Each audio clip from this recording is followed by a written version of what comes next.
Saturday night, afternoon. There we go. Okay, so I should be showing up as live on Twitch right about now. I just want to take a bit. There we go. Hi, me. It's so weird watching myself. Okay. So jumping back in where we left off.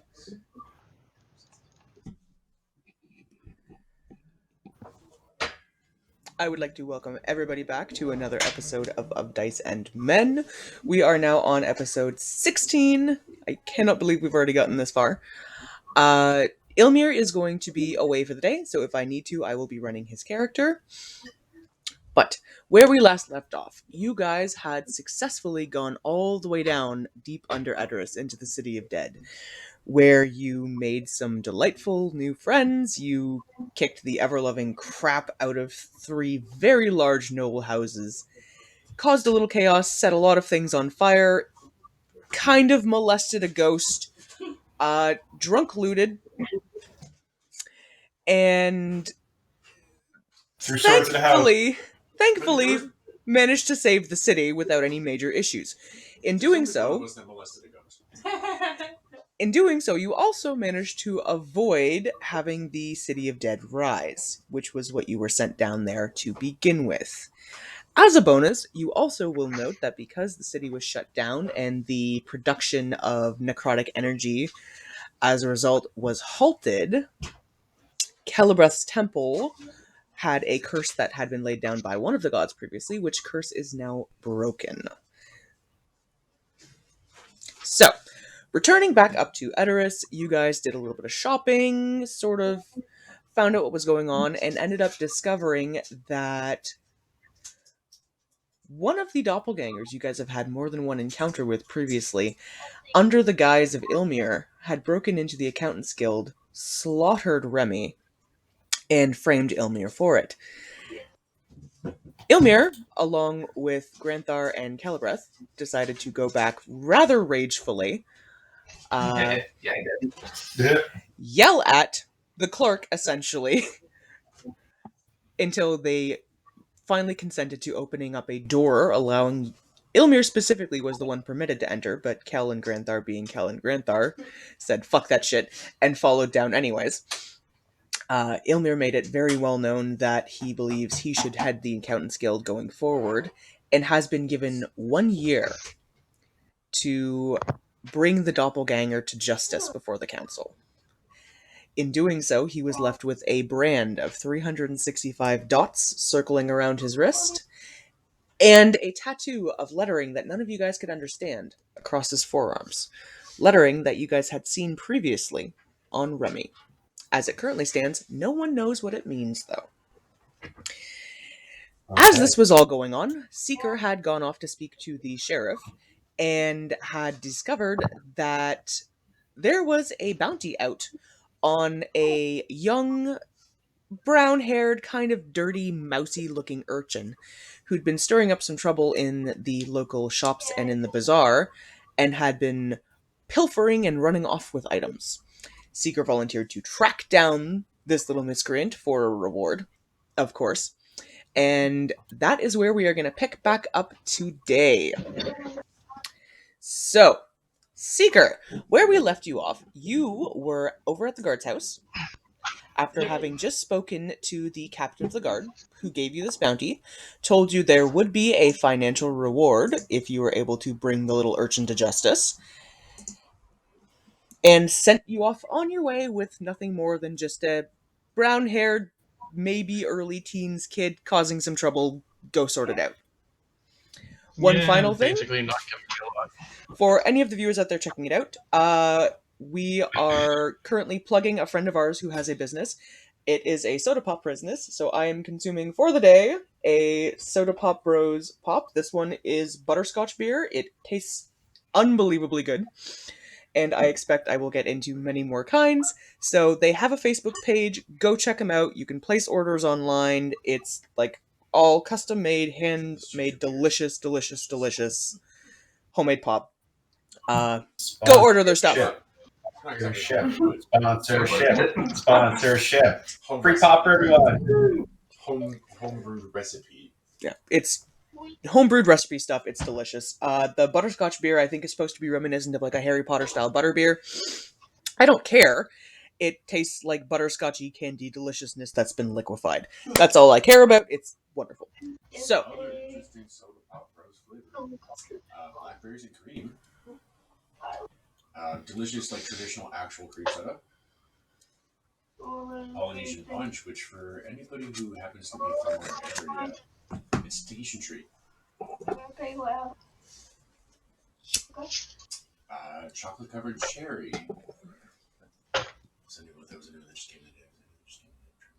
they have a lime one. There's all kinds. I'm probably going to get into one of the lime ones later. I'm having trouble remembering because they have so many fucking flavors. All right. Anyways, jumping back in. Sorry, we had to do a little marketing plug there. Don't hate me. Seeker. Yep. You are trying to track down an urchin. It is still fairly early in the morning for you guys. Probably give or take 11 o'clock. You are outside of the guardhouse just at the moment. What would you like to do? Okay, so just to make sure I remember exactly what I was told, right? They said they've been hitting like the market area, right? It's like the merchants that have been saying that's been happening. It's been the open tent market. They've been hitting a couple of the guild houses. You don't really know how many of them have been hit yet. The sheriff wasn't overly forthcoming on who had been burglarized and who hadn't been, but you do know that this little urchin's been causing trouble for just about any kind of an established business in the city.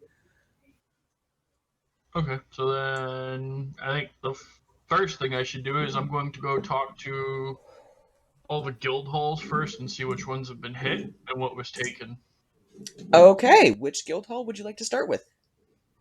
As a side note, player, because I know Rex doesn't know this, but you do have a big walking aggro distraction. There's a weird echo on Jordan's mic, eh? I'm just gonna unplug it. It's the mine shouldn't work. All right, I'll just have him speak loudly and he can get heard over mine if that's going to be fine with you guys. Yeah, I tried for something different, so I wasn't gonna have to like constantly pause to go and smoke. Or try your headset mic. No, even though it's That's what I use as a headset right now. We're in the same room right now, so he's hopefully going to be able to be heard over my microphone, which has got pretty good sensitivity on it. If it is an issue or you miss something, just let me know. But he's got a pretty deep voice, and normally it's not an issue to get caught, so I'll just shift it a little bit and speak up slightly when you're talking, okay? Okay. I mean, that's what we have here. We have one microphone set up for two of us. It's a small enough room. I think we'll be fine. All right, so which guild hall are you starting with? I'm trying to fucking unhook everything and I'm going to go counterclockwise. So I'm going to start with the blacksmith and then weaver and then go that way. Mama Lisa! Mama Lisa!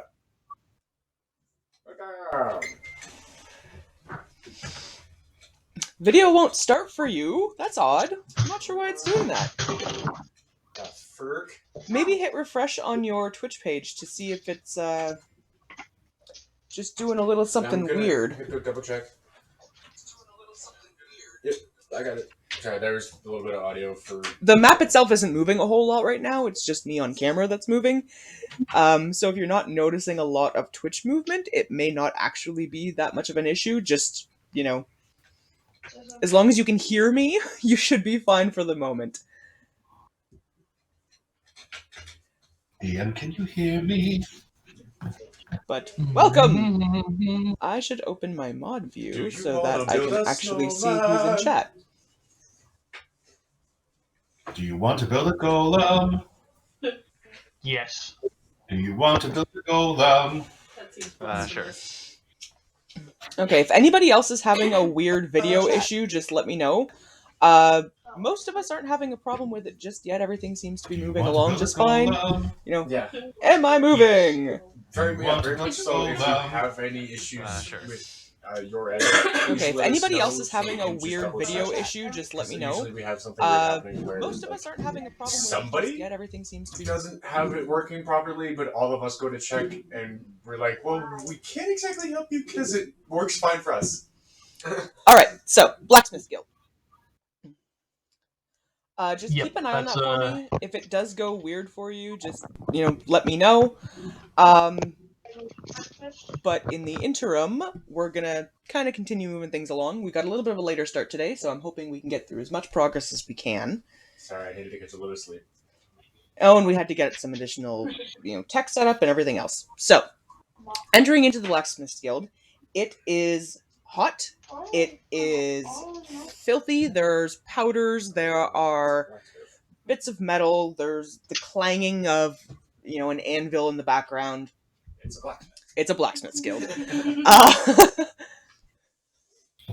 Scent of lavender drifts through the air. What? Now that would be weird. Hey, maybe blacksmiths like to smell good. Back, I'll be within your moment. And he just kind of just dances out with a hammer and an apron. All right. You got a spark in your hair. Oh, no, Wandering in, you enter into the blacksmith's showroom. It has an assortment of interesting little knickknacks in it. It has some well-crafted pieces of armor and weaponry. There is one pedestal that you can see that is notably empty. Of course. Okay. I'm gonna say, hey, is anyone here that I can talk to real quick? Okay. From the back room, you hear a cry of, "Just a moment!" Okay. The head blacksmith, who some of you have encountered previously, comes out, wiping his hands off on a filthy, filthy rag. Honestly, it looks like it's adding more dirt than it's taking off.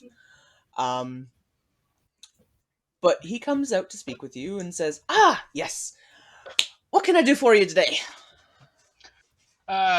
So I was contracted by the sheriffs. Apparently a lot of the guild halls have been hit, and some little snake has been stealing from them. Wondering if you've been victimized, and if you were, what was taken? The man in front of you, who is a dwarven male, big bushy beard, slightly burnt, red hair pulled back in a tight braid, a couple little wisps. There's a big old charcoal dirt smudge across his cheek. He looks at you and says, "Well, actually, yes. We did have a bit of a problem a few days ago. Something of fair value was taken, along with a handful of other items. But notably, what got taken was a large decorative shield with 2 crossed swords across the front that you would hang above a mantle or a fireplace. It was a well-crafted piece. I used platinum and gold filigree in the handles. It would have been worth a pretty penny if it had sold. That went missing," and he gestures to the pedestal that's sitting conspicuously empty. Says, "Beyond that, I lost a couple sets of tongs. I lost one of my nicer hammers. And 2 other small crafting tools. 6 items in total went missing. This fucking urchin has really sticky fingers. But the shield is really the thing I'm worried about." Is there anything special with the shield? Is it enchanted in any way, or is it just made of high-end materials? Is this trying to be Captain America? Well, it's not enchanted anyway. I haven't done anything. It's not my area, lad. You know this. But it was all in probably worth about 6,000 gold pieces. Oh, sweet baby Jesus. Okay. I mean, there's a series of gemstones embedded around the edges. The shield took a year of my life's work to make. Okay, so you really want that back. Having it wander off on me, not... Okay. Well, I'm just trying to get a gauge as to what this thief may be going after. So I'm going to move along and see if I can't gather, and hopefully I can come up with your shield. Roll me a persuasion check. Ooh. I don't know if oh wait, I do have proficiency in persuasion. I didn't think I took that. Okay. Open up my dice box here, and we're gonna get out That's this not one that today. great. That is 10 plus 15. It's not bad. It's good enough. I rolled a 12. Yay! He looks at you, and there's a bit of a red tint that shows up just briefly. Looks a little embarrassed, and says, "Well, to tell you the truth, Letty, I was working in here the other day, and this young man comes in and starts browsing around, and I'm chatting up with him, and he left, and I went back to work, and it took a couple minutes for me to realize how much was missing." Do you remember anything about this? Because the only description I've been given so far is a young male with brown hair. Any other details you could give me aside from those? Well, he was probably about... He gestures a foot or so above his head. You get the feeling the young man in question is probably about 5'10", give or take. Okay. Says, scrawny little thing. Mousy brown hair that came down to about eye level. Kind of boy you would normally keep an eye on coming into a shop, but for whatever reason, there was just something about him that made it really easy to talk to him. And we chatted for probably a good 15 minutes, and then he left saying he might come back to purchase another day, and I went back to work, and then looking around my shop, I noticed things had just vanished. Okay.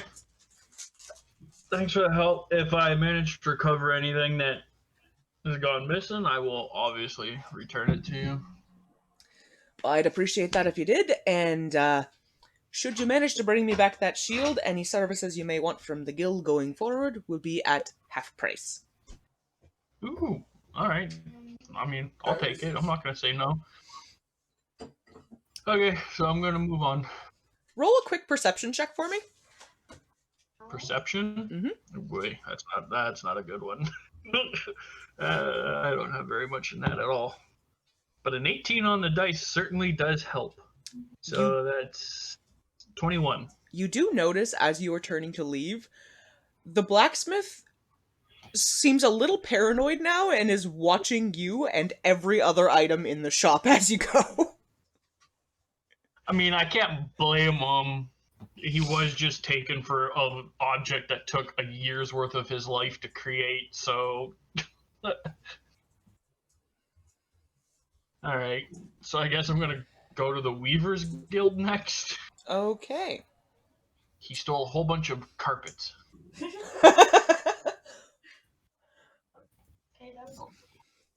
All right.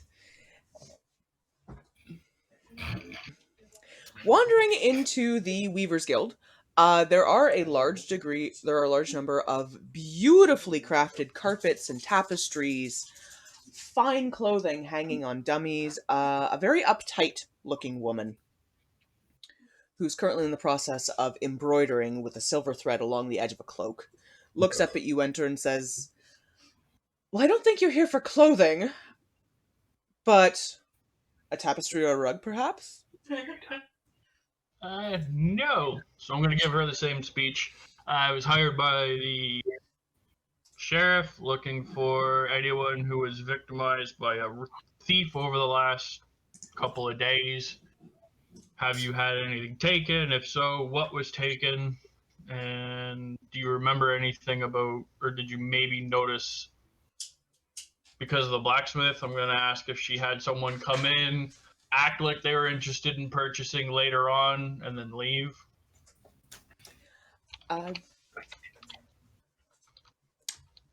Roll a persuasion check for me. Oh boy.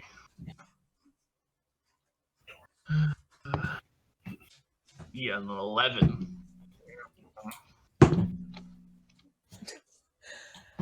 That was great. She's gonna tell you everything because I rolled a natural 1. She's my best friend. Get yourself stuck, stupid. Don't fucking bitch at me. She carefully sets her needle down in the cloak she's working on down and gets up and looks at you and says, "Yep. Had a young man come in. He was wearing a torn blazer and looked a little scruffy and said he was looking for some newer, nicer clothing to be able to help him move up in the world a little bit. So I showed him around the shop. I let him look at a few of my finer items. You know, she gestures to some silk silk shirts and, you know, beautifully crafted cloaks and breeches and a couple of really nice pairs of leather boots, and says he looked around and he asked for pricing on everything, and I told him what it would all be worth, and he told me, wonderful, wonderful, he'd be back by the end of the day to purchase the lot. And then he left, and I noticed a little while later that all of the items that he had looked at were missing. There was a silk shirt, there was a black cloak with red thread embroidery in the shape of lilies, there was a set of beautiful leather breeches, there was a set of boots, and there was a feathered cap. 6 items in total. You took 6 from the other guy, too. Roughly, yeah. That's starting to sound almost ritualistic. It could be. And he definitely sounds like he's got some sort of, like, bedazzling magic. We shall find out what's happening. I'm gonna want to hit this kid already. I thought he was talking about Kian. No, the little urchin that's causing some troubles. Although Keegan has his days sometimes. All right. He's your kid. The lady looks at you and she says, "There's only really one item I'm terribly concerned about, and that would have been the cloak." Let me guess, the cloak? It doesn't have any magical properties to it, but the thread itself was created with ruby dust. It was made out of the fur of a very rare kind of bear. I mean, this cloak on its own was probably worth about 4,000 gold pieces. And to have it just walk out the door... That's almost exactly the same. Well, it's a little embarrassing. The other items are maybe worth 10 or 15 gold in total for each of them, but the cloak... Is the big ticket I'd item. really like that back if you can find it, and preferably in one piece. These items just go down in value the longer they are worn and the more scuffed they get. I mean, obviously I'm going to make the attempt to bring it back in one piece, because I would like to return it to you in the best condition it could be, but I can't make any promises. It is a cloak, and if I have to chase the kid, or if a scuffle breaks out, right? So, I mean, I'll do my best. I can't make promises that way, but I'll do my best. Or if he trips and falls and dies. Yeah, no tripping and falling and dying. Yes, tripping and falling and dying would be bad. Wait, you rolled a 1? Yep. Die from a bit. Here goes the run, rolls 1. Okay, so that would have been the Weaver's Guild. I'm going to jump back to you in just a moment. I just want to touch base with everyone else in the party to see what they are up to. I don't know. We're standing in front of the Accountants Guild, apparently. Oh, yeah. Just left. That's right. Mm-hmm. Yes, you guys had just left the Accountants Guild after thoroughly terrifying the clerk at the desk and breaking into the council's chambers. Even better. Witness Ilmir's confrontation with them. Excellent. So Ilmir, having been given the information he's been given, heads off to the bar and orders himself several bottles and sits down and just starts, I mean, he's drinking with a purpose at this point. I kind of feel like getting into a fight. I don't know. I've got all this pent-up energy. We didn't get to, like, smash or anything. Oh, God. What have I become? Just pick like the biggest looking douchebag in the inn and hit him with your frying pan. That's my vote. Why would I hit myself with a frying pan? Well, I mean, okay. All right, so Kel and Granthar, Ilmir has gone off to drown his troubles. Okay. Well, we don't really have anything else to do. I propose perhaps we go to the bar and join him. What do you think? All right, let's go to the bar. I'm gonna go. Try to not to deal with this nervous energy, this intense desire to like pummel something that the accountant shaped. All right, you guys are boozing. All right. Himbo. Himbo, is there anything in particular you are up to at the moment, or are you guys just sort of all waiting for everyone to reconvene to make a decision on what you guys are doing next, where you're going next, all that sort of thing? Not particularly.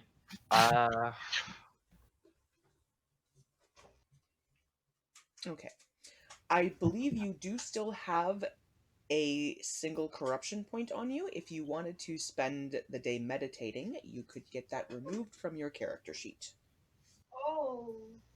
Someone wants to be jacked by my car? Okay, I see how it is. Actually, that is a good idea. I'll take the day at least. Okay, you are going to spend your day in quiet contemplation, focusing on recentering yourself to get rid of that one corruption point. Okay. Right. So I still do have the one exhaustion though from the night. this won't burn through an exhaustion point for you because you're going to take the day to meditate. And once you get a long rest at the end of the day, you'll be able to get rid of that exhaustion point. Okay. So that's what everybody else is currently doing. Rex, is there anything you are up to, or are you also on the drinking into a stupor and or... I'm not gonna drink. I'm just gonna kind of wander around the open air market. It's sort of a familiar place, and I'm just gonna kind of ruminate on what's happened and what's to happen. Are you guys hearing Rex okay?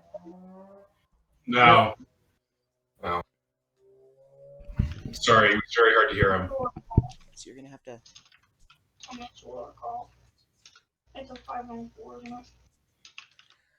Okay, so Rex is going to... I've decided I'm going to go for a walk in the open air market. It's a familiar place. I'm just going to kind of ruminate on the shit that's happened and the things we have to do. Oh, okay, we heard that. Yeah, so he is going to meander about. So, we'll get back into it, and Seeger, you spoke with the Blacksmiths Guild, you spoke with the Weavers Guild. Yep, Looks I'm like gonna you go are to the currently Masons going to next. speak to the Masons Guild. Yep. So same thing. Gonna ask them. They had a little kid come in or a young man come in. Give them the description that I've got, and see if they've had anything go missing since he was in. The head of the Masons Guild looks at you and says, "No, we haven't had any kind of an issue, actually. Everything's still accounted for. All of our tools are here. All of our items are here. I haven't seen this young man you're talking about come in. Has there been a lot of trouble in the other Okay. guilds?" Well, so far I've only talked to 2 other guilds so far, and combined he's stolen almost like 10,000 gold worth of items. The thing is, not that masonry is not worth money or anything like that, but it's more of an applied trade. Like you have to use their tools and their skills to build something that's worth the money. Well, the head of the Masons Guild looks at you and says, "Well, if they were looking for valuable items, I'm surprised this wasn't their first stop, actually." He gestures to a couple of items sitting in the back behind faintly glowing cases. Roll me an investigation check. Well, that might be why. Ooh, that's what I can do good on. Faintly glowing cases sounds like it's probably just disturbs the fuck out of it. Well, I'm gonna get 3. And yeah, just in the basis that. So 16 plus 2 plus 6, so 24. 24. The 2 items that he is pointing towards, one you recognize right off the bat. You have one. It's a folding boat. The other one is a small metal cube that's about 10 inches per side and has a series of runic engravings over the surface. You've never seen one of these activated, But from what you understand, if you push a button on one of these things, it creates a very large, very difficult to break into building. Oh, it's like the portable fortress. fortress or whatever it's called. Yeah. Okay. One of these items on its own is probably worth about 20,000 gold pieces. Portable Okay, fortress. well, Very handy. It could be that he doesn't know what the fuck they are either. But that'd be about the only thing you could carry out of the Mason skill that would have any value. Like that's the other thing I was thinking is masonry's fucking heavy. So looking at these two items, you do recognize what they are. I'm gonna have you do it just for the interest of why the hell not. Roll me an Arcana check. I'm not maybe You. cut it and step on them. You. So that's just Either that or an plus investigation 2. check at disadvantage. Either one. Your investigation. I'll take the chance on the Arcana. We'll see. Really? See if I can't get lucky. Better of the two of them. Well, my investigation is a lot better, but even at disadvantage, I could still get bad. But I rolled the 15 on the dice for Arcana, so it's 17. 15 plus 2. It's good enough. Looking at the glowing cases these items are held in, having seen Ilmir and some of the other party members performing magic and having examined a few different things in the varying cities you've been in, those glowing cases are bullshit. At best, it's an illusion to make it look more secure than it really is. But anyone who got up close to actually examine it would have no trouble walking off with whatever's in there. It's just a candle and make it look like it's glowing brightly. There is an enchantment to it. Whoever crafted this crafted it well enough so that it looks like the real thing, unless you get up close enough to actually touch it. Okay. I'll give him the description of what I've got for the kid. Tell him to keep an eye open. And that when he shows up, he's also going to feign interested in buying stuff. But whatever he touches is probably going to go missing. So just keep your eyes open. If he tries to come into your shop, just deny him entrance. Tell him to go away. The head of the Masons Guild nods at you thankfully and says, "Well, I appreciate that. I'll certainly keep an eye out for the little guy, and if he does happen to pop by, where will you be if I need to find you?" Oh, I'll be around the guilds or the market until I catch this person. He gives you a thankful So I'll nod. be... And he kind of spins a hammer around in his hand a little bit. You have a feeling that this kid would be getting into a lot of trouble showing up here. Oh, good. I hope he shows up. Whoppers. Whack, there goes your kneecaps.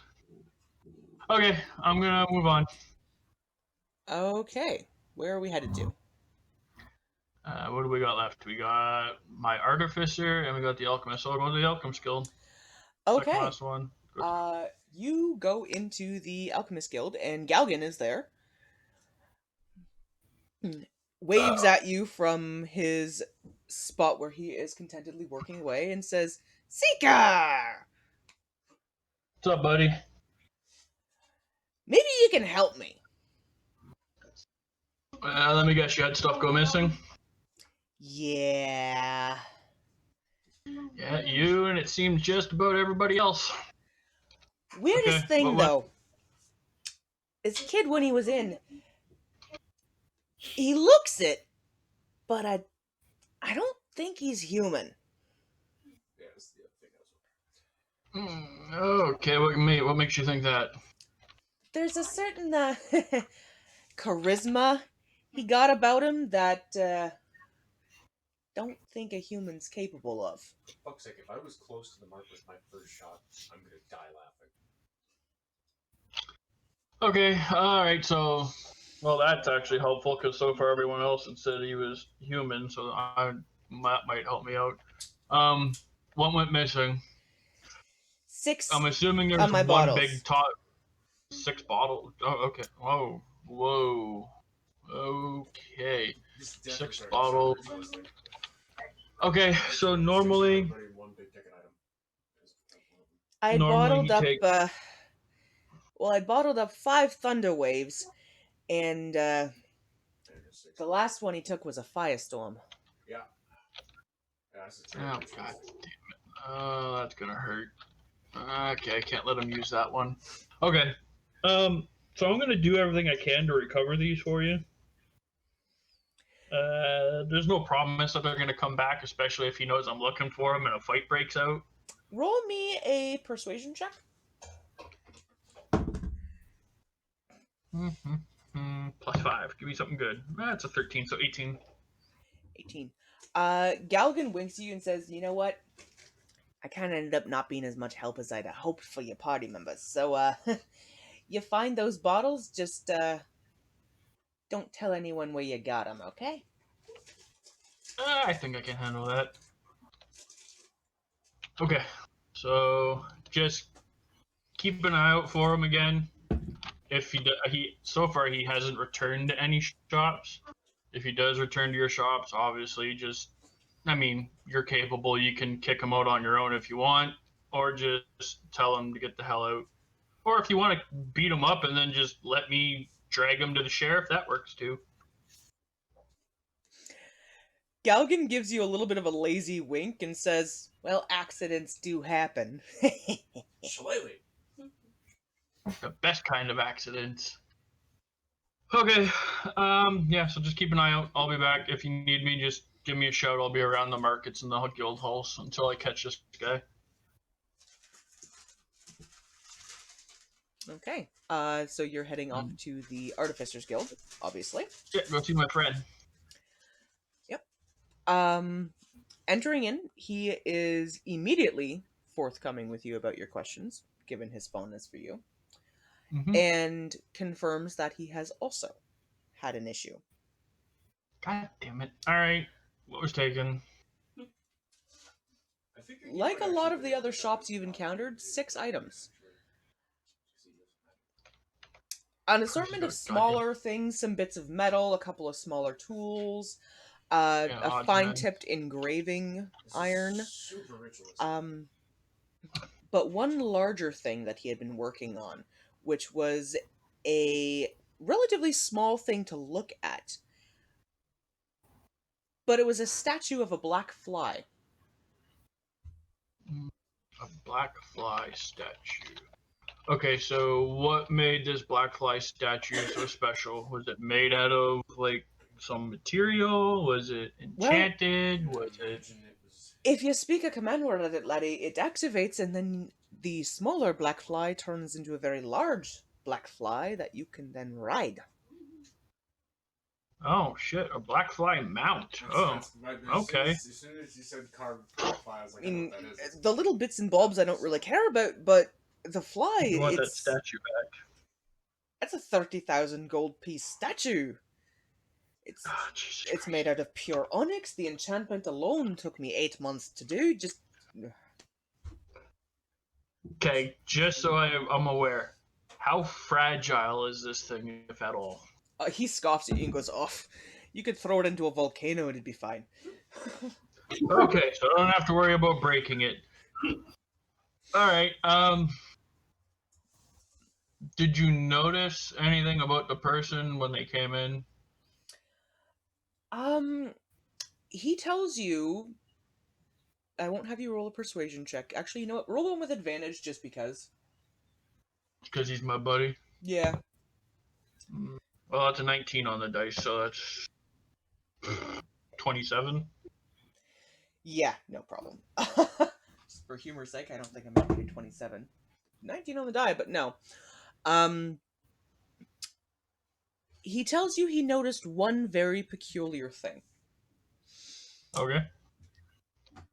The young man came in looking very, very innocent, very mousy. But when he touched one of the items in particular in the shop, his eyes changed color very briefly. From sort of a muddy brown to an icy blue. Oh, God damn it. Okay, so his eyes went from brown to blue when he touched, like, the magic item? He actually says when he touched a particular piece of iron he had in the back. Oh, so iron.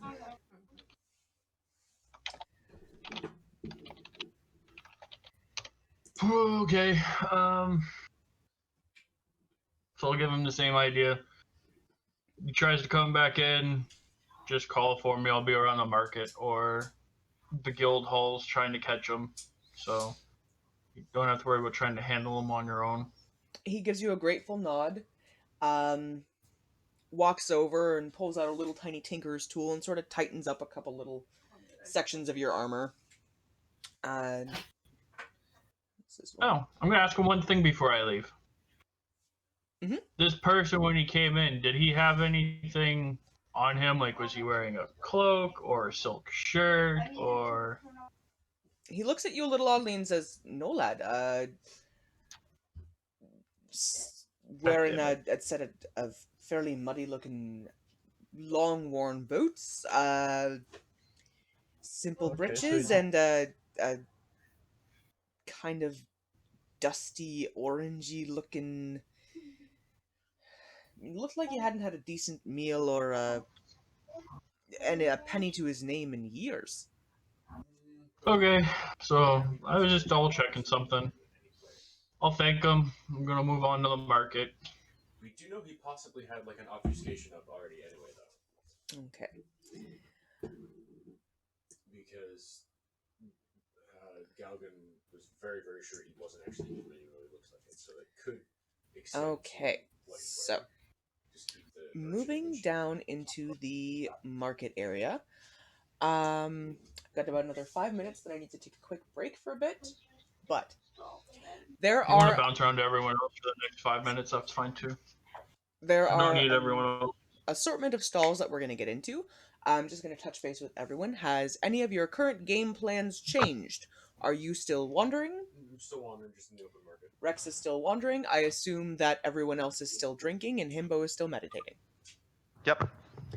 Ilmir at this point is a bottle in, swaying on his feet, even in his chair, and starting to have a little bit of trouble articulating. It's very quickly going from "I am Ilmir and I know what I am doing" to "Who wants to buy another shot?" Seriously, at this rate, we're gonna have to have him roll for alcoholism. You may have to have an intervention at one point or another because it's impressive. He's on his second bottle and doesn't show any sign of slowing down. Ilmir, buddy, you can't drink this much. This is too much. I'm gonna have to confiscate this bottle for your own safety. Glug glug glug glug. Roll me a glug, strength check. Roll me a strength check. Okay. If you fail this, I swear. Oh, 12. I'm not trying very hard because he's scrawny. He's stronger than he looks and manages to wrench the bottle back from you. No! It's mine. Who's rage? Ilmir, Get your own! Beer Julies! Hit him with your frying pan. You wanted to hit someone with your frying pan. Do Well, it! yeah, but I don't want to hurt the little twink. Doesn't stop him from drinking anymore, though. If he's fucking out cold, he can't drink anymore. You can't specify non-lethal damage. Why am I encouraging this? Because drunk Because out it's hit the frying hilarious. pan equals comedy. Wait. Ilmir, have you ever heard of a drink called a Wong Kabang? Looks at you. I'm gonna roll an intelligence check. At disadvantage, he's hammered. Yes, at disadvantage, he's hammered. As I said, I reach my hand back behind my back to grasp the handle of Aunt Agatha's frying pan. He blinks at you in that sort of traditional drunken, I don't know what you're talking about manner, and goes, "No, but sounds like it'd be good." Okay. Bartender. Tavern keep.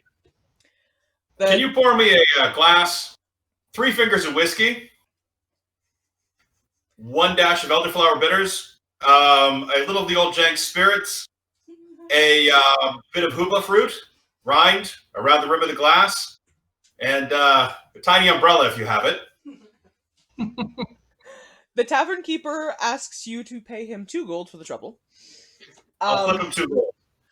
goes through an elaborate routine directly in front of Ilmir, catching his attention, of preparing this fantastical looking drink in a tall, thin glass with a little tiny umbrella stuck into a piece of fruit. Right? Doors I mean, he's making a show of it. The whole time he's doing this, he looks at you, gives you a subtle wink, I was gonna say, I'm pretty sure he's aware of what's going on. and sets the glass down far enough away that Ilmir is going to have to reach for it if he really wants it. Right. Okay. So, now, here's the important part. And I start to wave my hand over the glass to get his attention. Look closely. Look closely. Any second now, you're going to hear it. And then I'm going to bring the frying pan down on his head. Roll me an attack. Knock him out. Roll me an attack. Oh, a 9. Wait, I get advantage on this, don't I?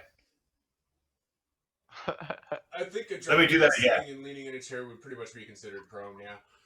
Haha! 19. That's better. Yeah, that'll hit. Okay, so I want to knock him out. Wait. Don't you Huh? have that thing that you crit on a 19? Okay, that is true. I do crit on a 19. Just a second. Oh, don't kill the poor guy. No, I know my own strength, and I haven't had that much to drink. I noticed the stuff going on, like, sort of quickly for like a few minutes. So what we should have is the wonging sound of a frying pan going off his head, followed by the kabang of his face hitting the table. A wong kabang. That's such a fun name. Wong kabang. Granthar, what's going on? Just saving Elmir from himself. Oh, okay. A little too much to drink. Way too much to drink.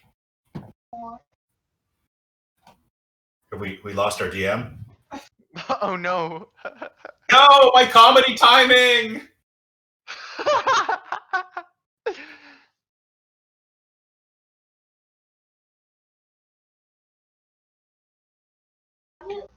do.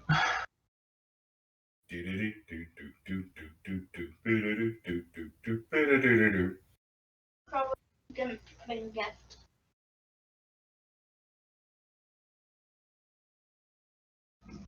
All for free, yeah. So.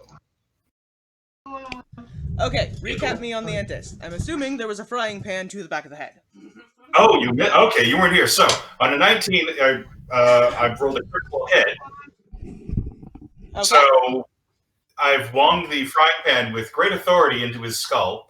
And so the kabang is his face bouncing off the table. So it's a wong kabang. Wong kabang. Beautiful. Then I drink a cocktail. Glurk. Alright, roll damage for me, just for giggles. Giggles. Okay, critical hit. Roll. It only does 10 points of damage, all told. I'm gonna say 1 because I can, and 2 because it's more entertaining that way. It makes a resounding dong, hitting Ilmir's head, whose face smashes into the bar. He bounces back up just for a moment, looks around and goes, I gotta get another one, and then passes clean out on the bar top. I look at Kel and I'm like, would you mind sparing the poor lad the hangover? And then I drink the cocktail. Okay, and then you drink the cocktail. The barkeep looks at you, kicks you back 2 gold, and says, "That's on the house. Thanks for the entertainment." Thank you, kind sir. Let's get him to bed. Where is Ilmir sleeping? Typically he would sleep in the Accountant's Guild, but given that he is currently not really allowed to be in there, he can actually sleep in one of the rooms in the inn. Okay. So he's homeless. All right. Well, I look at the tavern keep. I'm like, well, which room did I put him in? He gestures at one of the back rooms. I will shift Ilmir over, and he is going to go to rest, to sleep off the headache and drunkenness and now goose egg. Well, Hello. I take care of the goose. It's a good thing Alright, as a you- character he doesn't wear hats because his hat wouldn't fit right for a couple days. So he's passed out, but seems fine. And you And guys Kelsey- are now left with a bottle and a half of wine that Ilmir has purchased and is no longer able to drink, Oh, it'll be put together. Plug it out. and a very amused bartender. Yeah. Barkeep. Sorry, what's your name? Dolores. Okay. Doris. Do you have any empties back there I could borrow just to keep the gang going? Going now, please. He looks at you and says, "Yeah, I mean, there's a here," and he goes back behind the bar, rummages around, and pulls up a couple different kinds of alcohol bottles for you, and sets them out and says, "They're just gonna get thrown away anyway. I don't really see why I need them." Sure, I'll take every one you got. And then I'm going to carefully arrange them all standing up around Ilmir's bed, all the way to the door, so that it is like just covered in empty bottles. If he gets up and stumbles, Roll me a persuasion check. okay. It's one of you setting the scene. Help. I can't. You can't. Rolling persuasion. Just imagine 24. walking around with like the tongue poke out of Yep. every- The barkeep, watching what you are doing, gets very amused and starts just bringing up crate after crate after crate of empty bottles. I'm going to see how many elaborate bottle pyramids I can build around the bed. I mean, there's probably 100 or so empty bottles Booby that he Awesome. has by the time it's all said. There are whiskeys and wines and ales and a couple of empty like beer barrel style casks. Perfect. If you want to, you can set the scene in this room to the point where it looks like there was a frat party of one. Yes, and then I'm going to carefully, very carefully, pour some of the remaining wine down the front of his shirt, just so he really smells of it. Okay, you do. All right. You know what? For that one, I'm gonna have you roll me a sleight of hand check. Okay. Ilmir's never gonna touch a bottle of booze again. You may scar him for life. We shall see. Hold on. That would be a dirty 20. Our guest made Oh boy. an observation that I think is worth mentioning for food for thought. See if you can find ladies' panties to throw on him. Preferably, though, the grosser, the better. Just go find an ogress or something. Hey, what was the bartender's name again? Doris. Doris. Doris, I'll give you a gold piece for the rattiest pair of drawers you own. He looks at you a little confusedly and says, Shiny gold piece. "You know what? Yeah. I'm gonna have you roll me another persuasion check." Okay.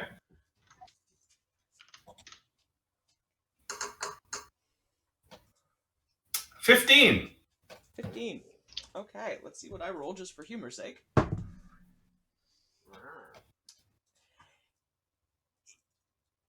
He says no.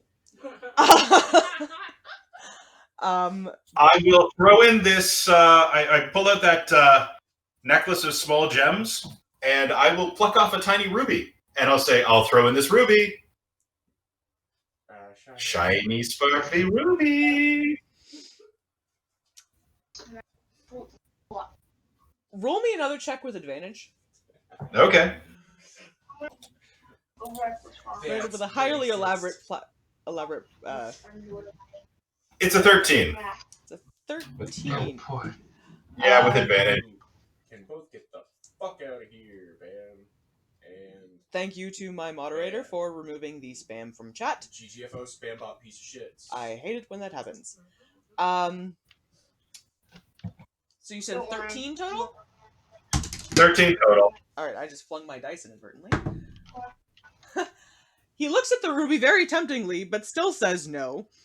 Oh well. He does, however, tell you that if you go hunting around the marketplace, some of the vendors have a tendency to hang their laundry, and you might be able to find something. Okay, so I was thinking it already, but now for sure, Insert Benny Hill theme here. From the pet vendor. All right. Okay, so you guys are apparently on a quest for horrifying panties. The Great Underwear Heist. I'm gonna get back to you guys in a moment. Himbo, I'm Okay. gonna need you to roll me a wisdom check, please. Okay. Let me see here. We want to see if you're gonna maintain your concentration with all of the shenanigans going on. meditating. Bong! Uh, What the fuck was that? That's just a regular wisdom check, right? You're going to roll a d20, add your wisdom modifier, and if you are proficient with a wisdom check, you can add your proficiency bonus. 18. 18. Ooh, nice. You do manage to ignore the goings-on Maybe to a crack point- one eye and be like, to the point where you are effectually clueless on what is happening, actually. You are so deep into your meditation that you aren't hearing or noticing anything. And now I just sort of return to my sort of meditation. So you don't break your concentration at all. You have no idea this is happening. okay, you're getting the achieved result anyways. Alright, so we're gonna get back over to what you guys are up to in just a moment. I'm gonna go check in with Seeker and see who he is talking to in the marketplace. I have a feeling you guys may end up crossing paths, although for very different reasons.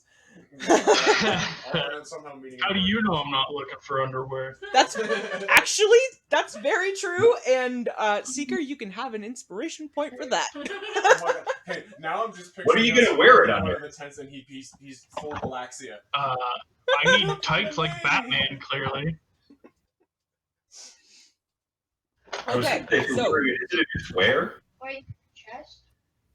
Yeah, just wear them over top of everything like Batman does. I'm Batman. Behold my panties. That's gonna get clipped. Prepare that panties. All right, Seeker. Excuse me while I so return to character. Who are you wanting to talk to first? There are a series of different vendors. There is a trinket shop. There's Vika, who owns a pet stall. There is a potions vendor. There is a now empty clothing shop. Because you guys killed the previous owner. Fuck you, Jared. Hashtag fuck you, Jared. Sorry. There are a couple of stalls that sell basic supplies, and there is a money changer. That's okay. Well, the basic supplies, I don't think he's gonna want anything from because he seems to be after big money items. This tent here was Jared's, right? That was Jared's. It is completely empty now because obviously Jared hasn't been there to run it for a while, and an unattended stall has a tendency to get looted without very much issue. So there are dummies that are there from where there was clothing and a couple of little scraps of things, but the stall itself it's an empty tent. No one's taken up new shop there yet. I mean, I don't want to miss anything, so I guess I'm just gonna go talk to all of the different ones real quick. I'll start with this tent up here, I guess. Okay, the tent you are currently in is actually the general supply store. The owner is a mid-40s human male, kind behind the eyes, couple of deep wrinkles. You have a feeling he's had a fairly hard life, but seems to be doing well for himself. His stall has an assortment of things in it. There are bedrolls, there are lanterns, there are tinders and grappling hooks, and all the sort of generalized quote-unquote adventuring gear someone may want. Roll me a perception check. That is wisdom. Oh, I mean, I rolled a 20 on the dice, so it doesn't matter if I have no bonus to it. That is fairly impressive. Looking around the shop, your keen eyes do pick out a couple things. One, the shopkeep seems to be a little frazzled, and there is one empty shelf at the back that looks like it had a couple of things on it.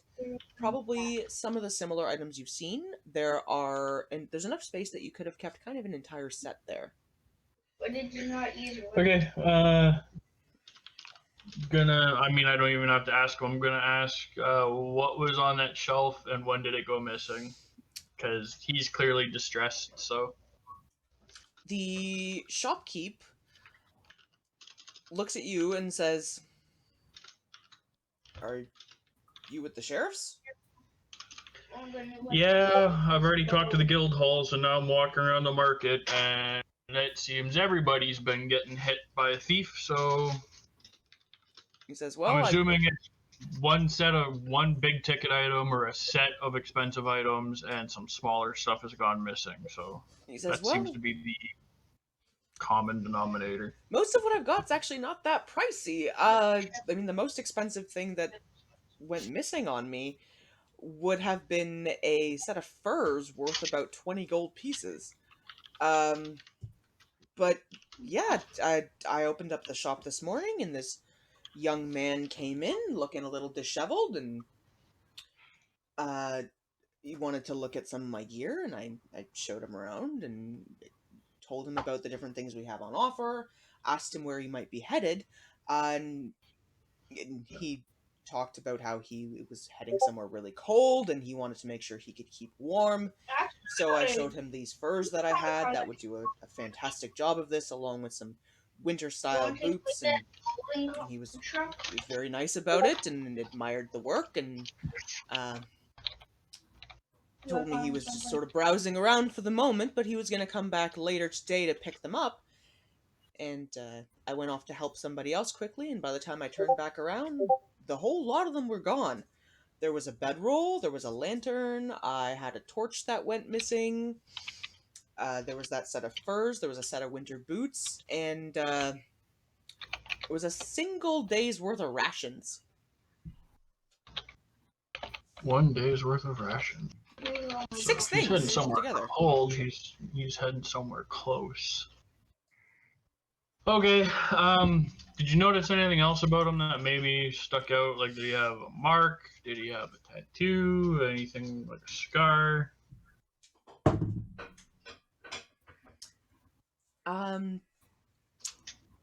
He says, well, there wasn't anything in particular that stood out about him, but he was a very charming young man, despite his appearance. Normally, if someone walks in and they don't look like they have any money on them, I'm not going to give them the time of day, but there was something about him that just made you want to talk to him. Yeah, that seems to be common with the rest of them, including in the guild halls.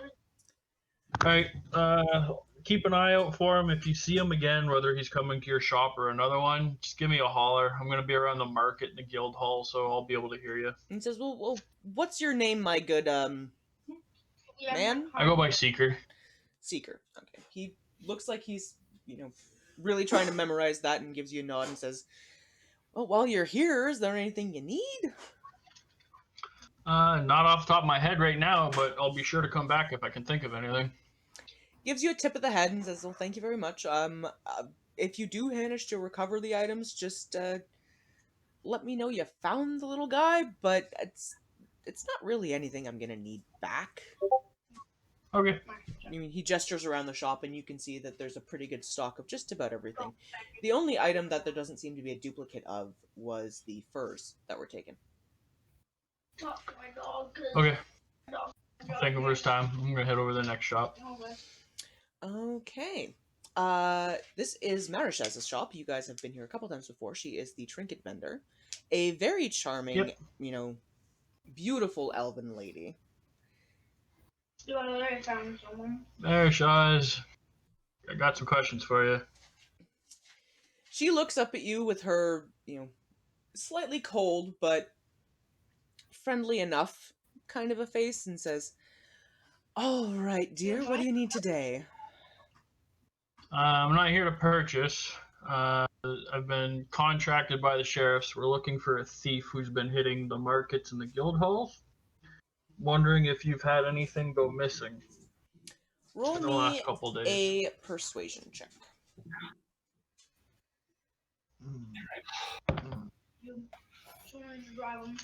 So 13, 15, 13, 15, 18. Let's see how I roll on this, just so that I have a idea about how we're doing here. I don't know about you, but I'm going on. She rolls a 6. Help? She says, I think that's the actual name. yes, actually. Nope. I had a young man who came in probably about a week ago, and he was browsing around the shop and looking at some of my beautiful items that I do encourage you to see if you might like. Um, Very charming young man, a little rough looking. Uh, Maybe had a recent hard life, but seemed like he was doing quite well for himself. You know, at least from his voice, from what he said. Um, he looked at a few of my smaller items, a couple of small trinkets, and a small silver brooch. And one particular thing he did look at was I had a necklace that I had just recently acquired. Cost me a pretty penny too, probably about 10,000 gold for it. And he was very interested in it. Didn't have the money on him, and I talked to him about, setting it aside, and if he wanted to come back when he had the funds, he could, of course, purchase from me. Uh, he said he would consider it, and he left and went on his way, and I went and continued along and got a couple of things done, and lo and behold, the items he had looked at were gone. Okay, this necklace, because he usually takes a couple of small items and then one expensive thing. This necklace, is it made of any special materials? Does it have any rings or like gemstones in it? Is it enchanted in any way? Well, it was something I hand enchanted. One of a kind, really. Okay, what did the enchantment do? Roll a persuasion check at disadvantage. Hmm. Oh, that's gonna be so. The highest I'm gonna get is gonna be an 18. Not gonna be good enough. Yeah, and then I rolled a 7, so like a 12. She looks at you and says, I'm really not in the habit of disclosing what my work does for someone who isn't willing to buy it. If you do find it, of course, you can always bring it back, and I will happily tell you what it does and then sell it to you for a hefty discount. Okay, well, I mean, I'm gonna tell you the same thing I've told everyone else that I've talked to. I'm gonna attempt to recover everything he's stolen, but I can't make any promises. Okay. Moving on down also, the line. Yep. So I think the next one is the pet lady, isn't it? You did have one more question, though, it sounded like? No, I was going to, but no. She gave me what I needed. I realized she had already said what I wanted to know. Okay, cat on cat between screen fight. Yes, the next doll is Vika, who you have encountered previously. I'm gonna call Volley down to me. All right, your beautiful hawk comes down. Vika looks at you approaching and goes, Bloodhawk, you have problem with Bloodhawk? No returns. Nope, just showing you how well he's doing. Her demeanor changes instantly, and she perks right up and goes, I'm glad to see Bloodhawk do well. You take very good care of. You need foods or supplies or perhaps more pets. Does not have more chicans, but does have little insects that have hatched recently from your friend. Little Chompy. Oh, yeah. I'm gonna pass on that. I don't need an egg, thank you. I was actually Half coming price? around. No, thank you. One pet's enough. I've been checking around all the stalls and the guild halls. Have you had anything go missing in the last couple of days? She sort of stops and scratches her head for a second and goes, turns around and starts like counting things. You have a feeling she isn't paying a lot of attention necessarily, and she goes, I am missing. I have 5 days of pet food that are gone, and 1 egg. 5 days of food. What kind of egg? What would hatch out of that egg? Tiny dragon. Little one. Do we know what color? It's always hard to tell, but based on egg, white? Okay. Well, yeah, I'm not even going to bother asking her for a description because she doesn't remember much aside from the animals. Okay, I'll thank her for her time. I'm going to move on. She says thank you and waves you off and, chatters away to your hawk for a few moments and says, "If you find egg, be careful. Is near hatch." Of course. Okay, I'll keep that in mind. Of course. I'm going to send Volley up and let him go hunt again. Let Volley catch whatever it wants to eat. Okay, Volley is going to find Probably a rat or a fish or something. 2 fish. Perfect. It's good with that. He knows how to hunt, so I don't have to keep track of feeding him. He can just do it himself. It is a very handy skill. Okay, so I'm going to go to this tent, whatever tent this is now. That would be a potions vendor. Yeah, god damn it. This could be bad. Okay. Okay. The vendor is an elderly gentleman, probably in his mid-70s. Well-combed, although balding, white hair. Smartly dressed, has a couple stains on him from what look like a couple of herbal incidents that may have happened in the past. But all in all, seems like a nice gentleman. Sees you approach and goes, "You looking for potions, metal man?" No. Working with the local sheriffs. Apparently, a lot of people have been getting items stolen or going missing over the last couple days, last week or so. I was wondering if you've had any of your items go missing after talking to a young, scruffy-looking man who apparently far more charming than he looks. He kind of looks you up and down for a moment and seems satisfied with what he saw. And says, "Yep, actually, I had a young man in about 5 days ago. A little dirty, little thin.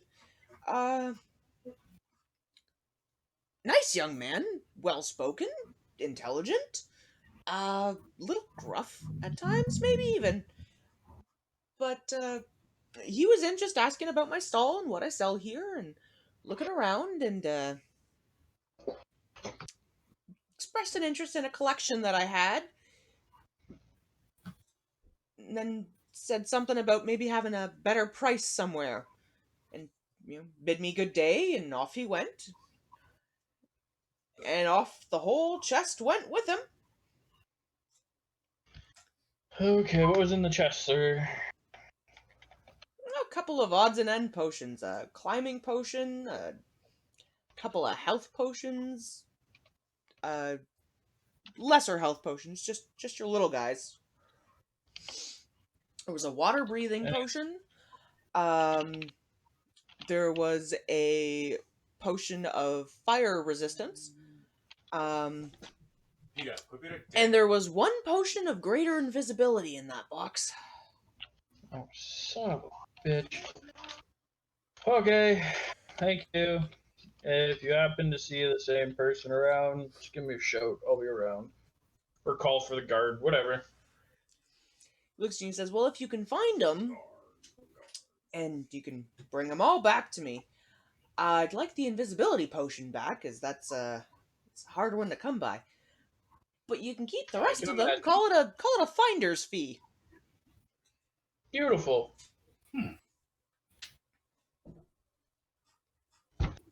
On to the next one. Okay. The next one you approach is a brewery stall. What now? A brewery. Like it's brewery. handcrafted ales, finely bottled wines.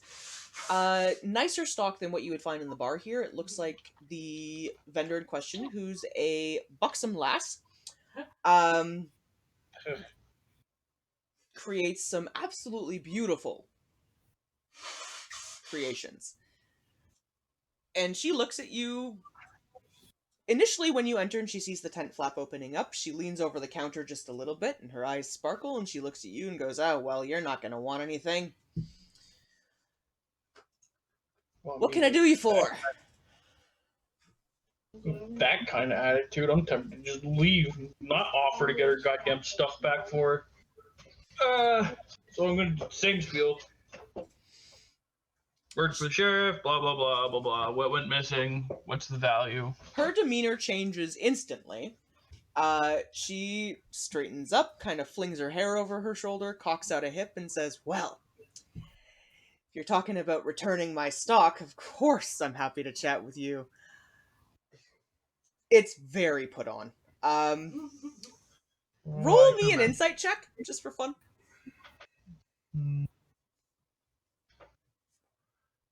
Come on, dice gods like me. They like me a little bit. 13. No, sorry, 18. She is not what she seems. Of course she's not. Best you can tell, the current guise she is a glamour. Okay, so let's start with some honesty then. Who am I actually talking to? Because that's not you. She looks at you and her eyes go a little bit smaller with almost a shrewd look. The flap behind you closes, and the guise of the buxom lass fades away to reveal a 8-foot tall, hunched, long, thin-fingered crone. Well then. She looks at you and says, 8 feet tall. "Not many a men catch that." I'm not a man.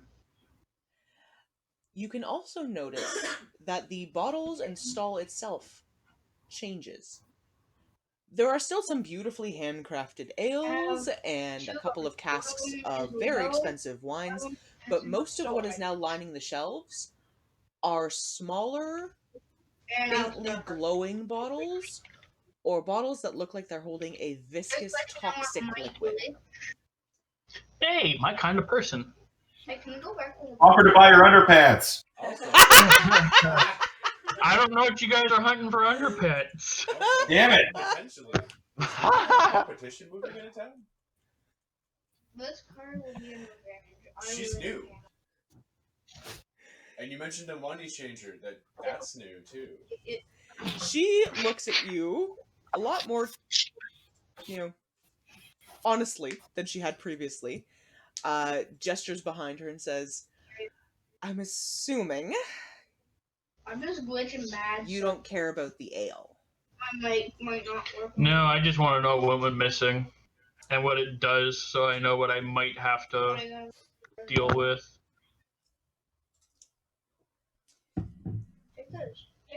She gestures to a very particular shelf with one long, crooked finger.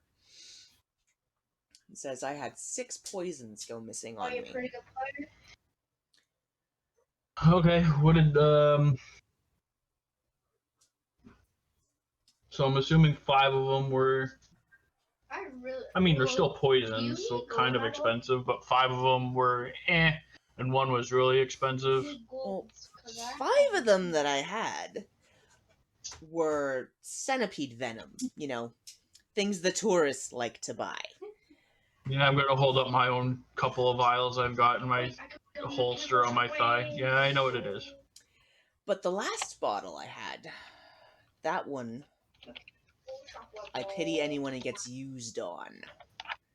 That last bottle was breath of a green dragon. Oof. Oh, yeah, right. Oh, boy, green dragon, whatever. Okay. There was enough in it, if you were to pop the cork, it could wipe out half a city. Oh, okay, so it's basically a weapon of mass destruction. Dear God, what have you stumbled across? You seriously want to battle him, dude? The sum of all fears. Are we going to have to go to an island prison with Sean Connery to stop it from being fired at a city? Is that what's happening here? Are we in a The Rock situation? You'll You find get to out. be Nick Cage. I'll take Oh, the lizard and gut, freaking awesome. boy. That's what you do for a living. Oh. Okay, I'm gonna tell. Did you notice anything about this person different? She gives you a Aside crooked from grin. charismatic? She gives you a very crooked grin and says, Pretty sure none of the other shopkeepers have noticed it, and honestly, I wouldn't expect it. They don't see what I see. They're already level 88. Okay. So like 9 days in the sleep. What was that? That young man was not as young as he looked, and was much scalier. Son of a motherfucking bitch. I was right, wasn't I? Scaly like the web or the poison that he took? Roll me a persuasion check. Okay, this would be a time for the dice to really, really like me. Please like me. Hey, it's a 19 on the dice, so 24. Seriously? She rolled a natural 20. God damn it. She looks at you a little bit and says, information like that has a price. What are you willing to pay for it? I'm willing to return your green dragon weapon mass destruction goddamn thing if I find it. Instead of, turning it over to the sheriffs. Her eyes darken a little bit. And she looms slightly further over the counter and says, bring it back to me unopened, or I will find you. But Do you wish the Boston stealthy in again? exchange, the color of the scales was white. Stealthy stronghold that you can actually die. Okay. I'll do my best to return it. Like, I mean, I can't make any promises, obviously. Just imagine his attacks. But I will do my best to return it. It's the same promise I've made to every other vendor that I've talked to. And, by the way, your secret is safe with me. I'm not going to tell anyone or anything.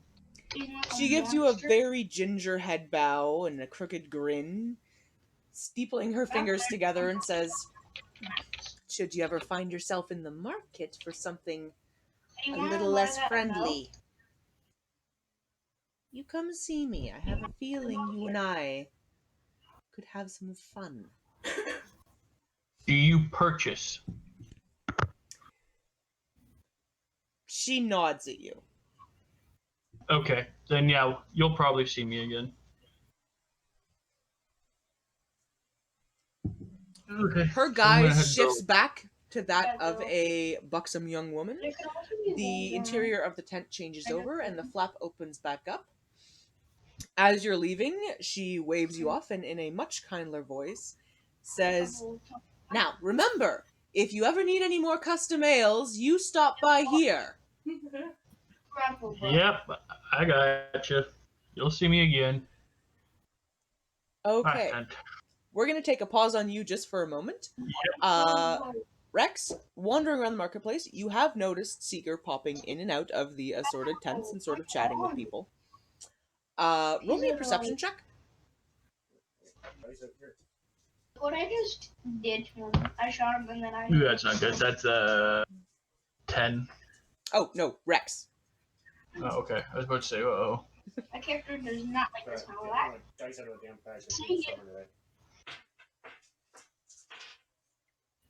And see you. Natural 20.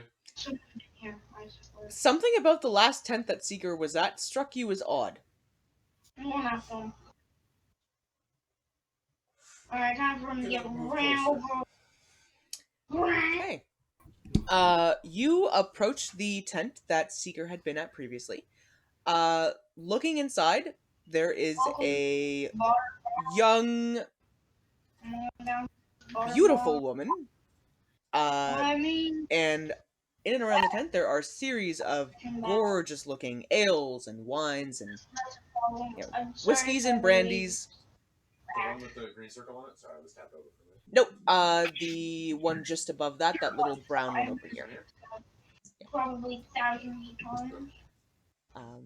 Watch this. No, let me do something to him. The young woman looks at you as you're kind of looking into the tent a little bit curiously and says, Dragon ale? I got him. So... I'm gonna cock my head at her and go, What? how would you Oh, I hear his knight. I need his bow. Oh, I don't need it.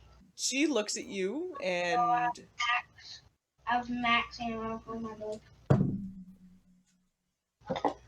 I'm on down. says, "Well, I do travel around quite a bit, and I've traded with some people who have traded with I'm some aware. people, and every now and again I can find something very rare. I do have one bottle if you're interested.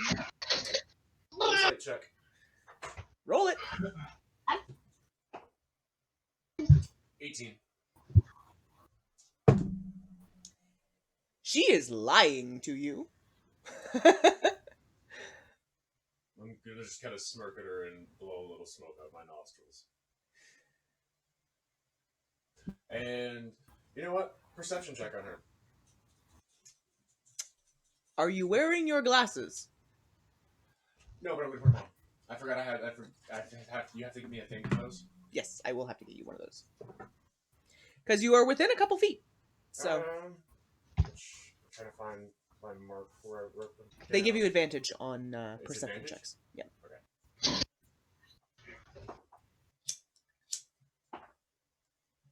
Yeah, dirty 20. She's glamored. Dumb. I'm gonna kind of take a bit of a step back and tap the tent flap closed. You know, and then look at her again. Drop the glamour, please. Like with Seeker, the guys of the shop Hey, itself. Welcome. Hi, Lamb Chop. The shop itself shifts. She changes into a tall 8-foot crone with long, spindly nails, crooked teeth. Looks at you and says, "That's twice today. I've had someone see through me. Maybe I'm not as good as I thought." You just ran into the wrong people. I know. Fine. The metal man who came in here before, he's one of my party members. She gives you that same toothy grin, slightly sharp teeth. Points back to the bottle she was gesturing. She points to the bottle she was gesturing at, and it is actually dragon ale. It's just everything else. That was very definitely not accurate. And then having noticed that, it is actually dragon ale. Still very curious where you got that. She gives you a grin and says, "Someone like me doesn't mind hunting dragons." Roll me a history check.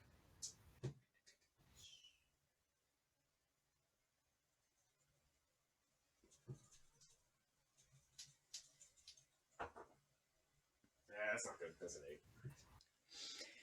There's something about her that is familiar.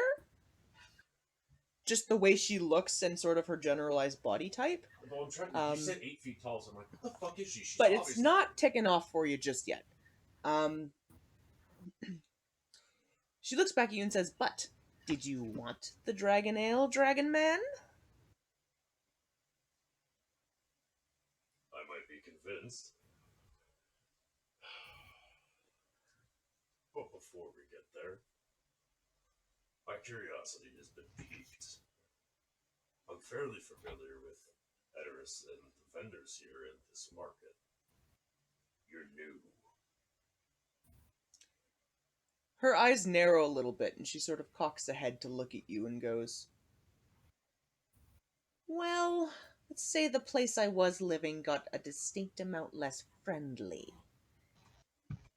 So I thought, maybe if I set up shop here, more people might be willing to trade with me." Tilt my head at her again and kind of like look down. Go it up. Like floor, but implying I'm not looking at the floor. And then kind of look back up at her.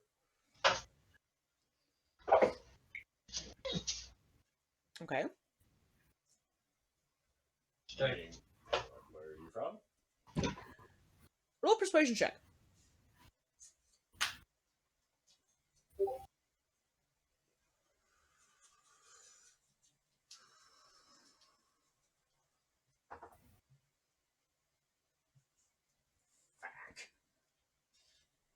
I'm gonna use inspiration to reroll it. Go for it. That's better. That's a 15. I rolled a 6. She lets you know that her homestead was deep in the festering mire. She had a few others of her kind that lived out there, although not as strong. Okay, well now I know why she looks familiar. But she has noticed that the flora and fauna in the area have become much more hostile since a great black cloud has moved overhead. Nod a little bit and sign. We're familiar with the cloud. My sword was a fixed class. She looks a little taken aback at that and goes, "Living or dead?" It was still metal. It was still a sword, but it was shaped like various fish. How the cloud odd. Seems to have a very random, chaotic effect on the areas it touches. We also had naked dryads dance through our camp. No harm done. Not really paying attention to us. Just frolic by. She gives you the barest of chuckles. Says, "Not many a man could resist a naked dryad." Now, were you interested in trade? Double check what I have on me. She might be interested in some cool things.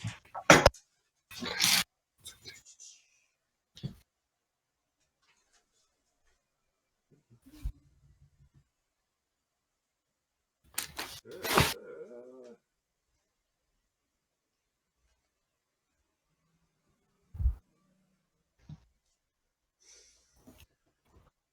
don't know if I actually have anything still on me that you would be interested in. Oh no, we didn't split up the group loot last game. Shit. Yeah, we didn't get to that yet. We'll do it in a little bit. The crone looks at you as you're sort of patting down your pockets and holds up a hand and says, "I don't like to deal in material most of the time, dear. What I like are favors."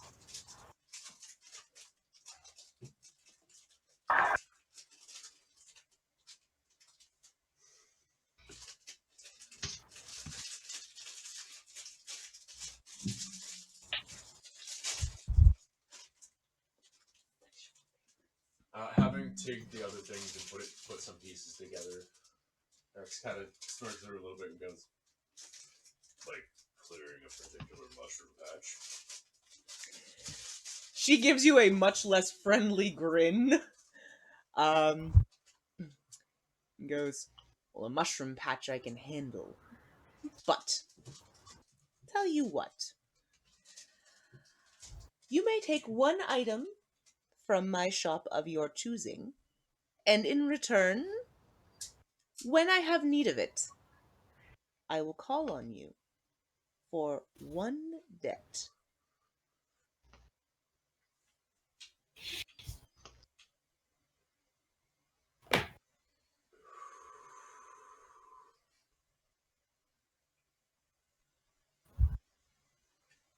Smoke curls kind of slowly out of Rex's nostrils while he ponders.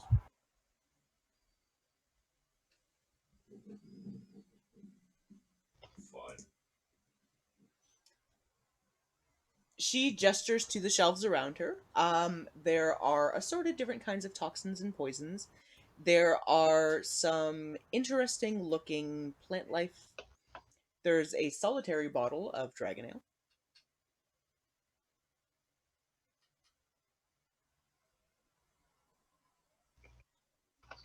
Grab the dragon ale. Okay. She extends a hand out to you. Do you shake? Yeah. Okay. As you grasp her hand, it is strong, surprisingly so for how old she looks, and you feel a sharp prick of a nail on your wrist as a solitary drop of blood is extracted. And she says, "Now, wherever you go, I can find you. But the ale is yours, of course, and when I have need of your services, I will call. Is there anything else you might want? I do answer questions once in a while." I have a question about my recent acquisition. Reaching into my bag, I'm going to pull out the mostly empty one. Mm-hmm. And go, this is copper. What's this one? Roll a persuasion check.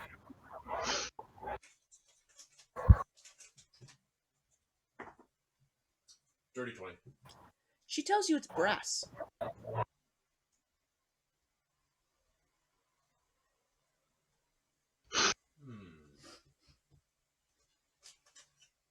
Means the effects are probably going to be different. And Rex looks her in the eyes and kind of just smiles at her.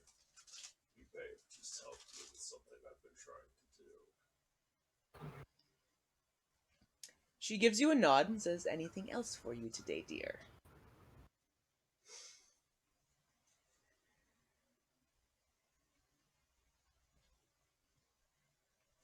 Nothing directly for me.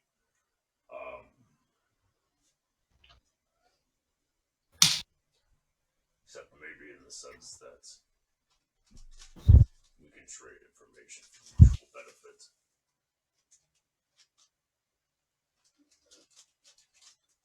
I'm sure you're passively interested in the well-being of the city, seeing as you seek to do business here. I have a like-minded type of association, and that cloud, it's growing.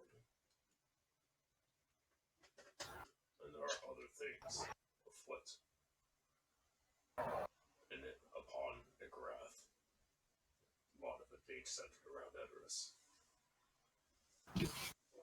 Heads up would be appreciated if anything suspicious starts to happen. And again, you aim to benefit off of this as well. Trust me when I say that what I'm talking about, it'll get in your way too. She gives you a shrewd look and tells you, "Bring me any interesting little pieces you may find along your travels, and I will let you know if I catch scent of anything." Just kind of haphazardly stroke clawed fingers over some of my trophies that I've got on me. You might have noticed I have a habit of doing that anyways. It's not a problem. She gives you a little bit of a appreciative kind of a grin, collector to collector. Resumes her guise and gingerly lifts a hand out to extend and wave the tent back open, gesturing you out. Again, she calls out, "Glad you're enjoying your purchase. Remember, you need custom ales or beers, you come find me." She's laying it on real thick. All right, we're going to get back to Rex and Seeker in just a moment. Cal and Granthar. All right. Quest for panties. Yes, we're going to the marketplace. What do we see? Do we see Rex exiting a tent? Roll perception checks. All right. Yep. Perception check. Perception. Unless, like, I was gonna say, unless I roll a 2. Perception. Dirty 20. Okay, so she got a dirty 20. I got a 12. Okay, Granthar, you look around, you see tents, there's a lot of noise and hustle and bustle of people hollering out potions and wares and a couple of denizens kind of milling about.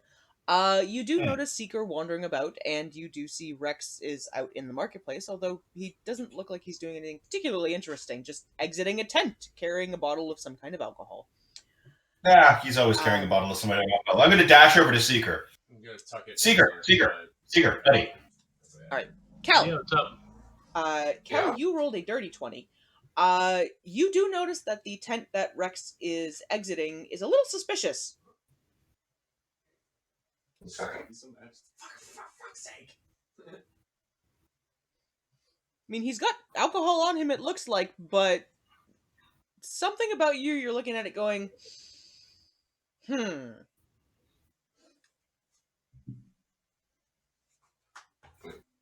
don't know what to do with that information. It's entirely up to you. So, I'm going to let you ponder for a second. Granthar, you rush over to Seeker. Seeker, buddy. What's up? I am playing a joke on Ilmir. I need to find the most horrifying pair of underwear I possibly can. You've been wandering around the place. Have you seen anything? I mean, you got the old lady at the pet store. I imagine she probably doesn't take too very well care of herself. She seems to forget just about everything. Okay, promising. Plus, she goes in the wild for animals a lot, so. All right, I could try her. Okay, I'm off to the pet store, I think. Anywhere else? No, that's about it, really. Alrighty. Kel, why are you looking at a tent like that? Something funny is going on over there. What do you mean something funny? Like haha funny or No, oh shit funny? Something weird. Something's off. The tent that Rex just came out of? Yep. Oh, let's go snoop. Okay, you guys are snooping. We're gonna snoop. You Try not to insult this one. You guys are wandering off to the tent that Rex has exited. Rex is going off about his business with his shiny new bottle. Tucking it into my bag of holding. Approaching the tent, you notice the same thing everybody else has noticed looking in. There is a buxom lass working in a tent full of varying kinds of alcohol, beers and wines that all look extremely expensive and well crafted. She looks at you and then looks over at Granthar, leans down just a little bit, showing off slightly more of her ample cleavage, and says, "What can I get for you two fine folk today?"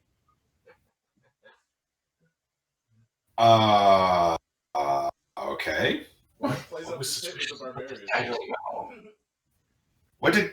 I was just told it was suspicious. Okay. There wasn't any details. Can you expand a little bit on what Kel's seeing as suspicious in this tent? There's something about it that strikes you that it's not 100% what it seems. Huh. Okay. Which means investigate. Yeah. How so? I don't. You can roll me an insight check or an investigation check. Oh, no, I'm going to skip that shit. I'm going to pull out my magic mirror. It grants me insight once a day. It does. Okay, do I roll insight or do you? You can roll insight. I'm not going to bother. I'm going to use my magic item. Okay, I got a 14. She got a 14. There's a glamour present here. Granthar, looking at the reflection of the mirror, you see the tent for what it really is. There Dear are God. toxins and poisons lining the walls, along with very expensive alcohol. Yeah, he's gonna turn it. And in the place of the beautiful, bosomy young lady, there is an 8-foot crone. She is terrifying. glaring. She's not happy looking at the mirror that you're holding up. Wow. Okay. I'm going to put the mirror away, and I'm going to turn and go, okay. Maybe you want to drop that? I don't like dealing with people wearing masks. She closes the tent flap, drops the glamour, almost in a huff at this stage. Well spotted, Cal. Looms up at the lot of you and goes, "Is there a convention in town?" Yes. Oh no, what's going on? You have no idea because you are meditating. Haha. You don't know what's going on. Let me guess. You don't know what's going on. Let me guess. You just had a Warforged and then a dragon a large angry dragon type guy in here just now. She Yeah, cocks that's ahead the- at you, lets out a almost toothy snarl at this stage, and goes, "Yes, the Warforged charmingly offered to help with a little thieving problem I've had, and Ooh, the Dragon Man and I made a delightful deal. He walked off with a beautiful bottle of wine. excellent. What would you like?" I have a business proposition for you. I'm trying to play a prank on a friend. How would you feel about selling me a pair of your underwear? Okay, right to it. Roll a persuasion check at disadvantage. You and Hags, man. Jesus Christ. At disadvantage? At disadvantage, she is not amused right now. Good. We've been like. Is this fucking freaking her hilarious? all day. Oh my god! Her dirty penis. At disadvantage, I rolled a dirty 24. Oh, you gotta be fucking kidding me. I rolled 2 18s. There's a subtle coloration to her cheeks. She looks a little confused and kind of eyeballs you with a, well, that's a first. I will Kind give of- you. Shambles back a little bit and reaches down and pulls out a pair of old-timey looking, like, Like she might be used Granny to it, panties. glamour. to Might the be used to it, knee, like his titties. But- frilly, slightly torn, filthy looking undergarments. Perfect. And says, One Hags Now. granny panties. Check. "You want these?" And she sort of shakes them slightly. Yes. Oh, I'll dodge the cloud of dust. And says, "What I want is to read you." To read me. She Alright. gestures in front of you where there is a stool and tells you to sit. Fine. I will sit. Okay, she extends a gonna go crooked on. hand out, Here comes your Miss Cleo. turns your hand over, and runs it along your palm. Her eyes go white temporarily.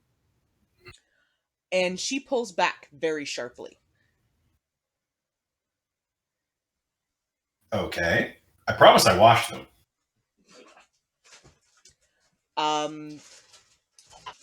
She tells you she can give you one piece of knowledge about your future, Oh. but it will come at the cost of a favor.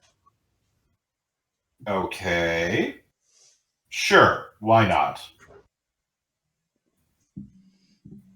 She lets you know that if you're in agreement, she will call on you when she needs you, Okay. and extends a crooked hand for you to shake. All right. I will shake hands with her.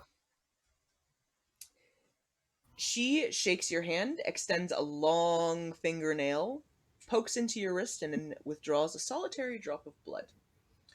Ah, man.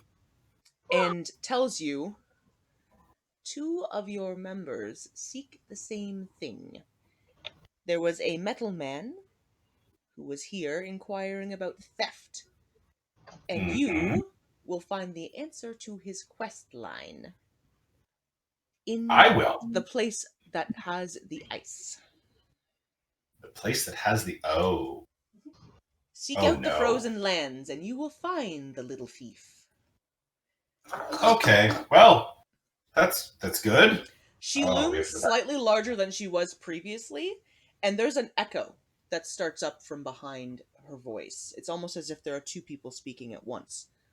And she tells you,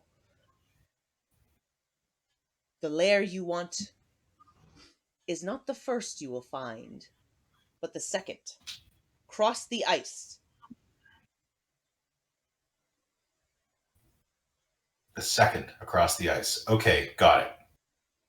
Yeah, so make sure you make a note of that. The lair you want is not the first, but the second. And you Second have one to across cross the ice. you have to cross the ice to find it. All right. And thank you for the underpants. I will make sure they get back to you. And as a further gesture of thanks, here, have some of this frostberry tea. It's delightful. You should appreciate it. And rummage right in my bag of holding it. Give her a little satchel of tea. She softens up fairly considerably, takes the tea from you, and tucks it away into a pocket in her robes. We're Kel, she turns and looks at you and gives you a shrewd kind of calculating glance. And there's that same echo present in the back of her voice as she speaks. And she tells you not to lose faith. Okay.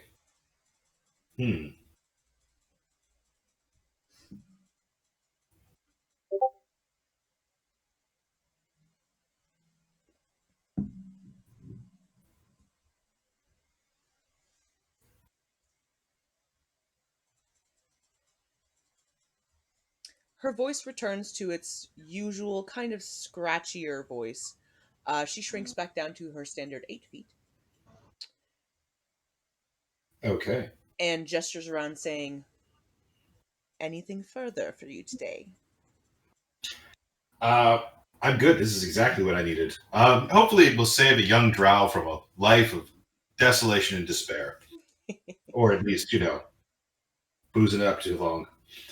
She gives you a bit of a confused blink, but nods kind of like, oh, okay. And when this young drow comes to your tent, and he probably will, to return these panties, just thank him for a pleasant evening.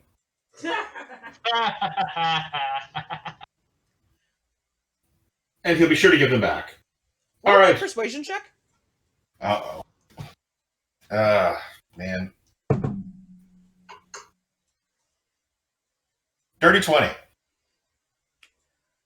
Her gaze shifts, but instead of shifting back into the usual buxom lass that you saw when you entered, it shifts into a mid-60s, plump but not in the right way. Wart on the nose, crooked, broken tooth smile, and she goes, I'll be sure to thank him. Oh, you're so getting into the spirit of this thing. Thank you so much. And then waves a hand. She waves a hand around the tent, and it returns to its standard haberdashery kind of an establishment, and her guise flits back to that beautiful lady you had seen upon first entering. And she lets you know that you are welcome back anytime to purchase additional wares. We always have new stock. All right. Wares. I got to dash back to the end before he wakes up. I'll be right back. And I run off. Okay. Cal, could I have you roll me a religion check, please? Religion. Okay. 13. 13. Thinking over what the crone told you, you are flashed back to the image of your temple in ruin.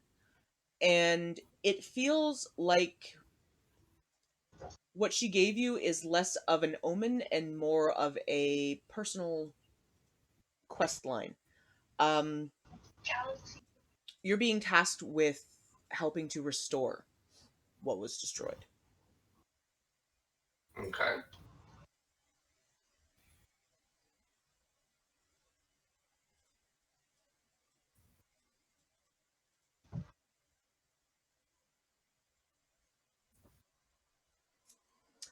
Okie dokie. So, you guys have acquired some horrifying panties.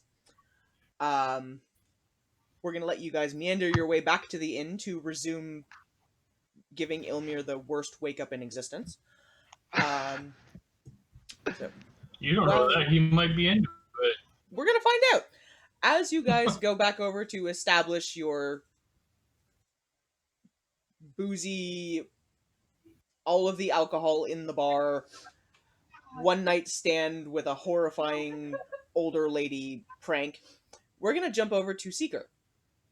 Okay, I'm gonna go to the last tent. Okay. Roll me a perception check as you enter. You said perception? Yep. I think he's left. Well, that's a 20 on the dice, so I'll take that. Thank you. Looking around, you notice one very particular thing. There is a tapestry hanging up behind a wooden counter that has a mid-30s man sitting behind it. And in the top right-hand corner of the tapestry, there is a symbol that you recognize from the Accountants Guild. Yeah, of course. Okay. Give him the whole spiel I've given everybody else. About working for the sheriff, blah blah blah, looking for a young man. Ask if anything's been stolen or attempted to be stolen, because it's the Accountants Guild, so they're a little bit more on the ball than most people.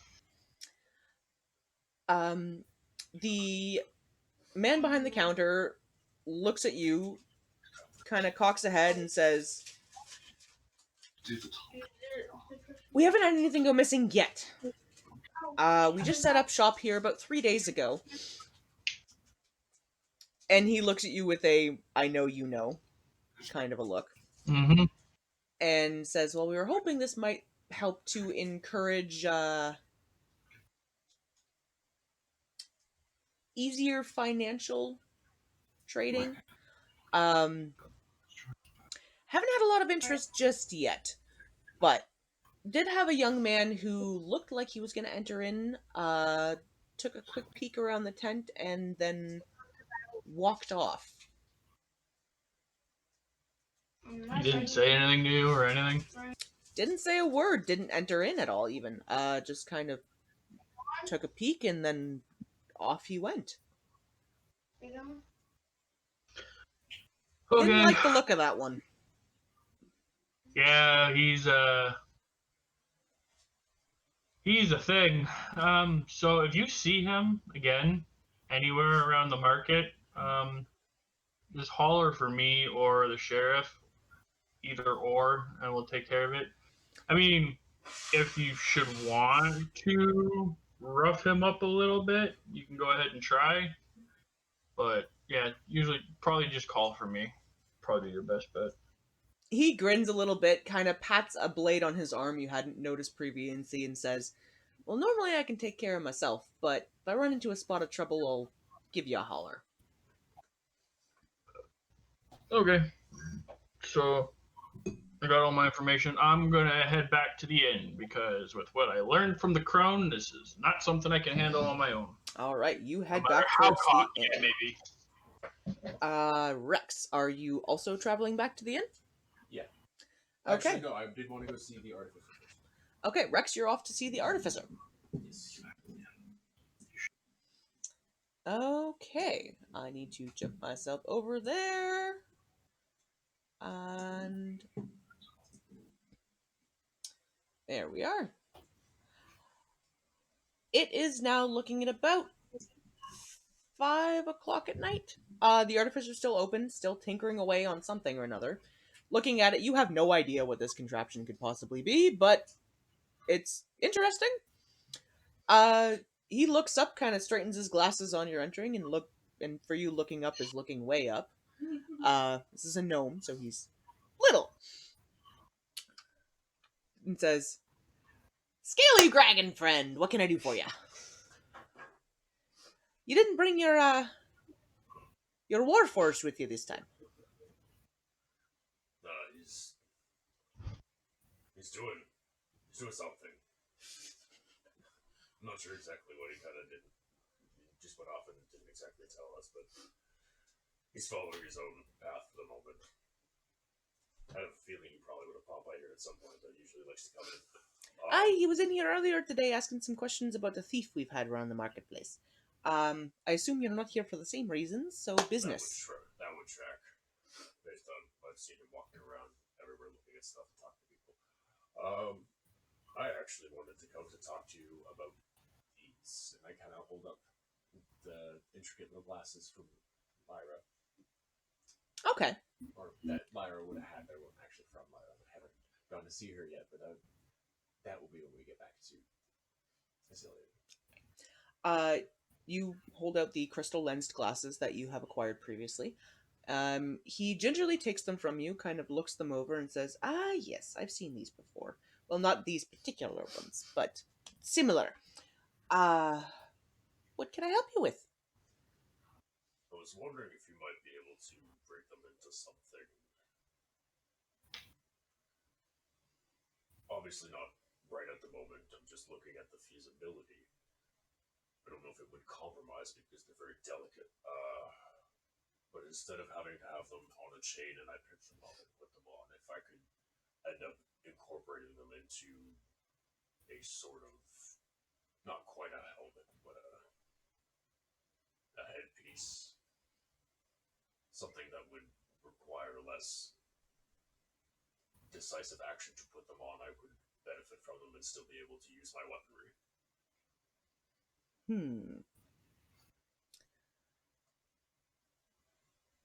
He looks at you a little bit kind of curiously for a second and seems like he's kind of scratching his chin and thinking it over and says, I'm sure I could come up with a way to shift the enchantment onto something. Magic is magic. You don't need to look through it to get it to work. But it will take time. How long can you leave these here with me for?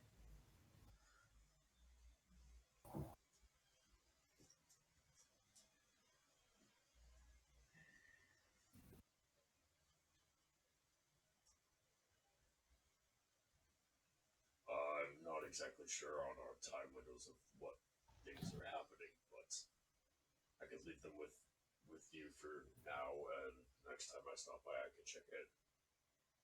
He nods at you and says, it may take me some time to move the enchantment over, but I can probably formulate a cloak clasp or an armband that might operate in the same...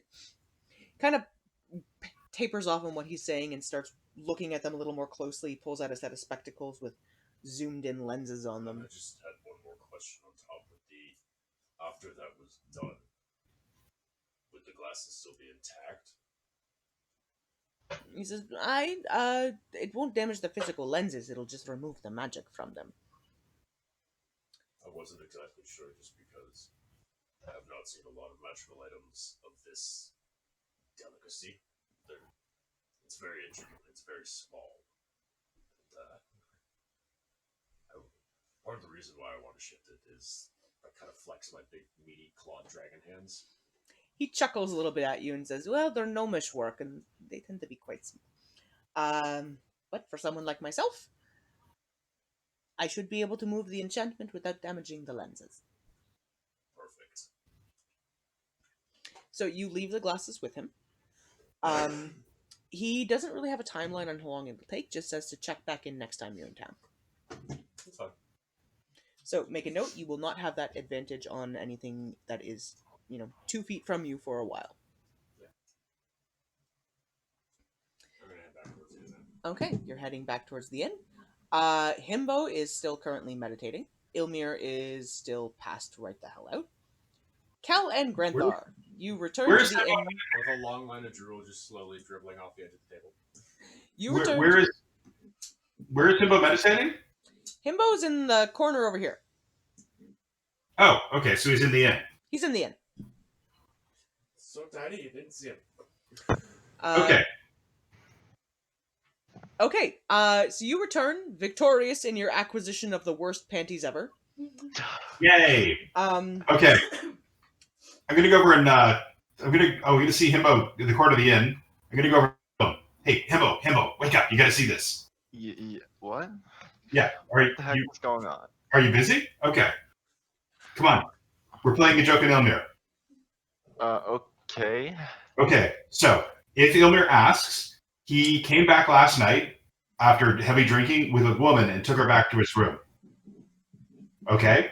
Okay. All right. So you just got to back me up in this story. Okay, Himbo? Okay. All right.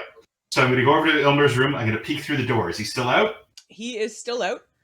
Okay. You guys have started to set up this very elaborate look. I'm going to have you describe everything for me once it's done. But first, okay. Where are you putting the panties? All right. Well, I've left myself a little path to pick my way through the bottles. So I'm going to pick my way carefully through the bottles, and then I'm going to tuck them carefully into his hand. I'll have you roll me a sleight of hand check, please. Sleight of hand check. Sleight of hand check. 13. 13. It takes you a few minutes, Okay. but you do manage to just gingerly wiggle them in so that he's got a bit of a grip on them without waking him up. All right. Cool. Okay.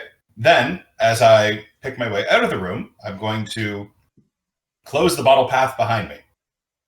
Okay. So, I'm going to have you roll me one more sleight of hand just to make sure you don't cause a, collapse of the delicate bottle pyramid structure. Oh, I was hoping for a dex check. Well, it's the same thing, really. Okay, come on. Oh, an 8.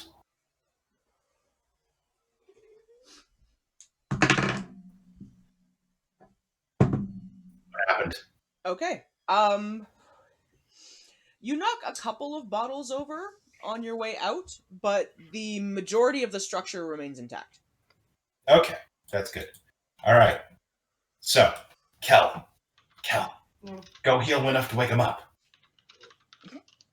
So I guess healing word. Okay.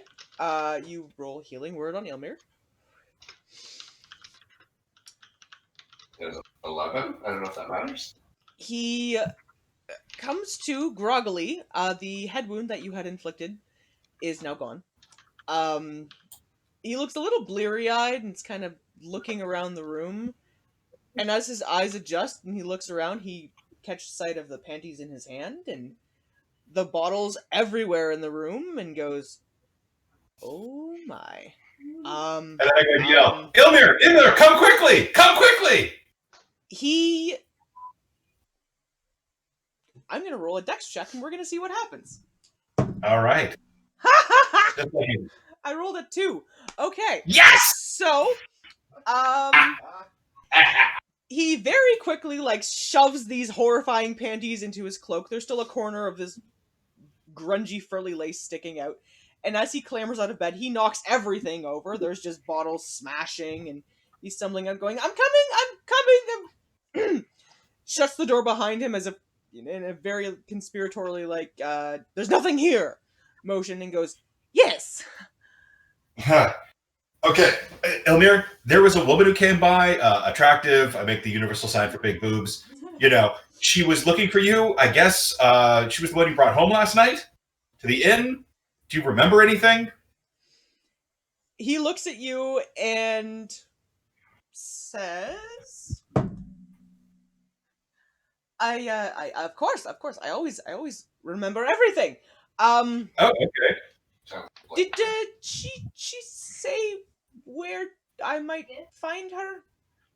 Well, she came by. She said she was looking for you. You have something of hers. She runs the. Well, I described the tent. She described the potions tent or the ale tent in the marketplace, I guess. Yeah. She said. She said that you basically cleaned out her inventory of ales and wines and such. She said she left something in your room. Wanted me to give you a message, and she looked put out, to say the least. Roll me a deception check with advantage. Okay. All right. 15. 15. Okay, and could everybody else roll perception checks quickly? Okay. Let me see here. I was trying one of my. Like everyone, you mean like everyone, like including myself? Or? Anyone who is in the inn right now. 14. God damn it, it's Okay. 5. I'm on my way, so I'm not there yet. All right. Apparently, I'm still a little hazed out from me meditating or something. So, Himbo, you don't notice anything other than the fact that Ilmir is now awake. Rex and Kel, you both notice the hastily hidden panties tucked into his cloak. What are those? I point to them. What? Oh my God! What are those? Wait, Kel, you sly dog, you. Wait, what are you talking about? Sorry, Ilmir, you sly dog, you. He rushes, and there's this bloom of color that shows across his entire face, and he shoves them further into his cloak and says, just a favor from a lady, and rushes out of the bar. No, let's see. Oh God, he's gone. Or we're chasing him out. I'm gonna follow Yep. him. We're gonna follow him. Okay, you guys are following him along. Seeker, where are you currently? You're in the marketplace currently. You're not quite back. Yeah, Roll I was heading me a back to the. perception check. Himbo, come on.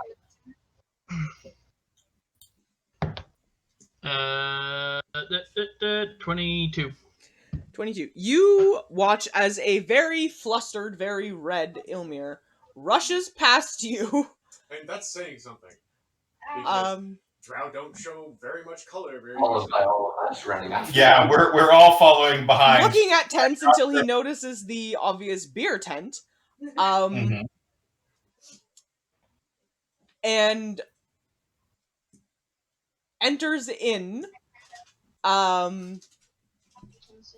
shutting the flap behind him. I'm gonna follow right on his heels and open up the flap. Okay, so you guys are going to peek in. I was gonna say, have enough of you guys seen the episode of Friends where they all pop their head in the door? I was just gonna Yeah, we're doing go over, sit by the side and be like, Okay, so you guys are peeking. We're peeking into the tent. Could I have all of you roll stealth checks to see whether or not he's realized you've opened the tent flap up? Okay. Okay. That's easy. Oh! On 12. I rolled a 1. I don't want to go. God damn it. I can't stop giggling. Trips into the tent. I rolled a 26. Yeah, well, of course, Batman over there. Now I find I'm a myself ghost. in a conundrum on how to handle this. I had Ilmir roll at disadvantage because he is flustered at the moment, and I also rolled a 1. Perfect. Roll off. Roll off. Roll off is gonna have to happen. Granthar, could you roll All right. again, please? That one for both.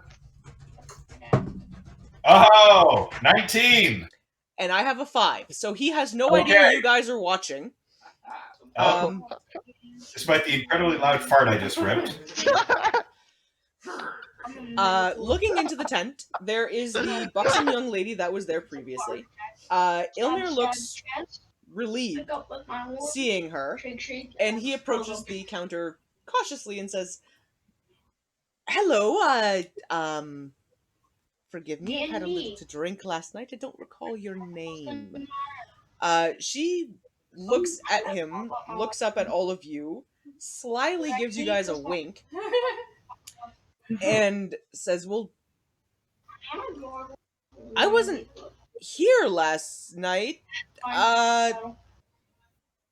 You might be thinking of Doris. I'll go get her for you." And she walks around the back of the tent, and out comes the guys previously shown to Kel and Granthar. Yeah. Rex and Seeker, you have no idea what the hell is going on at this point, and Himbo, you're very confused because you didn't even know this was happening to begin with. She is a mid-50s, kind of dumpy-looking woman, bad skin, mole on her nose, crooked teeth. I mean, this is the kind of person where waking up the next morning would make you question why you consumed alcohol ever. That's the plan. It's not even she just needs a good cleaning up and she'd be beautiful kind of an aesthetic. It's a She's ugly. borderline mountain troll.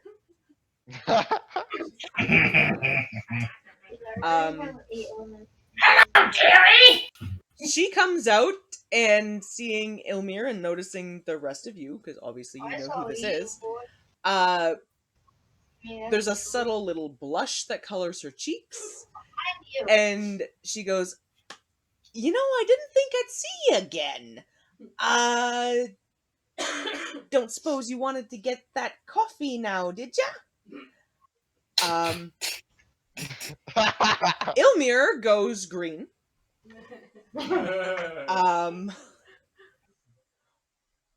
Reaches into his pocket, pulls out the panties that he had stowed there previously, and drops them on the bar with a horrified kind of a look on his face. And then reaches back in, pulls out 100 gold pieces, sets them on the bar, and says, "For your silence, madam. Unfortunately, I'm not going to be staying in town, so At this point, Rain Rex check! forgoes stealth and just bursts out laughing. Okay. We all just like lose our okay. Okay, that's we're gonna wait for him to turn around. Okay. And then just wave. Hi. Ilmir, hearing the raucous laughter coming from Rex, turns around, sees all of you there, goes white as a sheet. Oh God! We bleached him, boys. And just goes, "I don't suppose you'd all be willing to forget about this?"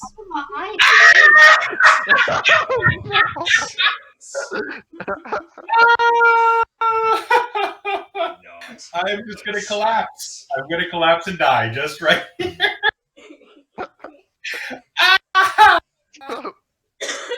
Okay, I'm gonna roll this just to find out for sure. He is oblivious to the fact that you guys had anything to do with this.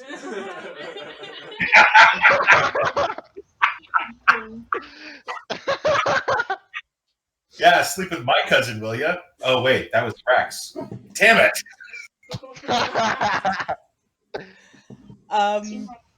He nods to the woman and shuffles out of the tent, head down, thoroughly horrified with himself, and you hear a mumble of, "Never drinking again." Yay! Our horrible intervention worked. Still laughing raucously, Rex steps into the tent, pulls out the dregs of Thiem's bottle of Dragon Ale, takes a shot himself, and hands the rest of the bottle to. Can you do this? She takes the bottle from you, gives you a bit of a nod, pours a tiny sip out, consumes it. Her eyes actually do genuinely have a more charming glow to them now. Hands the bottle back and gives you guys what could pass as a charming grin.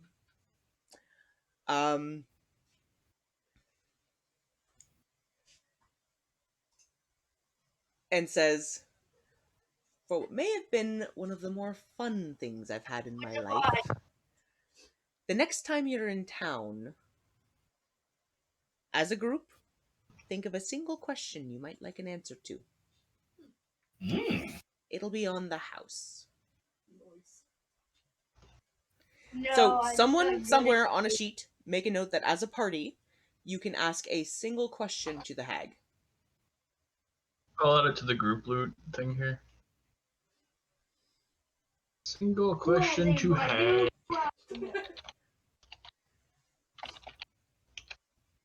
Okay. Hey, by the time Rex passes the rest of the copper dragon ale to the rest of the party to finish off and share. Okay, there's about enough left in it for everybody to have a shot if they'd like it. So Rex has offered up a shot of dragon ale for everybody. Sure, that was absolutely great. Okay, could I have anyone who is taking a shot roll a Constitution check for me? You drinking? Sure. Yeah, I'll have one too. Constitution check. Wow, I actually rolled a 13. I rolled a 19. I rolled a 21. A dirty 21. Okay, none of you guys do anything horrifyingly embarrassing, but the sensation of the alcohol causes you all to spiral into laughter for a good solid 5 minutes, just remembering the look of horror on Ilmir's face. Oh, no. By this point, it's getting to be probably 7-ish in the evening. Did you guys all want to retire back to the inn? Because you do have some decisions to make about where you are going next and what you are doing next. Yes. Yeah, I'm gonna head back to the inn. Okay. Tennessee. Entering back into the inn, the barman is there. Ilmir is sitting at the bar with a glass of what is probably water.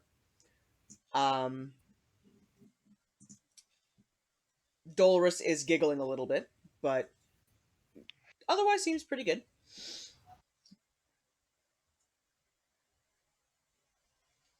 Do any of you guys want to catch, the party up on what you have heard or found out throughout the day? Yeah, that's what I was gonna do. I'm gonna let everyone know that I went and talked to the sheriffs, and I was contracted to catch a thief who's been striking the guild halls and the marketplace tents. Oh, And originally, the description I was given was a small humanoid male with brown hair. But talking to the various purveyors, including the crone that we just had the fun of watching Ilmir deal with, I have come to believe that it's not a humanoid, it's in fact a white dragon. it's not a white dragon? No, it is a white dragon. It is not a human male. It is a white dragon. Do they shapeshift or something like that? Interesting note on that. The hag told me that when we go back to the land of ice to seek the answer to this, we have to go to the further lair, not the closer one. Okay, because among the items that were stolen, there's some pretty expensive things. But there's a couple items that I think everyone should be more aware of. Okay. Number one, he has a bottle that has green dragon poison breath in it. Oh dear. That if he were to unstopper it in, like, say, this city, it would be enough to wipe out half the city. Also not good. He also has some potions. The only one I'm really concerned with is a greater invisibility potion. The rest of them really don't bother me all that much.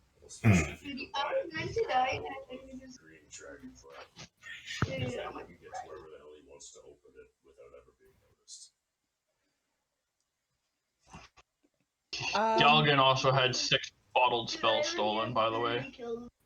Great. Rex? Yeah.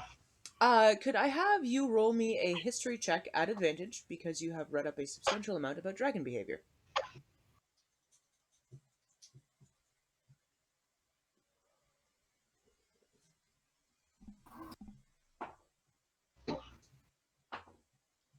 That's an 18. It's an 18. 2 things catch your attention about the facts that Seeger are giving you. One, this sounds like the behavior of a younger dragon as opposed to an older one. Because an older dragon, if it wanted something, would probably just decimate the town to take it. Especially and 2, the behavior that you're hearing sounds like horde building. Oh, they also stole a white dragon egg. They what now? Or what might be a white dragon egg. From the pet lady. She said she had one thing missing out of her shop when she counted, and it was a dragon's egg. And she can't be 100% sure, but she's pretty sure it's a white dragon's egg. Is it maybe their egg? I don't know, but it's close to hatching. She said it was close to hatching.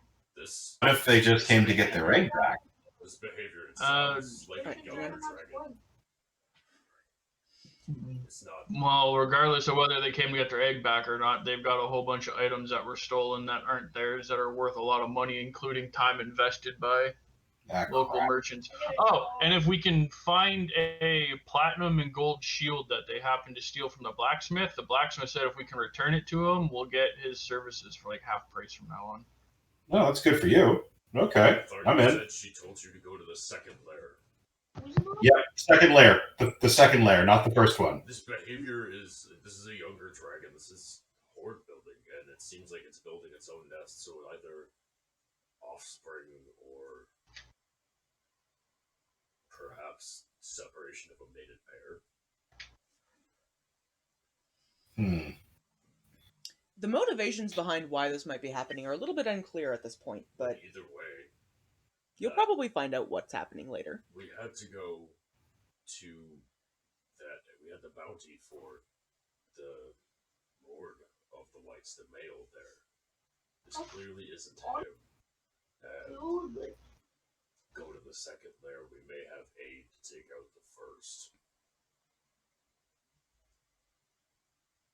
Clearly, someone's got a grudge against Big Daddy.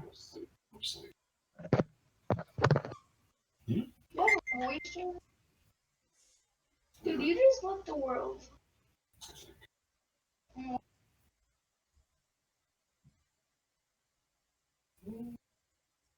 Okay. So, between the goings on in the city that you have found and the discussions you've had with the hag, it seems like your next course of action is probably going to be heading to the Mirror Vale. Now, you guys have been there previously. You know it takes a few days on foot if you wanted to travel on foot. You also know that you could probably look at renting a carriage if you wanted to get to Opithis, and then take the trek out from there. But the question is that where you guys are liking to head next, or is there something else you wanted to do in town? I thought we might want to stop in Asilian really quick before we head back over there. Good idea. Because that's on the way, right? Yeah. Yeah. It's on the way over there, but we might want to stop back in and check in with everything that's going on there too.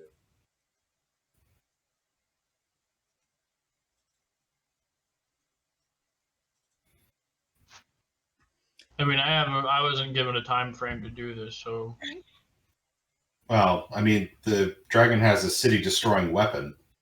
Yeah, I mean, that puts a time frame on it, but it wasn't like I was given a hard time. Like, you've got a week to do this. Is there any other time limits we should be aware of? Well, we also know that the dragon has beef with a city that's quite close to their lair, and just picked up a city-destroying weapon and is heading back there. I don't think it was necessarily picking up the weapon to make it a weapon. It was picking it up because it was the most expensive item in the shop. I know. Oh, okay. The dragon that got that is not the dragon that's threatening the city. The dragon that's threatening the city we have the bounty for. That's Big Daddy, the overlord of the Whites. Okay. That's not who this was. What they may have grabbed the Green Dragon poison for might be for Big Daddy.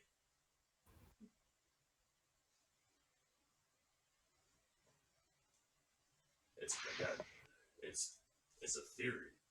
It may be completely wrong. Weird. But it very much seems like we have additional opportunities in our favor here. Okay. So Rex is suggesting you guys take a quick stop off in Asilion. There is the concern that there is a bottle of Green's Dragon's Breath that has been stolen. That can cause a lot of devastation. At the moment, the only thing you really know is that best guess is there is a young white dragon that had been causing some mischief and pilfering items out of the city. Motives at the moment unknown. So, seems like some of you guys are hoping to head directly to Opithis. We're going to put it to a vote.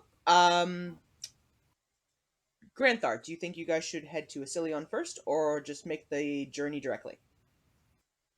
I think it might be a good idea to go to Asilion first, just so that we can get restocked, resupplied, head out with like cold weather gear. We're going to need something to help combat this dragon, and we do happen to know another dragon who's friendly to our cause who may be able to help us, or at least give us some pointers. Okay. Seeker, what are your thoughts? I'm good with whatever the party wants to do. My whole goal right now is to just eventually return those items, because that's what I've been contracted to do, so. Okay. Ilmir is in agreement with whatever the majority of the party decides on. Cal. Yeah. That was a vote. On what? Yeah, we should probably stop in the city. Okay. So that would make a majority party. I'm going to assume you guys are going to rest for the evening and head out in the morning. Yeah. Yep. All right. It is Okay. about a half a day's walk, or if you wanted to, there is a carriage rental service available that you would be able to rent out a carriage to take you to Asilion and then further on towards Oputhis later.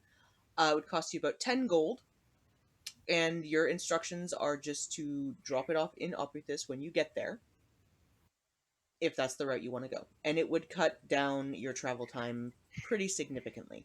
You'd be able to make the journey to Asilion in 4 or 5 hours, as opposed to half a day.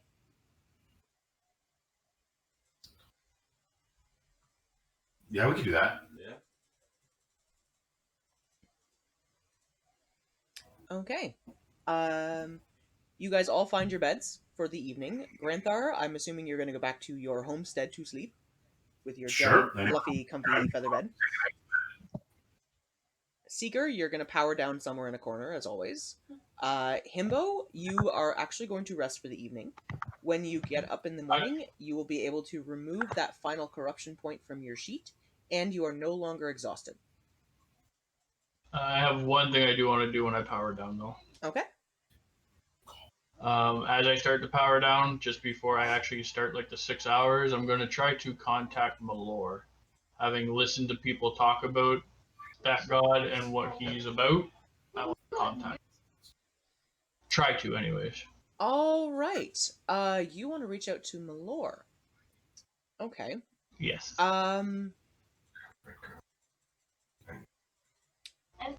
What do you say?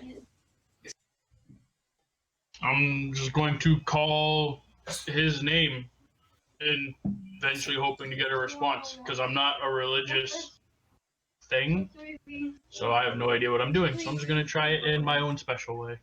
Okay, roll me a religion check at disadvantage. I do not have that. Ooh boy. At disadvantage, you said? Mm-hmm. So that's a 14.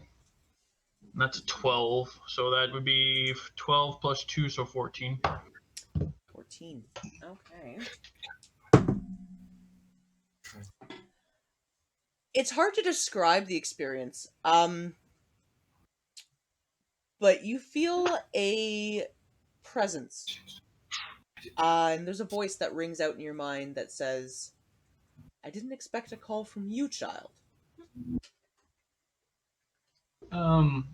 Yeah. I didn't expect to make this call until recently myself. I have a bargain, I guess you could call it, to offer.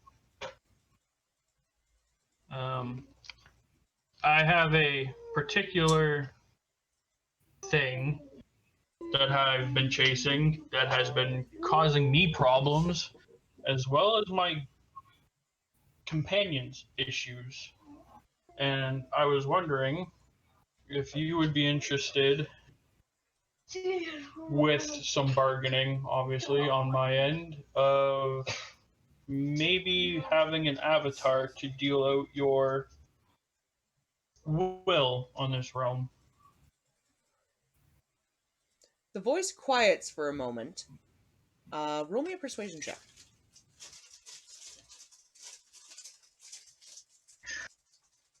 Good, I have proficiency in that. That is 16 plus 2 plus 3 plus 5, so 21. Okay.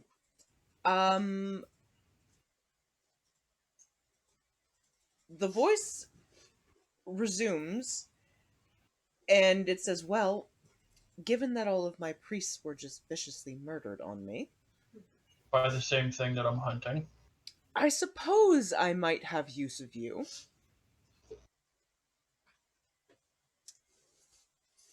I can also make an offering. I do have something you may be interested in. Particularly because the creature that just slaughtered your priests and that I'm hunting gave the item to someone, of one of my companions, to try to stir more problems.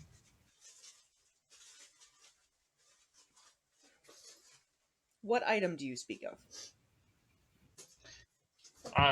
To the DM, I'm speaking of that cursed fuck off sword. Oh, I know. But in character. Yeah. Okay, I have a cursed sword. I don't know exactly what it does, but it did drive the daughter of one of our party members to almost kill her entire own tribe. There's a low, growly laugh that echoes in your mind. And Malor's voice rings out once more and says, I might have use of such an item. Now, I understand I already have one bargain going with your party. However, prove to me your worth as an avatar. You've been sent to tackle one beast in the frozen wastes, but there is a second of pincing fangs and multiple legs that lives in the frozen north. Deliver the killing blow to this creature. Bring me back its head, lay it on the altar along with this sword you're speaking of, and if you survive, I will call on you if I have need of your skill set. That sounds like a deal. You feel a burning sensation on your chest. And looking down, there is a symbol that is now branded into your armor plate. You recognize it because it was also etched onto the doorway to the temple that you had been in previously. This is the symbol of Malor. Okay. I figured I was going to get marked there or on the forehead or something, so...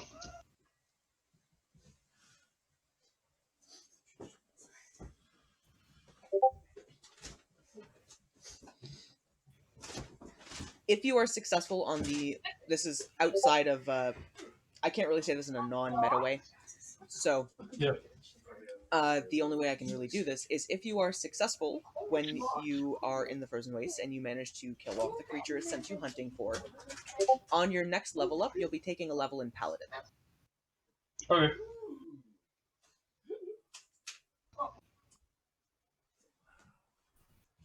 Okie dokie, that works. Alright, and then I'm gonna go into my shutdown for 6 hours. Okay. Or however long is left in the night. Can we pause for a bio break here? Yes, actually, I was going to say this is probably a good place to pause for a bio break. I would like to figure out what we're having for dinner tonight anyways. So let's take a quick 10-minute break, guys. You guys are going to rest for the evening. And I'll say that you get up in the morning, get yourself some breakfast, and travel out to Asilion.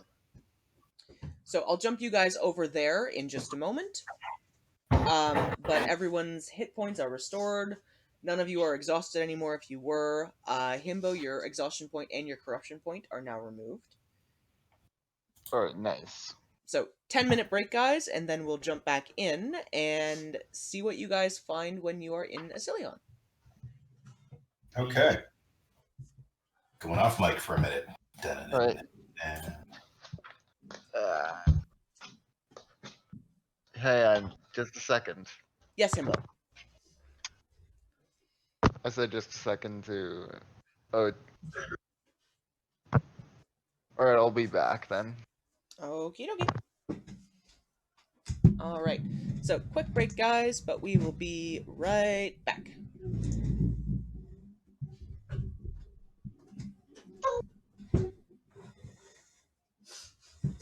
Wait, what emo are you doing? Not that emo was called that, cause like that's from like.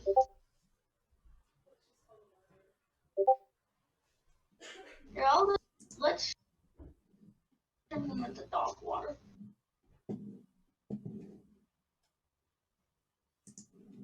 Oh, dude, no bubbles.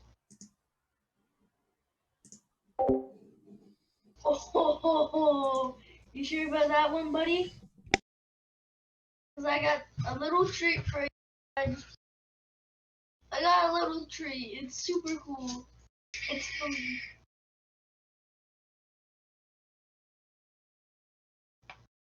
This won't hurt.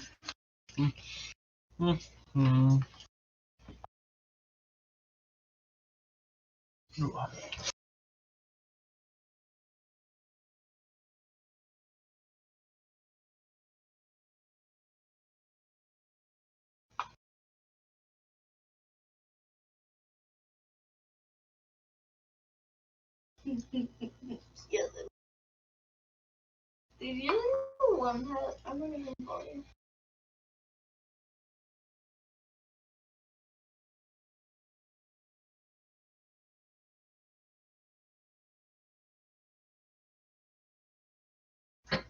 Dude, how am I annoying? How about this dude's annoying?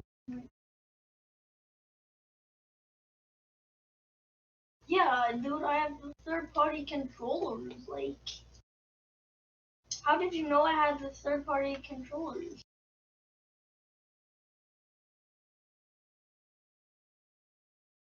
Absolutely. Hello, Matt. Hello, Matt. Wait, is someone actually your teammate or something?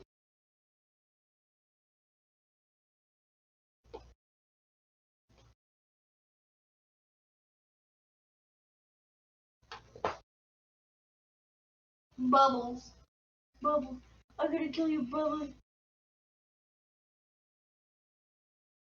I don't know, but Bubbles can go insane sometimes. He just killed you? Here, I'll get revenge for it.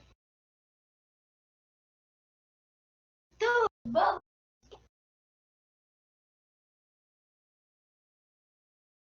See you, Bubbles. Late. Like, honestly. Oh!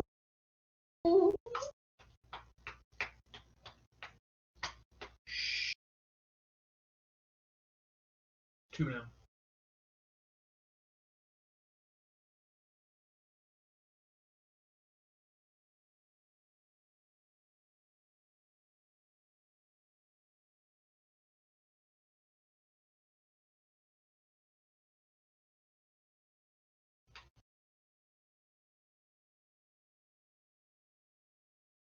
Go.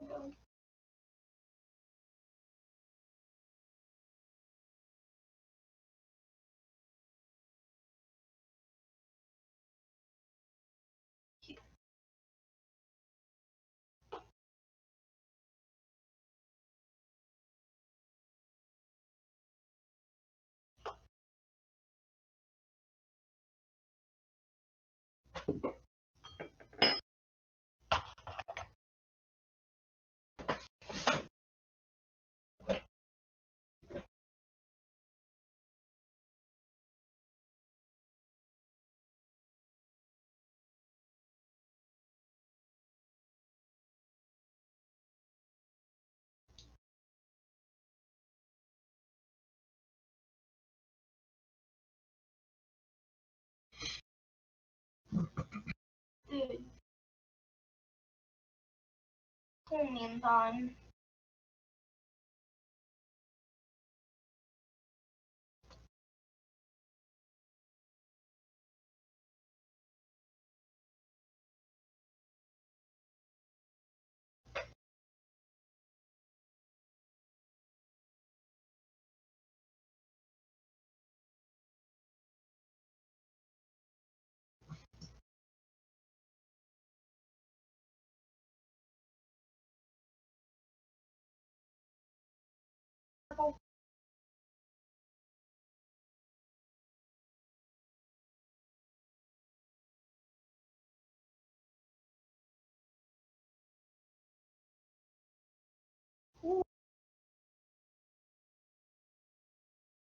My mic's right there.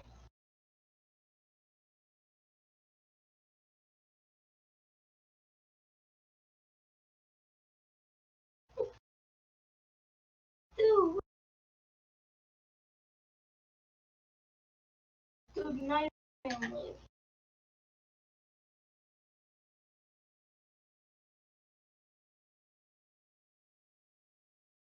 Oh, bubbles.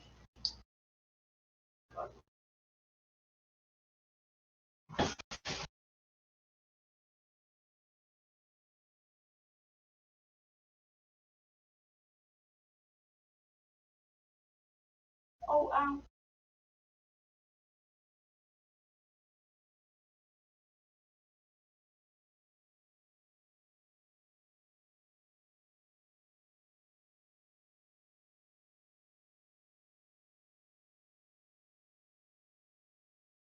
but it is.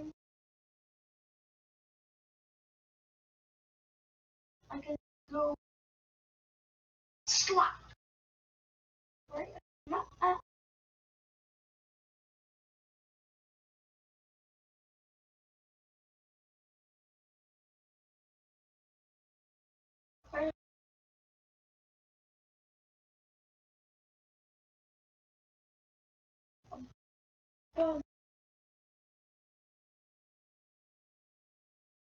Or you think you can catch up? Please.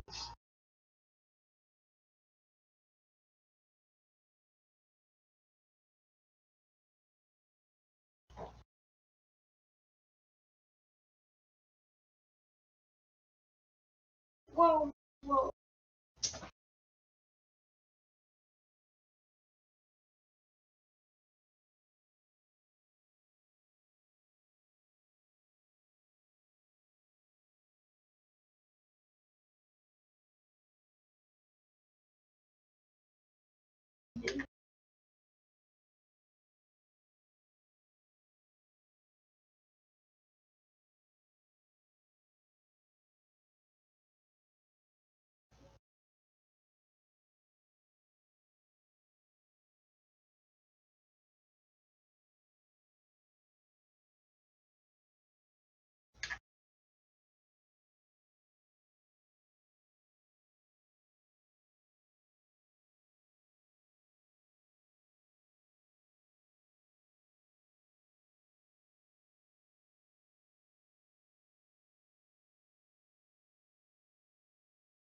Deuces, bubbles.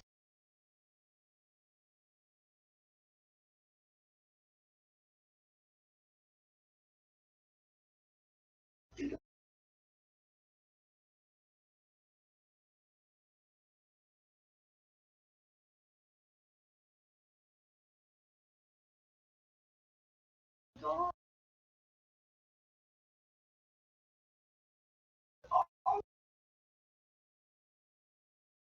Bob. Good, good job. Thank player. What beginner style? Alright, bubbles.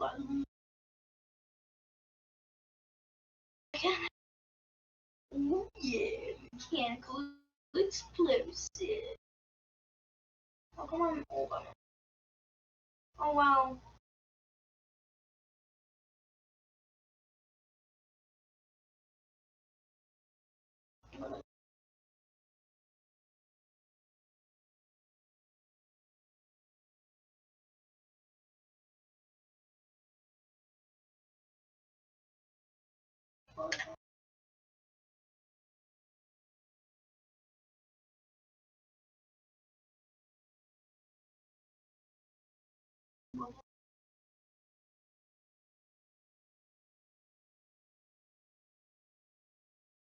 Bubbles is mine.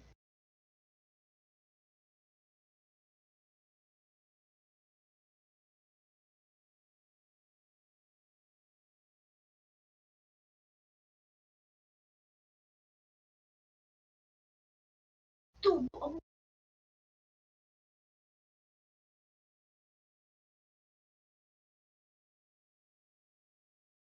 Oh, promise.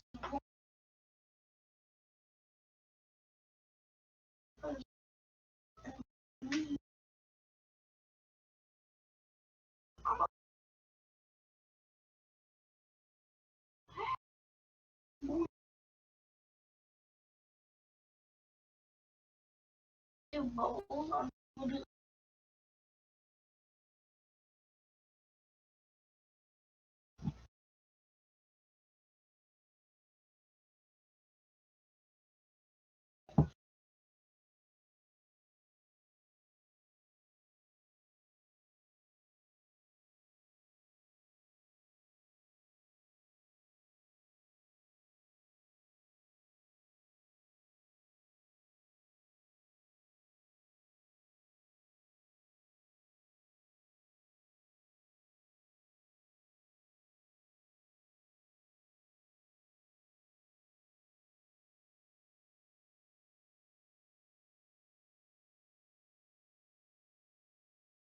bubbles.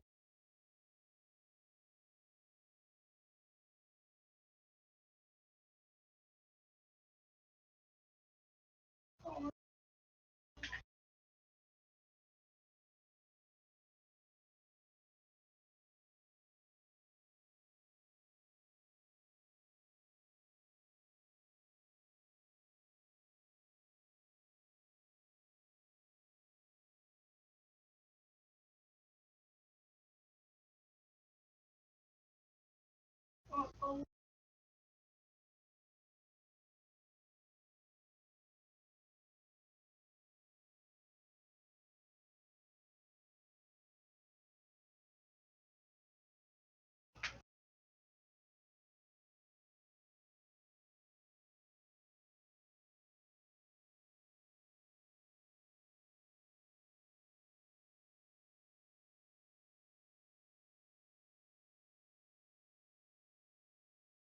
Do bubbles on.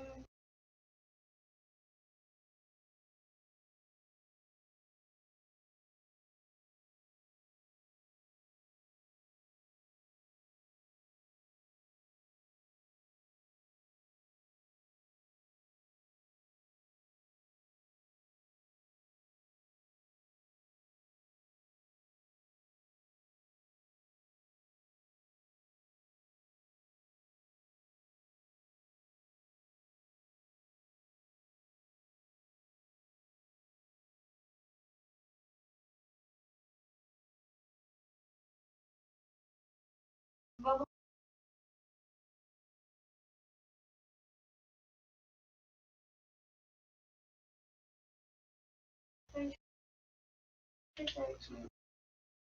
One. Five. That better? Like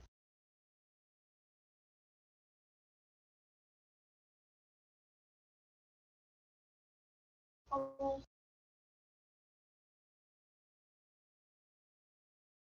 Bubbles.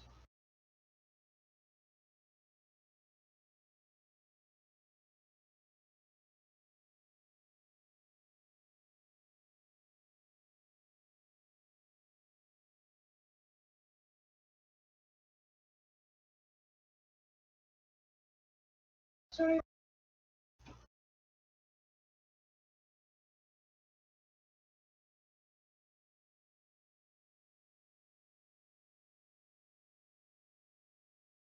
Nah, nah, nah, nah, nah. Bubbles. Please. Okay, if everybody is ready, we're gonna jump back in. I know that Granthar's gonna have to duck out pretty quickly just to grab something, but Yes, in about like 3 minutes. well, I still have Okay. to twiddle the map and get you guys over there, so we will resume Okay, in well, we'll head out and get our food and be right back. just a couple minutes when I get you guys back over to where we need to be. Okay, sounds good. All right, I'm going off mic again. But Himbo will be here. Okie dokie.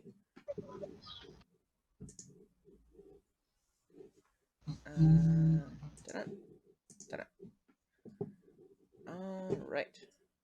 Moving maps.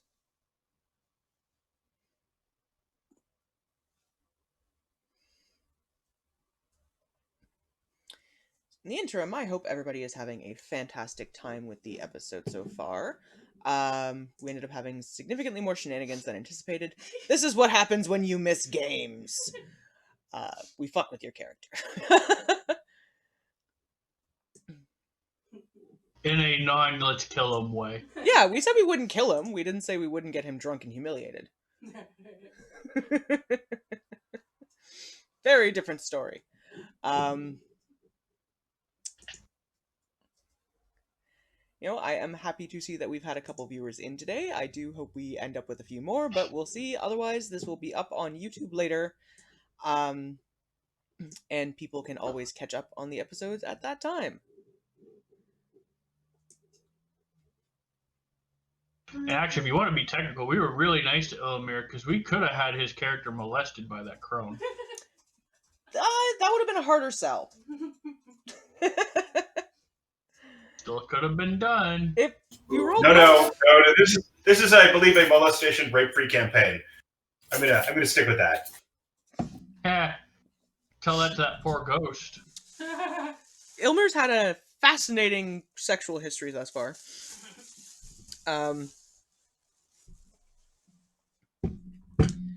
So we'll see what else you guys can end up convincing him to do. It's gonna get ridiculous. When you guys do hop over to the map, obviously I will let everybody know where they are, but you guys are all currently in the Broken Anvil on the map itself, which is a nice enough place to start things off, so I'm gonna leave you there. Itchy nose.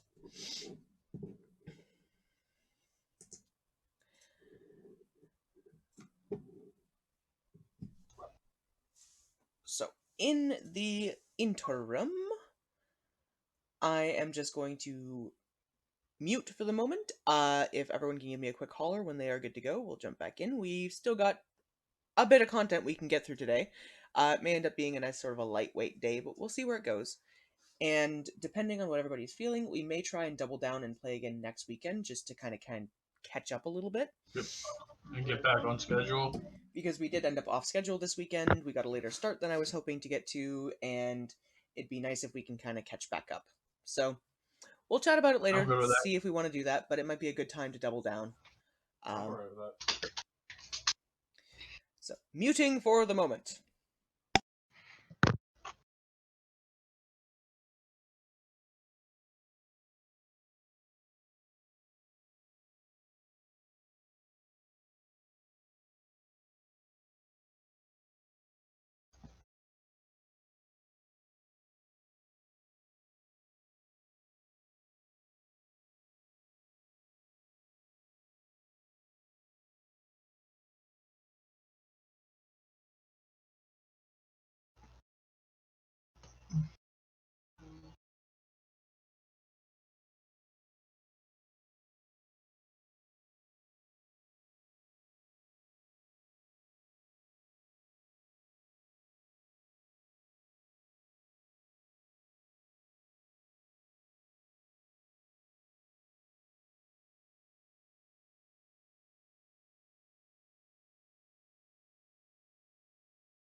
Oh, there's someone with me behind.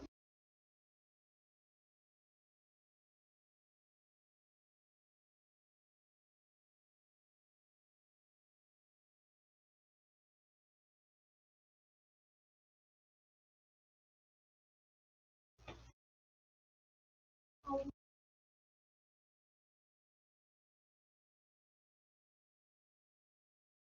Why do you have to do that? I broke you down and killed you, so you won.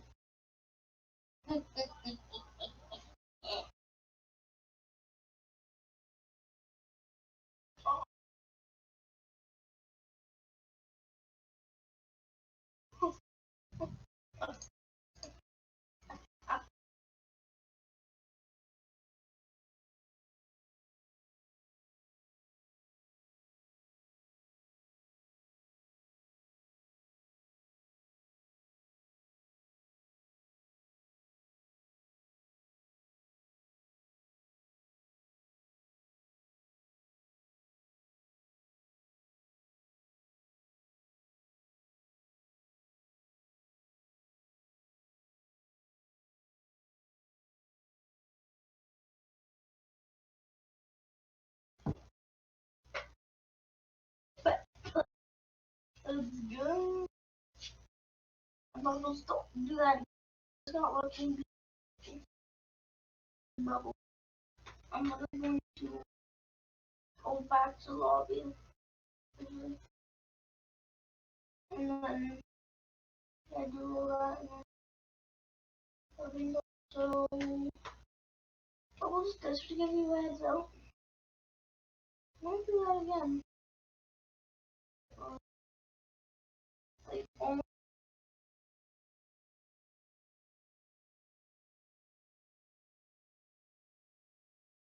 almost going to, almost going to try pumping. You have to run.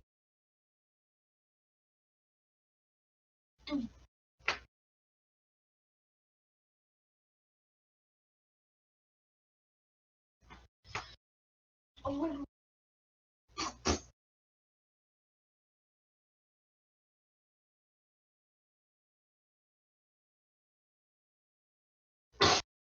oh.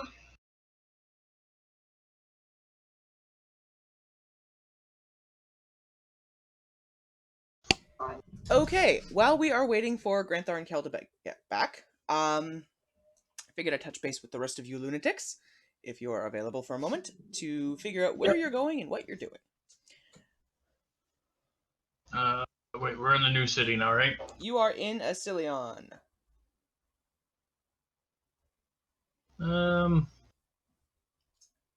I think, well, the only thing I would want to do is split up the group loot so before I forget to do it again, but I have to wait for everyone to be back, so I'm good. Okay, Himbo, is there anything you wanted to do while you're in town?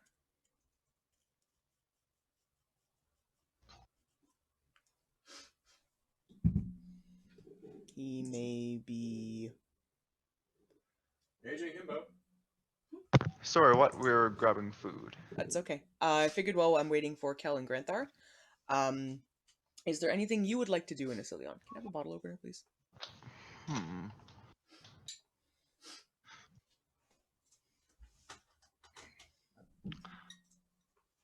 Let's see here.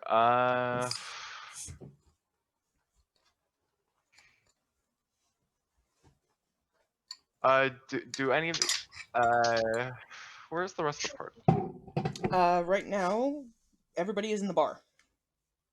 Okay. This is before you guys all split off and run amok, as it were. And plug, I am now getting into the Lime Soda Pop Bros version to find out how that is. Rex, Seeker. Do you think there's anything that we're going to strictly need while we're there? That would probably be a good idea for me to get. Warm clothes, warm cloak, We're gonna be in the rations that may not freeze on you. Where do you guys typically keep your rations? Because if they're in your bag of holding, they would be fine. I was just thinking more like if it's like fruits and stuff, if you have them out for even like a couple of minutes in like freezing cold temperatures, they're gonna be kind of hard to eat. So like you're gonna want to do like bread and cheese maybe. The standard rations that you guys currently have, you guys have a buttload of, by the way, because you've all stocked up on them, are things like jerky, hardtack, dried fruits. You know, your standard won't expire pretty much ever, just slowly get slightly less tasty. Kind of stuff. Okay. They'll tide you over in a pinch, but it's not the same thing as sitting down to a nice warm meal, right? I wonder where I can get a cloak or some clothes. General shop usual.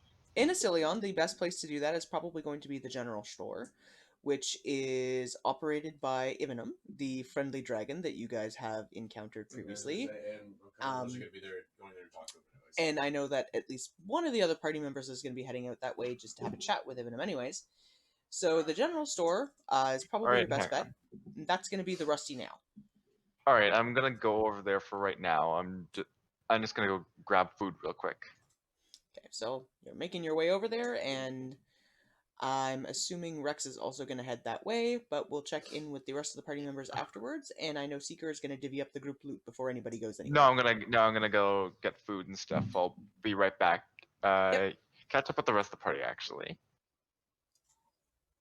Okay, Rex, Right. I am assuming you are also heading off to the Rusty Nail. Yeah. Right, if you'd like to move your token along appropriately, please. Oop, nope. Hang on. Thing bounced on me. Damn, you rolled on me. Can be a little fidgety sometimes, but it does the job. Bar. Gotta reacquaint myself with. It's the Broken Anvil. It is 3/4 of the way down the map, and Got it. There we go. The rest of you now.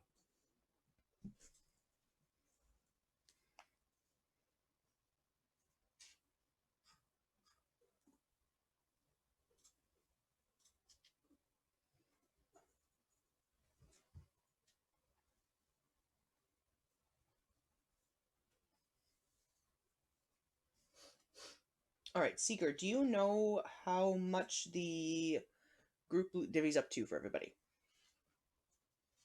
Give me one moment. It's what, 7 party members now? 6, I believe. Or is it 6? 6. Okay, so 6. So it's going to be 700 something. Give me a second. Let me pull up the calculator. 4350 divided by 6. 725 gold each. 725 gold pieces each. So those of you that are currently here can add 725 gold pieces to your loot.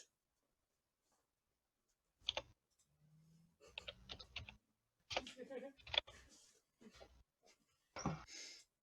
fat ass was getting stuck in the box. He's not the most graceful cat that's ever existed.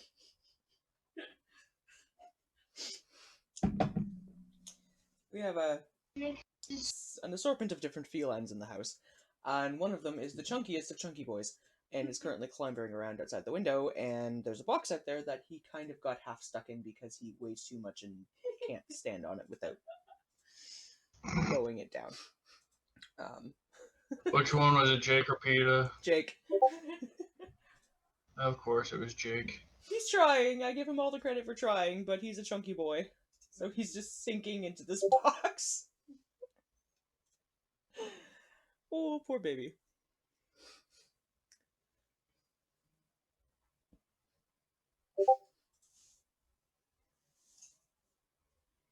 Chunky bugger. But he's sweet and I love him. I have a pile of cats at the moment, so. Oh, sweetie baby.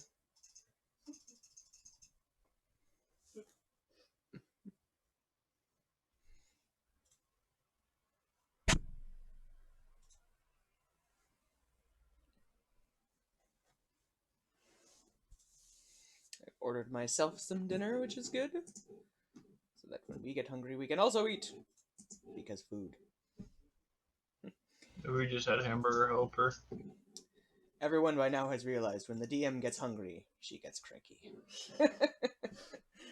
So we avoid that at all costs. And when she gets frustrated, she reaches for the moonshine. Yep. It helped. Sort of.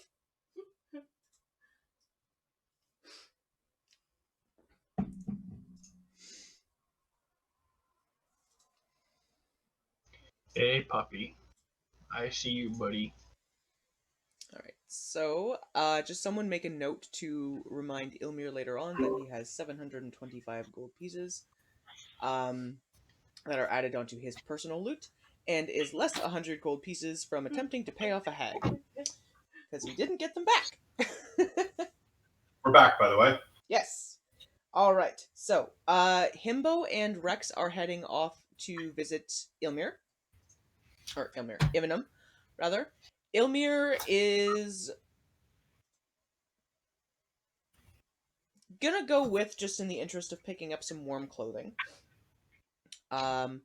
Seeker has divvied up the group loot, so everybody now has an additional 725 gold pieces in their personal funds.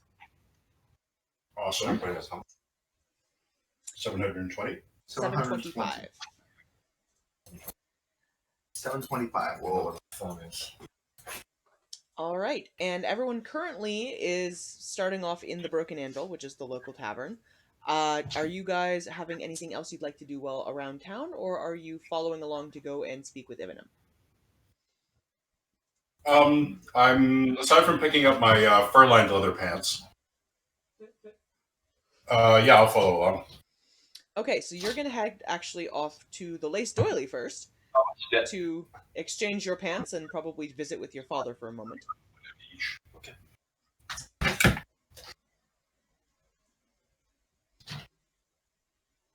So we'll do this a couple of party members at a time if everyone is ready to go.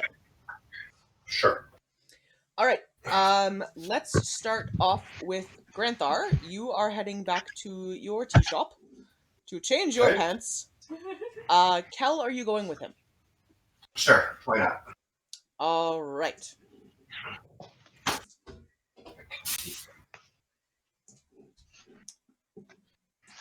So, travel. Oh, there's a token I forgot to move.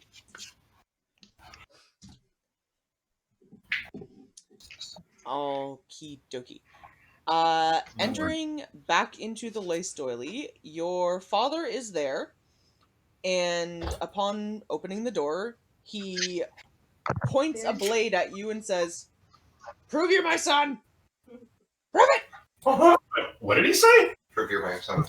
Okay, I give him the most exasperated Dad I possibly can muster. And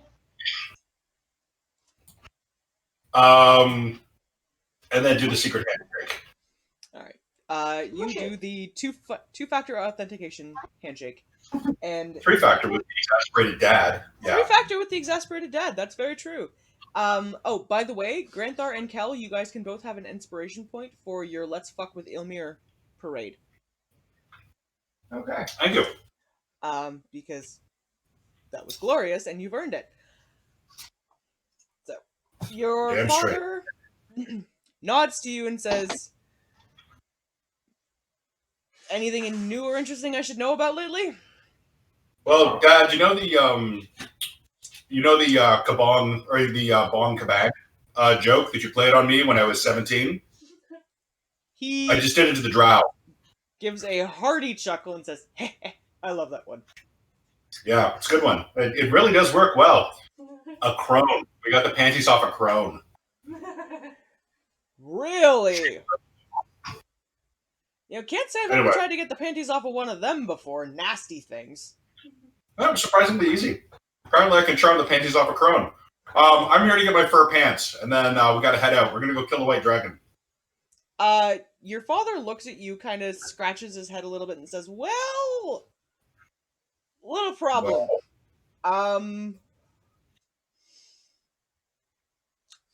Your pants are missing." My pants are missing? Yeah, they're gone. The dragon stole your pants. One of our nicer tea sets is gone. That little weird paper flower that you made when you were like 10 is gone. That old chipped vase that was in the back, like 6 things just gone. Sort of brown-haired, slightly built human boy in here, kind of charming. And then when he left, a bunch of stuff was gone. He goes, no, young woman 20s, maybe? Pretty thing, well dressed, well spoken. She came in and ordered a cup of tea, and we chatted for a few minutes, and then she paid, and off she went, and I went looking because I was thinking about making myself a pot of white locust tea that uses that specialized teapot, and it was just nowhere to be found. And then I looked and noticed that the fur pants were gone, and that shipped vase is missing, and it's the strangest thing to have someone run off with. Honestly, who steals a barbarian's pants? Nobody wants a barbarian's pants. All right, Dad. You want it in your pants. Yeah, well, everyone wants it in my pants. That's my thing. I fuck dragons. Yeah. Sorry, correction. We're going to go kill and/or seduce a white dragon. Hey, if we could seduce her into, I could seduce her into the back room while you guys steal all her treasure. Mm. You can try. Depending on what she's wearing, you might be getting into my pants after all. Second plan B, stabby stab. Mm. But all right, well, I guess I'm just gonna. Oh wait, I know what I have. Hey, is that fur-lined like kilt thing that Aunt Agatha used to wear hanging around somewhere? I think that would fit me. She was a stout woman. Your dad kind of chuckles and goes, "Oh yeah, that's in the trunk in the back room. Actually mended it recently, added a couple extra pockets to it. Heading off to the cold, huh?" He rummages around in his room for a second, comes out and hands you a fur-lined cloak as well. Wow. That has a lot more flowers embroidered on it than I remember. Oh well, it's warm. Shut up, kid. Hey. I'm glad you took up needlepoint, Dad, just like Mom suggested all those years ago. So you have some warmer clothing. And news for the party. And news for the party. So, is there anything else you'd like to do while in your tea shop? I'm going to stock up on my rations. Kel, do you need anything? I'm going to need some warmer clothes, too. I don't know if I have any. Okay, well, I mean, we got lots of stuff over from Agatha's adventuring days. And then... I mean, it might not be the most fashion-forward, but I'm sure we have some stuff that'll fit you. You probably have a couple of warmer cloaks that you'd be able to bring with you. Nothing that's specifically going to be, winter clothing in that sense, other than the one fur-lined kilt that you happen to have. But there are some warm cloaks that'll do. Because I do have my cloak, so whatever I'm wearing is going to be under that. Alrighty. Your dad does mention, as you are going to leave, though, that Miriam and Shirin left a few days ago to head up into the mountain pass to train. He felt it was time that Miriam learned the ways, so that hopefully what happened doesn't happen again. Yeah. Plus, as we go on, there seems a better and better chance that I might have something happen to me, and she'd probably better know how to use Stabicus. Or, as I found, Stabicus will use her. All right. Thanks, Dad. I'll try to send word if we survive. And, yeah, don't, just keep an eye on anyone charming who comes to the shop again. He gives you a disgruntled kind of a huff and just goes, "Well, I didn't know she was gonna steal your pants." That teapot, I loved that teapot, Dad. I loved that teapot. Honestly. I didn't think you could make them anymore. But, all right. I'm going to try to find a replacement. The teapot in question that was stolen is solid gold. Like, the set is probably worth more than anything else you guys own. Mm-hmm. And it's the only way to make that kind of tea. I mean, the value of the pot's irrelevant. It's the tea. If you can't make tea, what's the point? And the tea itself is expensive. Now I have tea going stale. I can't make it. The freaking pot is gone. It came from all the way across the continent. And I don't think there's an artificer in this town that would even know what I was talking about if I tried to describe how it worked. It's got some weird vacuum system that just, extracts the tea essence. And, Dad, I'm gonna have to go on a whole other quest just to get a new teapot. So mark that down on your sheet. Quest for teapot. I understand that you were probably a little glamored there, and you're not in trouble, Dad. I'm sorry. It's been a long day. I love you. I'll see you later. All right. So you guys are gonna go catch up with the rest of the party at the Rusty Nail. We'll head over there for the moment now, just to see how the rest of the party is doing.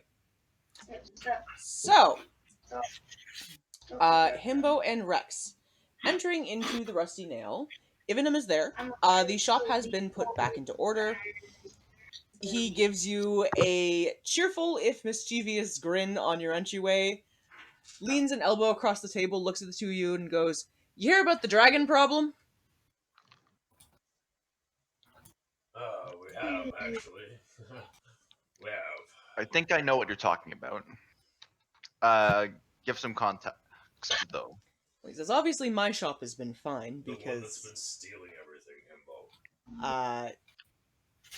no little white dragon would be foolish enough to come in here. But the rest of the town's been having a little bit of an issue. A lot of the shops have had exactly 6 items go missing.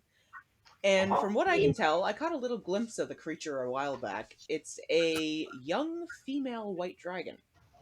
Oh, so it is female. It was acting like a male in the other city. Just 1 second. Seeker, you went with? Yes. Okay. Ivanum cocks ahead at your comment and goes, "What are you talking about, other city?" It was in Eris.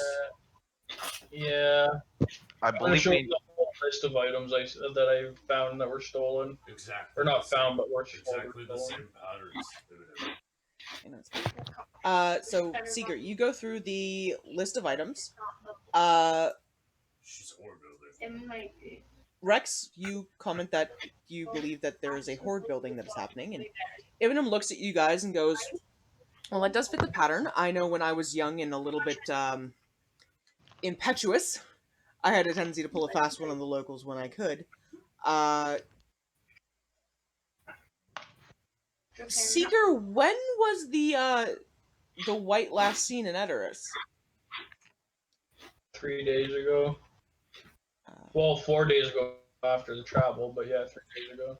Actually, you do know that there was one of the shopkeepers that was burglarized in the morning yesterday when you were there. Oh, so 2 days ago. Ivanum kind of looks at you strangely and goes, "Well, that doesn't make sense. The young dragon that we've been dealing with has been here for about a week." Well, there's 2 young dragons. So it's the whole.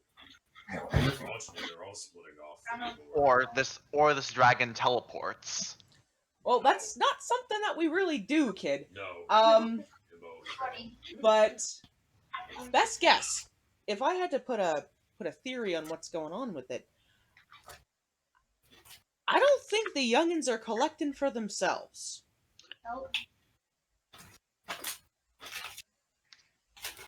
Collecting for the I'm gonna reach patriarch or matriarch or whatever. I'm gonna reach into my bag of holding and pull out the little bounty slip for the Lord of the White, plop it on the table, and I'm also gonna reach in and pull out the bottle of fresh dragon ale and kind of shake it at him.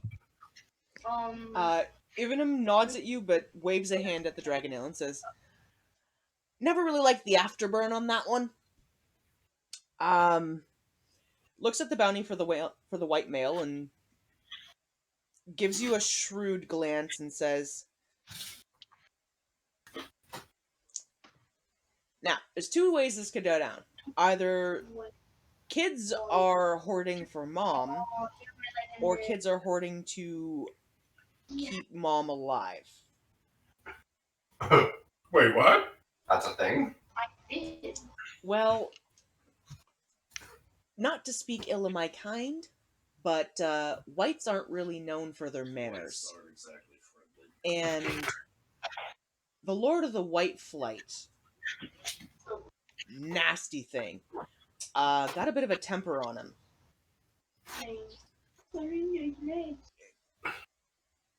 kind of known that he hasn't been overly fond of the kids in most previous years, and less than sweet to his mate. Might be the kids are stealing in an effort to try and make sure that they and Mom don't end up on the menu. Which leads me back to what I thought earlier. We have an exploitable advantage in our fight against the male. Do you say that out loud? Yeah. Ivanum gives you a bit of a chuckle and says, she may not like him, but I really doubt she'd fight against him. No. Not directly. But she won't get in our way either.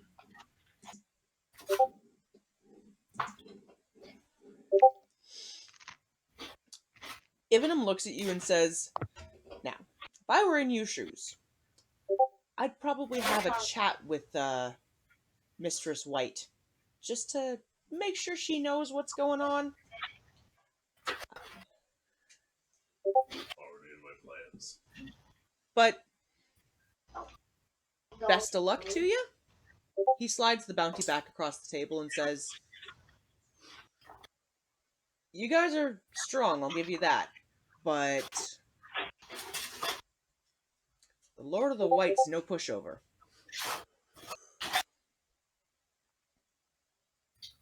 Can you crack the brass and take a shot? Roll a constitution check for me, please. Constitution.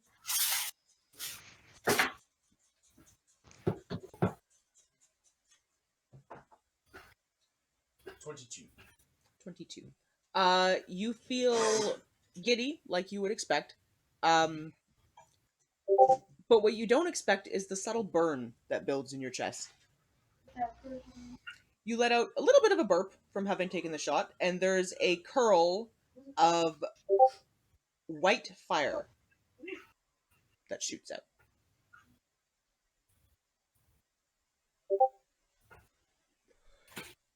Ivanum gives you a wink and says, it's the afterburn, it'll kill you. Himbo. Let's go lazy. Yes. Listening in on this conversation, do you have any questions you would like to ask Ivanum, or anything in particular you are shopping for? Oh, I was actually here to On our trip, we might need some warm clothes. Something like a cloak or something like that. Do you happen to have anything like that, Ibnum? Ivanum gives you a grin and a nod and says, if you're heading to the frozen wastes, you're definitely going to need some warmer clothes. Yep. That's going to leave you a monksicle. He heads into the back room for a moment and comes back out with a stack of fur-lined, very attractive-looking cloaks, along with a couple of much warmer bedrolls, and a handful of winterized tents, and says, might be something you're going to need. Recommendation? Hunker down at night, keep close together, don't let the fires go out. Okay. He lets you know that it's going to be 25 gold pieces for the lot. There are enough tents, bedrolls, and fur cloaks there for most of the party who doesn't already have any of them. You mean the other shotgun? Alright. Because I have Here you stuff go. in it. Okay, so you pay him, Yep, and 25. you take a pile of warm cloaks, bedrolls, winterized tents, a couple of bundles of nice dry kindling, and Where some... did I mark that down? Write it on your sheet. Just anywhere in your inventory, just put winter camping gear. Okay. As long as you guys are wearing winter clothing, you will not instantly freeze. But it is going to be difficult terrain, and you will have to keep things in mind. We managed to get the god chest. Alright, Cal and Granthar, you guys are going to catch up with the rest of the party at the Rusty Nail to speak with Ivana. Okay. I'm just going to divvy up dinner quickly, and I'll be right back. Okay. I do. Alright, Shoo cat. Okay, so drinks first. I can give you that up. Stop throwing it at me, you jerk. He has a Frosty, Nyx has a Frosty. Fruitopia's Kyle's. Do you want to grab Nyx? She can... Oh god, easy. I just body the whole. I just body the whole floor. Like, that's the second thing. Body the whole floor. Yeah, but there was only one person.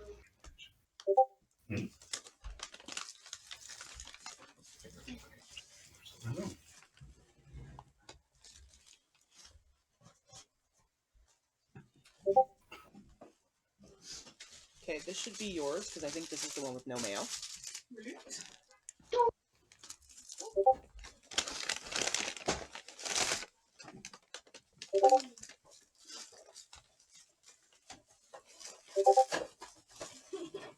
That's your cheddar thingy. I don't think that actually went on gloves because I actually Means that one should be mine, and I will double check. the answer is yours.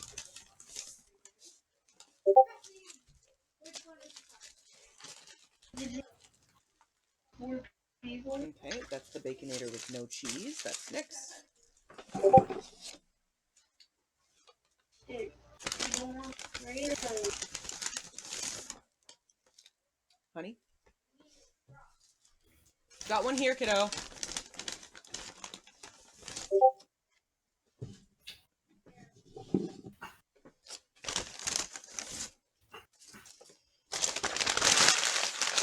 Okay. These are yours, and you've got a sandwich here. So take this stuff, put it down, and then you can come back and get Kyle's.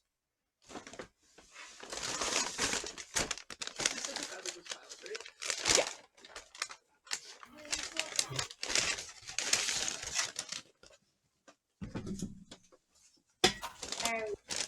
Okay. my stuff. Right here.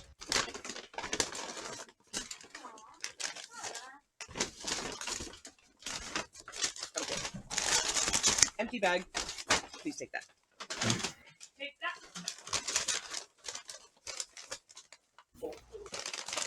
Actually, I just want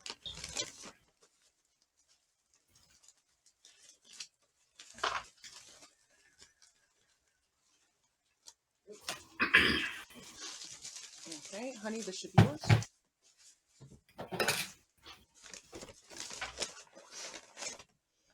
The other fries.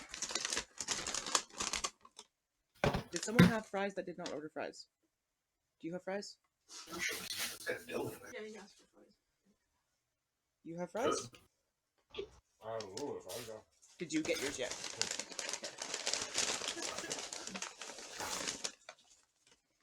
Here.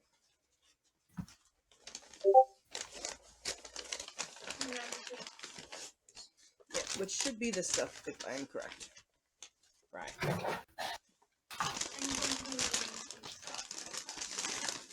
on.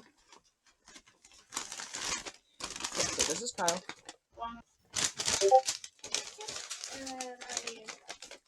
There's probably one in the bag that you have next to you. Here. Napkins. Napkins. Napkins. Okay.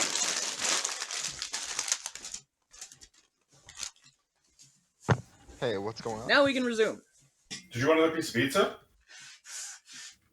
Yeah. Okay. Yeah. I'm just wondering what's going on, though. It's just taking a quick break so that I could divvy up dinner. Okay. All right, jumping back in. Kel and Granthar, you guys have met up with the rest of the party. Rex and Seeker, do you fill them in on what you have found out about the likely cause of the burglaries? Yes. Yes, I do. Right, so you guys are told about the likelihood that the young ones are being sent to hoard for a larger dragon, Oh. and that it seems like there are at least 2 right now. Huh. Interesting. Well, they hit my shop. Oh, what'd they get? Very valuable teapot. Some knickknacks. Strangely enough, some like knickknacks from my childhood. Like, what a weird thing to take. Homemade paper flowers? They're not worth anything. Well, it's what they've been kind of doing is they hit places and they take one item of a lot of value and 5 items that have like no value or foreseeable value anyways. Ivanum gives you all a bit of a grin and says, well, we dragons are an interesting type. You never really know what's going to catch your attention. Me personally, I tend to go for things that are unique, shiny, one of a kind. And that can range anywhere from a feather with a single gold streak in it to a suit of armor of 100% gold. It's really whatever seems like it Gold and platinum. it would make a unique place in a horde.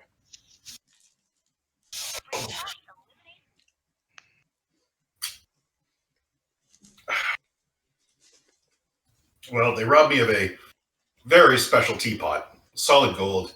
Is used for making a very specific kind of tea. Yeah, that tracks. It's going to be incredibly hard to replace.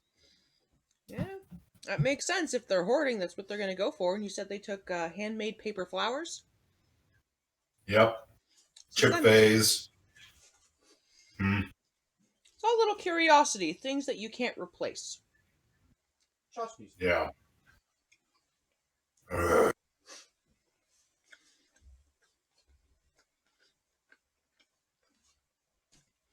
Well, if you find the horde and you kill the dragon, you'll probably get your stuff back. I hope so. All right. So, are we traveling by bird? How are we doing this, guys? You guys do Alrighty. still have access. Yep, you do still have access to a carriage. You can take to Opithus. Oh, okay.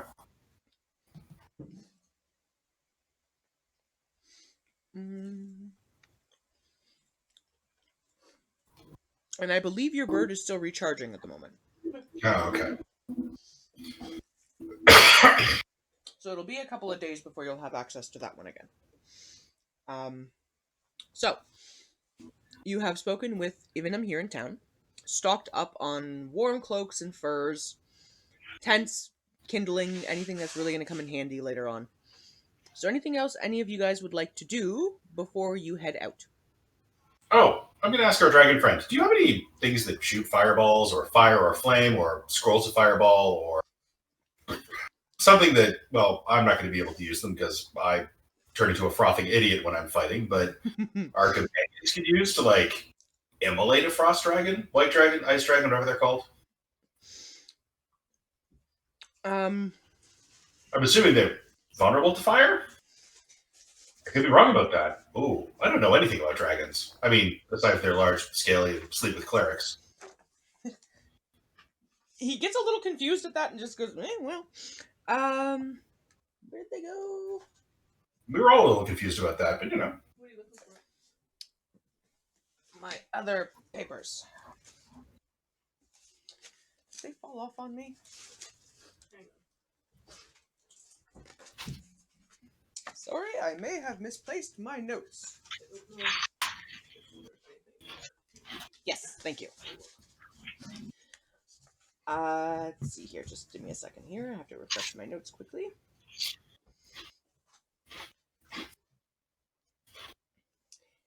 Ivanum kind of hums and haws for a second and goes, well, fire's not going to be a bad thing, but it's not going to really give you any bonus against it. Just might keep you from freezing to death.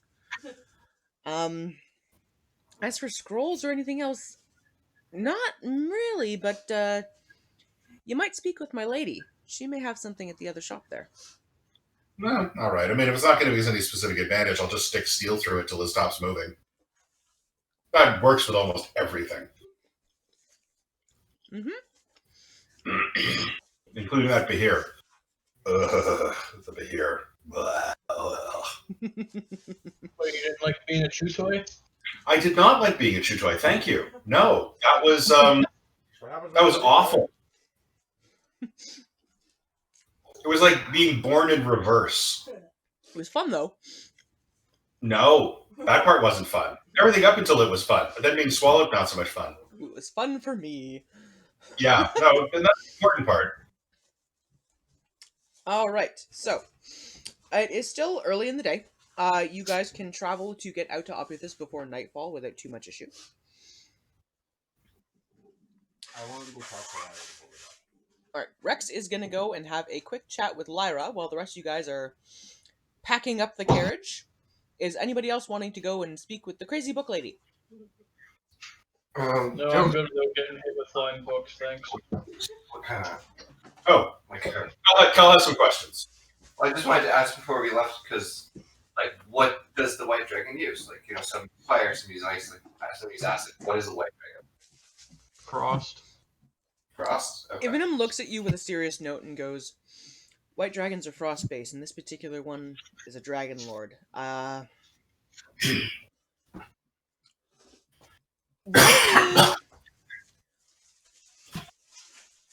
Roll me a persuasion check." Okay.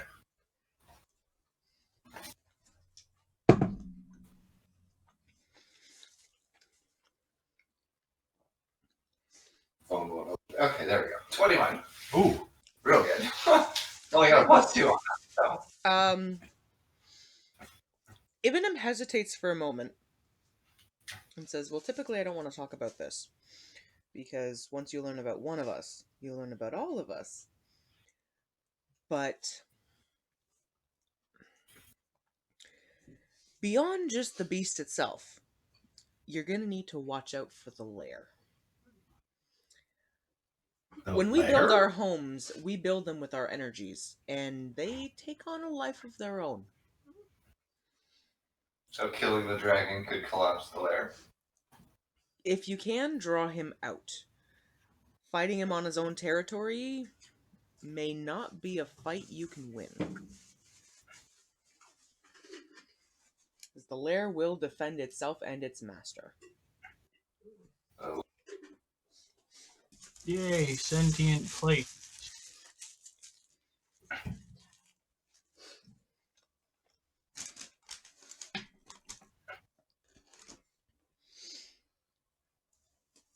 Okay. Kel, did you have any other questions? I think it was just that. That's all I can really think of right now. All right. I'm going to jump over to Rex, who has gone to visit Lyra.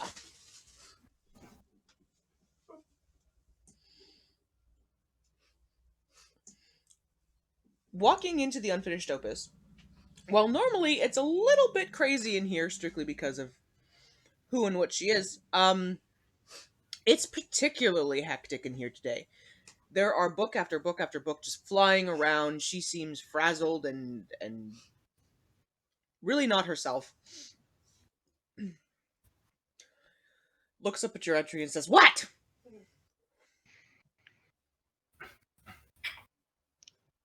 everything all right, Lyra? "No! Little big woman has run off with 6 of my books!" Uh-oh. Yeah, that's been going around. Which books? One of those. Very bad. Rare. Single copies only. They help with... They make you strong, they make you fast, they make you smart. 6 of them! Go get them!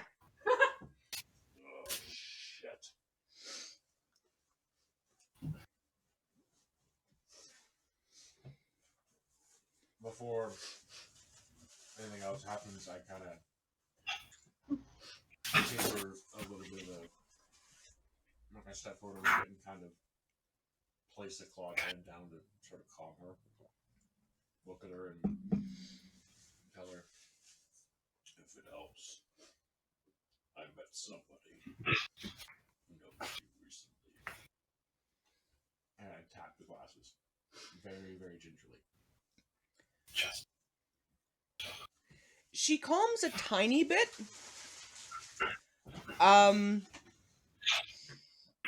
Before looking at you very confusedly and goes, She hopes you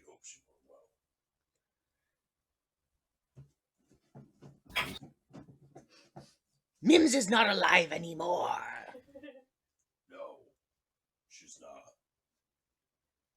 But I've met her less. Explain. Do you happen to know what lies under Edoras, Lyra? Her eyes go wide for a moment and she goes, Ghoul or ghost or zombie? Ghost. There's a little bit of a grin that shows on her face and she goes, Glad to see Mims is well in her undeath. Now go get my books! Alright, I'm gonna go back and meet up with the other guys. Roll me a dexterity check as you're leaving. Fuck's sake. So I said I'm good. I don't need to be hit by no flying books. 13. You duck just in time as a very heavy volume flies right past you. And in the background, you hear Lyra shrieking about thieving, scaly bitches and...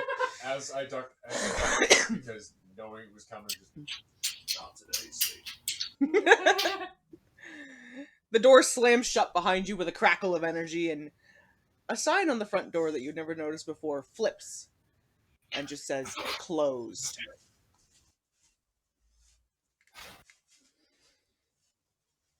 Alrighty. So, any other final business?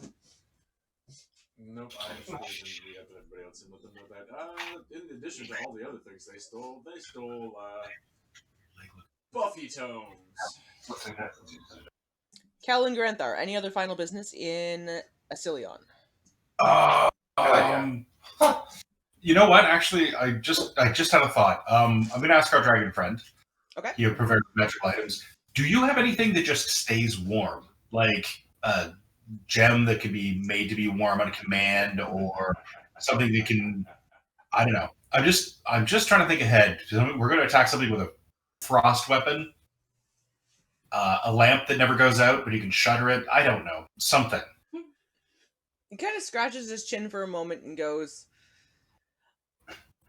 Unfortunately, no. Not anything I carry. Again, anything in the magical variety you're looking for, you might want to go see the missus. All right, I'll go see the missus then. Oh, she's the missus now. Congratulations.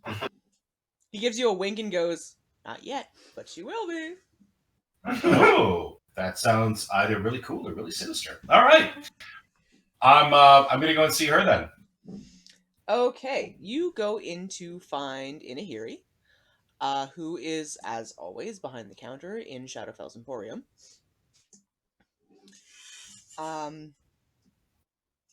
She gives you guys all or any of you that are entering, rather, a grin as you walk in and says, Favorite customers of mine. What do you need today? So, how you doing? You good? Everything good? Life good? She gives you an almost feral grin and just goes, Oh, I'm great. Yeah. Can you still walk straight? She winks and just goes, Most. The filthiest cleric alive. You know it. Oh my god. You know what this middle finger can be used for, right? Yeah, you guys both are dragon fuckers. I just realized that. Okay, I guess you have something in common. Anyway, I'm going to repeat the question, whether there's something like ever-burning lantern or a something of warmth. I don't know. Something that can be used to keep us warm or sheltered if we are in the middle of the frozen wastes and are being attacked by a frost dragon and, several of us freeze or need to get warm real fast. An artifact of some kind. She says she might have one thing. Okay. Just a second here. Whose mic sounds like an old TV? No idea. Hmm. She has one item. She pulls out a small ring from what looks to be a locked cabinet under the desk and shows it to you. It has a red gem in the center, and the band is made out of very finely engraved gold. She says, I only have one of these, so it's going to be a pick your wearer kind of a situation here. Okay. The wearer of this ring will take less harm from cold. In meta speak, it requires attunement. It is a ring of cold resistance, and it'll give you resistance to cold damage. Okay. Well, I can't attune any more things to myself, but I'm going to pick this up because we may need to save somebody's life. Or at least we may need to give this to, I don't know, like the smaller party member. Like Himbo could probably use this. She lets you know that because of the rarity of the item, it is about a 1,500 gold piece ring. Okay. Did you add your 7? Oh, I did not. Oh, okay. How much did we get? 750? 725. Well, that's going to wipe me out, but I could chip in. Okay. Yeah, let's. How much was it? 1,500? 1,500. $500. Hmm? I can ship it. I'll ship you in 500 of it. Okay, that sounds good. So I'll pay 1,000. Okay. Between the two of you, you have enough gold, I would assume. Yep. She is happy to sell you the ring. It does require attunement, which means you have to meditate with it for the period of a long rest, or just take a long rest with it on in order to attune yourself to it. Yeah, I can't wear that because I am wearing too many things already. Well, I mean, I'm at my max. But somebody in the party might be able to use this, so let's go meet the gang. All right, you guys all meet back up at the tavern to get your carriage so you can start making your journey. Granthar does let the party members know he has purchased a ring of cold resistance. So it's up to you guys to figure out who it would benefit most and who actually has attunement slots available to wear it.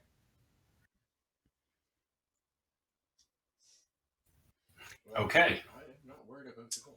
Himbo, how many attuned items do you have at the moment? I believe 2. The punching glove. Sorry, you're cutting out a little bit there? The ring of jumping and the punching gloves. Oh, so you could wear this, and I'm just worried you're going to get very cold there. So would you like this ring for your other hand? Sure, I'll borrow it. Okay. So it will take a long rest to attune to it. So keep that in mind. It won't be active until you've had a chance to sleep for the night. But once it is, you will have resistance to cold damage. Okay.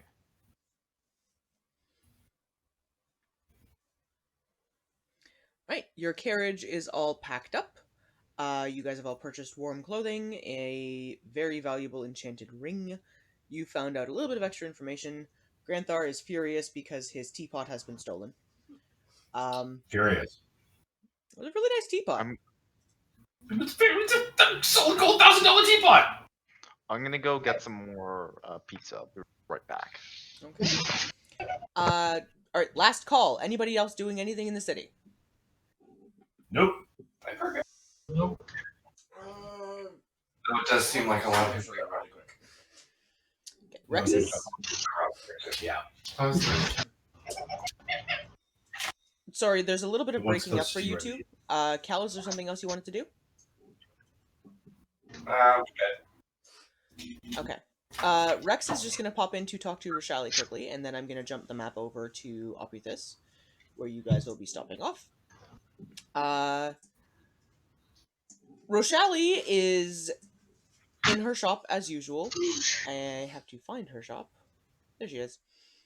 And is furiously hammering on a sword.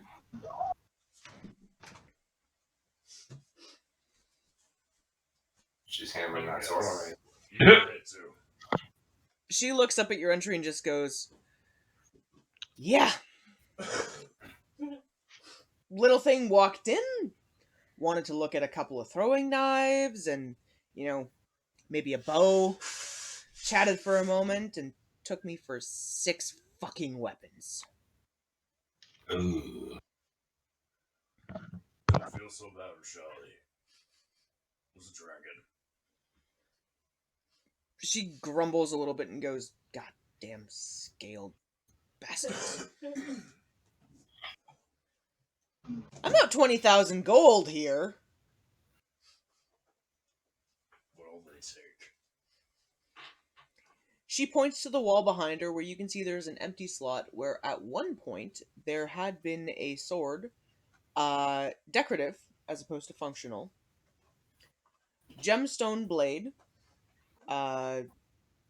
ruby tip that blended into an onyx blade itself, pure gold handle with silver filigree in it, additional gemstones on top of that. I mean, the blade itself was probably worth 15,000 gold pieces. She gestures and she goes, "You know about that. That was handed down from 6 generations. The hell am I going to replace that?" I don't even know if you can get half of those gemstones anymore. She goes, "Not likely." Beyond that, just a couple throwing knives. They had some unique engravements on them, but it was nothing fancy and Was it just patterns, or did they do anything? just decorative patterns. I got bored. I'm trying to put the pieces together. We figured out there've been multiples. They're the offspring of the White Dragon Lord, and they are forcibly or forced to be looting either by desperation or malice of their father. Well, And they've hit both here and Edoras, and the pattern's always the same. 6 items, 5 mundane, and 1 valuable and irreplaceable. says, "Well, they got the valuable and irreplaceable, all right. Do me a favor, Scales. You got it in you to go and get it back for me?" Well, we're headed over that way anyways, so yeah, I can take a look for it. She gives you a friendly but firm kind of a crack on the ass. And lets you know, well, if you don't die, next time you're in town, let's go have a beer, yeah? With a smirk, Rex returns the gesture with his own tail, just smacks her on the ass. And goes, "Yeah, it's been too long." She gives you a wink and goes back, picks up her hammer, kind of twirls around for a second, and just smashes down at this sword again. I have a feeling by the time she's done, it's not going to be functional, but it will be very thin. Maybe use it as a letter opener. Who knows? You know, custom blacksmith letter opener. Alright, so They're making like a weeaboo sword. everyone has visited with friends, family members. You guys spoke with Ivanum, who was able to get you some information on what you were facing up against and the why behind it. You have warm winter clothing. You have all of these supplies you could potentially need. You've even managed to purchase a ring to assist one of you in not dying from the cold. So, you all get into your carriage, and by the time you get to Oprythis, it's hitting nightfall, and it is bitter cold. The air itself is painful to breathe to a certain point. Ugh. Think middle of February here. So balmy. So not that bad. Yeah. I Beach weather. thinking back to what our Februarys used to look like. Oh, it used to look like. Okay, yeah, it hurts to breathe. You know, it's not gonna kill you to be out in it, but it's not the most fun you've ever had in your life. You'd been here during the daytime previously, and it was cold, but you have a feeling that even on the outskirts of the Mirror Vale, night is lethal if you're unprepared. Can you stop spazzing? That would be me moving the map around, probably. Okay, he's bouncing when I'm trying to. So, getting back in, you guys bring the carriage back to the Poached Goose, where you had met with the shopkeep previously. He thanks you and lets you all know, bundle up and get inside. It's gonna be a cold one. The dragons are out tonight. I look at everybody else and just go, I'll be back in a few hours. And leave the inn. I'm going to the Temple of Malor. Okay. Is anybody else traveling to the Temple of Malor at present, or what are the rest of you doing? We're gonna go through this as a one-by-one sort of a situation. I'll go with him. Granthar and Kel landing into Opithus. The Poached Goose, as you remember from previous situations, is the local tavern. It has fantastic fares and wines of all availability. The owner is an interesting fellow. And you're also aware that next door is the Gilded Lantern, where you guys can procure sleeping arrangements, if you so desire. All right. I actually want to go to the Temple of Malor. Briefly, if that's okay. Of course. Okay. All right. You're heading off to the Temple of Malor as well. Seeker is heading off there. Rex is heading off there. Kel, are you following along? Well, I might as well at this point. All right. Ilmir is going to find himself a bed at the inn and, spend a little bit of time kind of prepping himself. And Himbo, are you traveling with the rest of the party or anything else you're doing? I'm heading towards the Temple of Malor. Okie dokie. Has the blood been cleaned off, or No. is it still like this? No, the blood is still there. The bodies have all been taken care of because you guys dealt with that previously. But the temple itself looks like it has not been touched since you were here last. We're going to go one party member at a time. So, starting off, Rex. You were first on the crack on saying you wanted to head this way, so what are you doing? I'm going to stop and kind of place my hand on the now corrupted altar. Mhm. Just take a minute, close my eyes and breathe. Okay.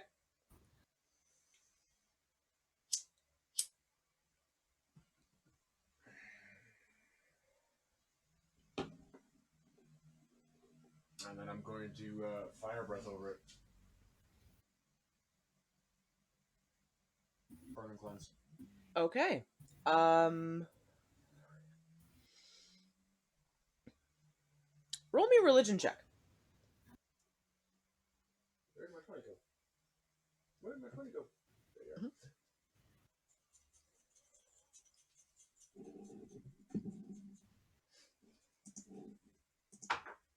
Natural 20. Plus 4, by the way, if that matters. All right. You center yourself and exhale, shutting out a burst of white hot flame across the surface of the altar. It turns the residual blood into nothing very rapidly. And you do notice the energy on the altar revitalizes to a point. Well, it had previously felt sort of like a dead altar. There's a spark of life back into it now. Okay. I move towards the mark on the floor over here. I could get the fucking model. Can you let me spin it, you bastard? And pull out the brass dragon nail again. Take a big swig, and I repeat the process on that bigger bloodstain. I'm just basically based on the product. I'm using the properties. Can I speak words? Never. The properties of the brass dragon ale to give me a free extra breath weapon. Basically, pretty much. It won't be as potent as your standard breath weapon is. I'm gonna channel, and even if it makes me extra, if I have to take an exhaustion punch or something, I'll try. But it would add a D4's worth of damage to it, essentially, is what a shot of this would do. So you exhale and let loose another belch of fire. Keep in mind how many of your fire breaths you've used. How many do you have a day? That's what I was technically doing. Okay. That was the point of why I did it with the booze, because I only have one for long rest. That was my question. So I'm gonna say That's will. Why I said I was using the properties of the ale. All right. The fire you exhale isn't as potent as your natural breath is. It does singe the blood down, but it doesn't fully remove it. You have a feeling that the process of reconsecrating this temple is something that's going to take more than one day to do. I wasn't finished.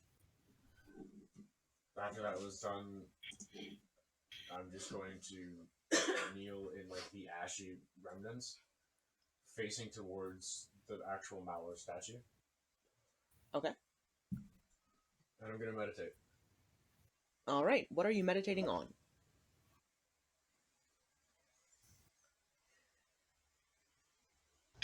The events that happened, my rage, and all the upcoming hunts that are all tied together and all the things in this big nasty web of shit. Roll me a religion check. All that good stuff. And That cock. Okay. Don't do that to me. 15. Okay. You hear a voice in your mind that you recognize. It was the same voice that had boomed out to you previously when you first encountered the remnants of what had happened here. And the voice is softer this time. It tells you, vengeance is a powerful motivator.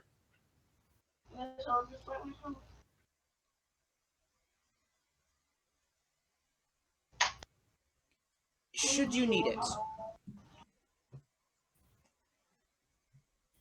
think of the hunt for vengeance, and you may find additional assistance.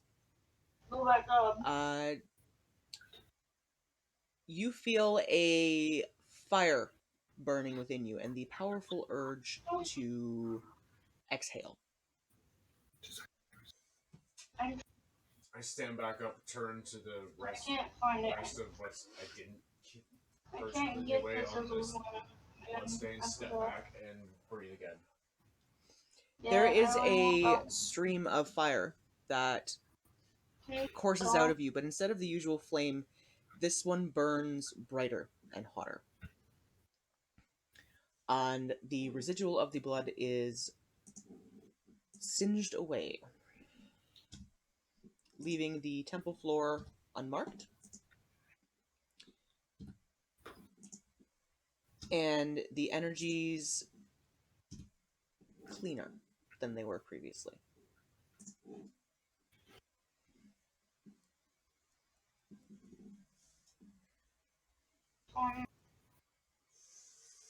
Straightening this kind of a long, slow inhale. Rex turns on his heel towards the dormitories and moves back that way. Okay. I'm going to get back to Rex momentarily. Granthar. All right. I'm going to walk up to the giant statue. Okay. Where is the altar? I can't actually see it in this photo. It Or this is map. the round platform directly behind where your character is right now. All right. So I'm going to ignore it. I'm going to go up and put my hand on the base of the statue, look up at the god, Okay. and I'm gonna say, What's up? Malor, I don't know if you can hear me. I know that things have gotten bad for the gods with all of this going. But when I was a child, I got lost in the mountains, and I was there for 3 days, freezing to death. And fighting this dragon is the most terrifying thing I can think of, because I would never admit this to anyone I'm with. The cold terrifying. Sorry, you're breaking up on me a little bit. Yeah, I know. Somebody else is talking. I think Like that's a little- Keegan's mic. Ah, okay. But you're breaking up even about that. Yeah, I was getting a little bit of a cutout from your mic. Okay. I'm going to try this again. Malor, I don't know if you can hear me, and I would never admit this to my companions, but when I was young, I got lost in the mountains, and I was lost for 3 days, freezing to death. And fighting this dragon is the most terrifying thing I can think of, because I am terrified of the cold, and the pain, and the darkness. And I'm asking that with whatever strength you can give me, we're going to go and take vengeance on the things that did this, but before that, we have to face these terrible ice dragons. So please, please give me the bravery to face these things and not run away. Because I'm afraid that when the moment comes, I'm not going to have it in me. And I'm going to be back and being that scared child in the mountains again. So please, please steel my heart against this. Thank you. And I will do everything in my power to avenge what was done to this place. Roll me a religion check. Sure. Religion is not one of my strong suits. With advantage. Probably wrong. All right. Roll with advantage. I got an 8. Like I said, not one of my strong suits.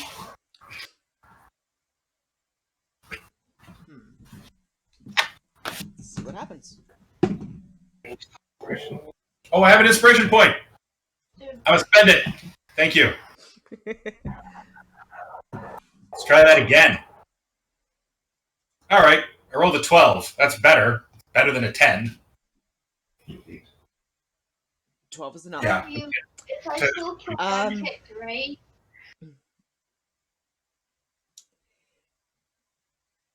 It's less of a voice that you hear so much as it is a feeling.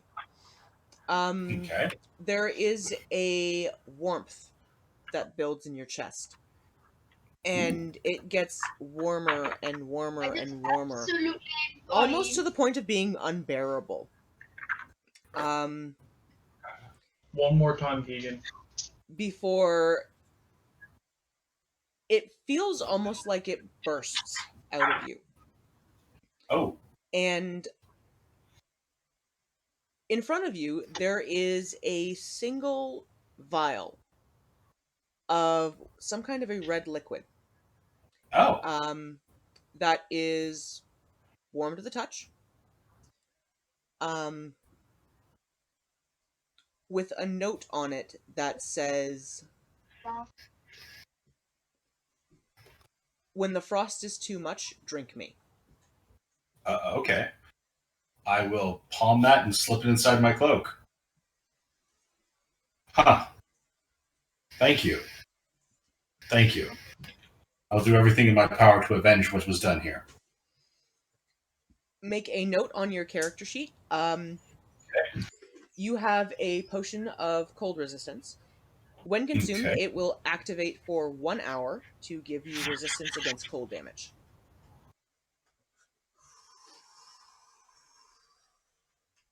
Okay.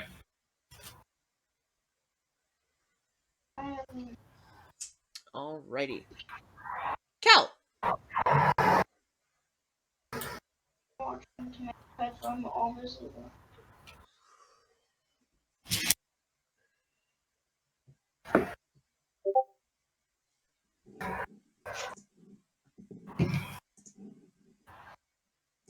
Kel, did you have any particular questions, prayers? I don't know. I mean, I could try my divination and see if that does anything. Ooh, contact the god directly. Yeah. I like it. I'm just trying to Okay. think. It's only one thing that I can do, so trying to figure out exactly what I would be asking. All right. I'm going to give you a few minutes to think about that. I'll jump back around to you. So, if you want to use divination, figure out the question you would like to ask. Himbo, Yes. is there anything in particular you would like to do in the temple?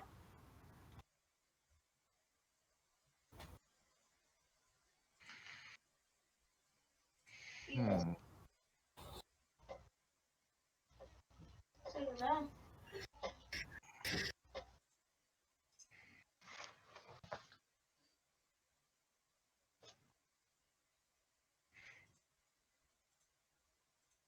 Do you want a couple minutes to think about it, and I'll swing back around? Yeah. Yeah. All right. Seeker. I'm going to go to the altar. Mhm. I'm going to go stand directly in the middle of it. Okay. And I'm going to close my eyes, and I'm going to call up to Malor and just say, as you can clearly tell, we're in your temple. We're heading towards whatever the white dragon name is. My quest should be done soon. Just be prepared. Roll me a religion check. Okay, let's see. 17 plus 2, 19.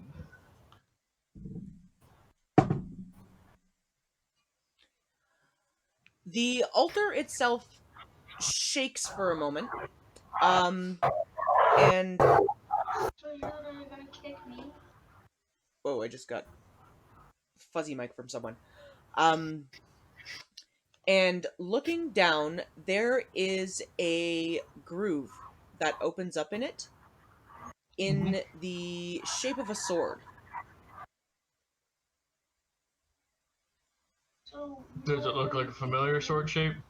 It looks like a very familiar sword shape, and the groove itself is indented in such a way you have a feeling that something would fit into this groove. Okay, I'm going to take off my bag of holding. Mhm. And the way the bag of holding works is you think of the item you want. Yep. You can reach in. In this case, I'm just going to think of the item I want, and I'm going to drop it and like over that thing so I can just kind of like kick it into place. I don't want to touch that sword. Roll me a sleight of hand check.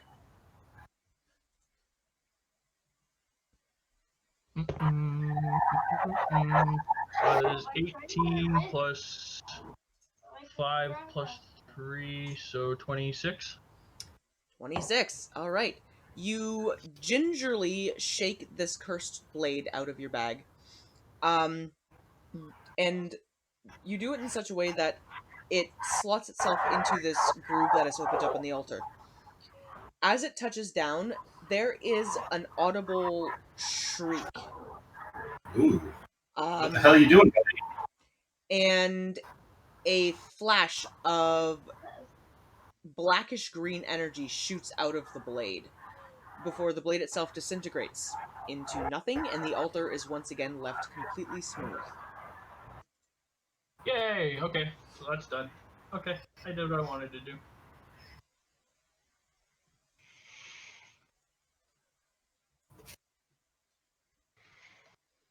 Alrighty. Rex. Yep. Please don't, like, stay with me. Move towards the back of the room. Is there any more bloodstains in areas? I know that you I don't know if there's an hour now.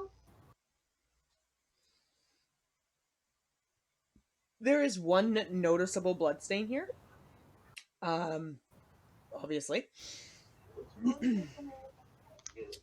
But do me a quick favor and roll me a religion or arcana check. You can call down the sun. People that can call down the sun. 18. 18. The energy in the room here feels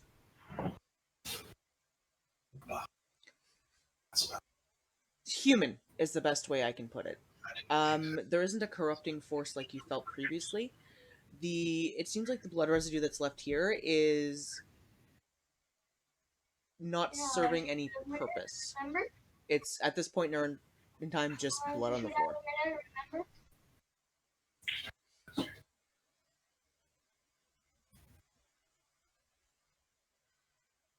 Dude, I'm not done healing.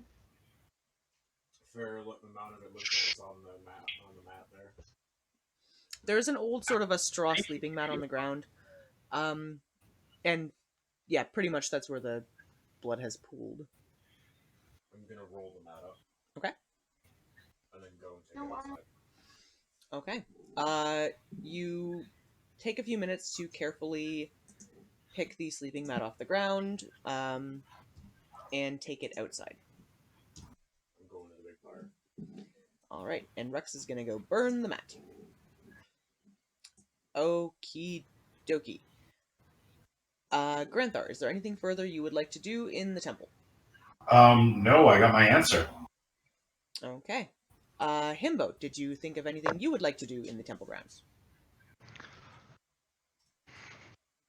I haven't faced anything like this. I came to seek your blessing.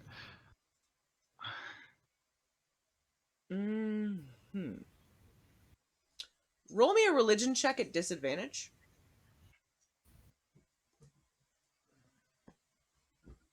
It's religion.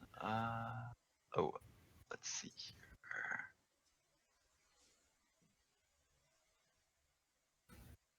Uh, 12. 12.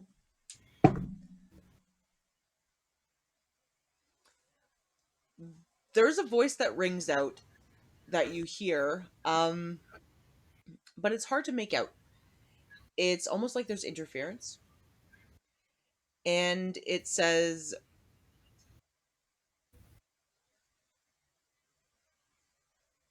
I wish you well, but I can offer no assistance to one of the light.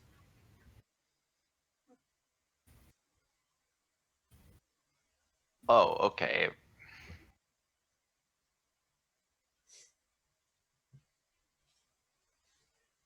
In Metaspeak, wrong alignment. Yeah. Oh, okay. In Metaspeak, more or less, because you're of a lighter aligned, and because you also have faith to a light aligned god, getting in contact with a god like Malor is going to be a lot more challenging for you. So he's not outright being a dick, he's just saying, yeah, I can't really do it. Understood. Yeah, if you rolled a nat 20, totally. But gonna be a little more complicated. All right. He's being nice about it. He's just going, I can't really do anything for you, dude. So, Himbo, the voice does leave you with a feeling of genuine well-wishing in that sense, where it's not a, I hope you die. It's a legitimate, sympathy, but like can't really do anything. Pretty much. It's an I'm sorry for your loss kind of a feeling that you get, where it's like, this sucks, but I can't help. I'd love to help with my tape. If you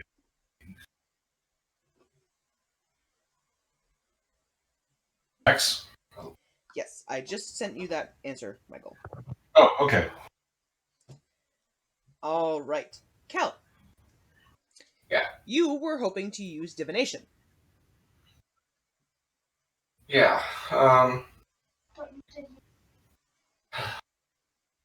We're fighting a dragon, and it's not going to be easy. Mm-hmm.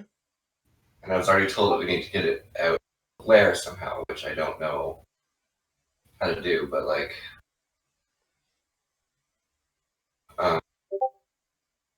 So I'm trying to still decide between these two things to ask. So I guess we still have days of travel. Like, how far out? You guys don't really know how far out you're going. Actually, you've never set foot into the Mirrorvale before. I don't know if anybody really knows where it's at either. No, when it comes to finding out where you're looking for a dragon, more or less, you're flying completely blind here. You're gonna get Okay. to wander around in hostile frozen territory until you figure it out.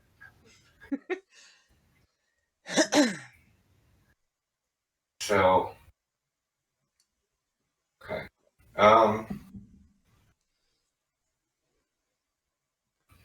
Okay, so to me, I guess the most important thing for me right now is I was told I need to lure the beast out, and I don't know how to do that. How are you supposed to get a dragon to leave its lair? Okay, I'm gonna have you roll me a religion check with advantage, because you are praying to your god while in another god's temple. Disadvantage. No, with advantage, just because she is religious in nature, and divination is something I can't fuck with to a certain degree. So, Well, with advantage, it's a 24. yeah, no problem. So there's no interference on your particular god call. It comes through loud and clear. And you get told a couple of things. The first thing is that while you are hunting a white dragons love to hunt. Make yourselves an appealing target, and it'll probably come to you. Okay. The second thing you get told is it's not just going to be enough to bring it outside of its lair proper. You're going to want to be at least a few miles away. Oh. So you get a glimpse of a creature with long, spindly legs, a set of sharp pincers, beady eyes, located along a rock ledge. And the feeling that if you were to engage and potentially kill this creature off, it might be enough to draw the dragon out. Okay. So I'm gonna describe this to everyone else. Okay. Is it a bug? It's kind of like a big ass spider. And it eats these things? I don't know. I think Could- the dragon or something. Alright, Rex, you are off currently burning a mat, so you're not going to get to engage in this particular role. And Ilmir is meditating. But Himbo, Seeker, and Granthar, and Kel, you can actually make this check as well. Any of you who would like to can make an intelligence check for me. 18. Intelligence. Flat 10. Rolled it anyway, got an 18. And Granthar? I got a 17. All right. Cal, you're the only one actually who's not familiar. Seeker, you know this strictly because you have studied all manner of big and nasty. I was just sent to go kill it. That, and you were sent to go kill it. But Himbo and Granthar, you guys recognize this description because you've both been from mountainous regions previously. What Kel's talking about is a remores. They're large, almost centipede-like creatures that have a myriad of nasty abilities and live in the cold. Something like this would be a natural kind of a food source for a dragon, and if a dragon's looking for a hunt, a remorse would be a good one. So if you were able to kill one, you'd make yourselves the next biggest target in the area. Oh. Okay. So we gotta go kill one of these giant ice centipede spider cockroach things.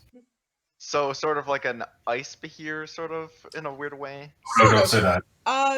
Giant, like, centipede-style body shape, big sharp pincers. Okay. They're dangerous. Oh, happy day. Spicy mealworms. Spicy behir, yep. Oh no, if we're gonna actually have to fight up here again. So. All right. Anything Anyways, else let's do on the temple grounds proper? Or are you guys all going to head back to the inn to get a night's rest before heading out into the frozen wastes in the morning? Yeah, I guess that would be the best thing. I'm actually going to shut down in the middle of the altar. That's where I'm going to do my shutdown for the day. Okay. Yeah, when I go to bed down, I'm bedding down in the temple. All right. Rex is going to bed down in the temple as well. Did you guys want to return to the inn, or are you choosing to stay on the temple grounds?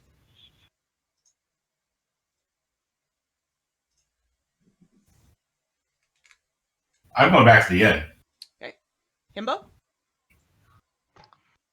I'll head back to the inn, actually. And Kel, I assume you're also heading back then. Yep. All right. So Rex and Seeker, you guys are on temple grounds to find your rest. I'm still burning my shit.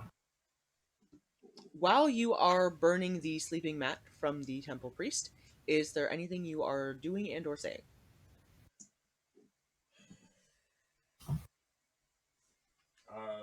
Fragmented bits of what I remember Dahlia told me about narrative, like morning, safe passage beyond, and the whole while I'm kind of sitting there and just thumbing Ring of Warmth. Roll me a wisdom check.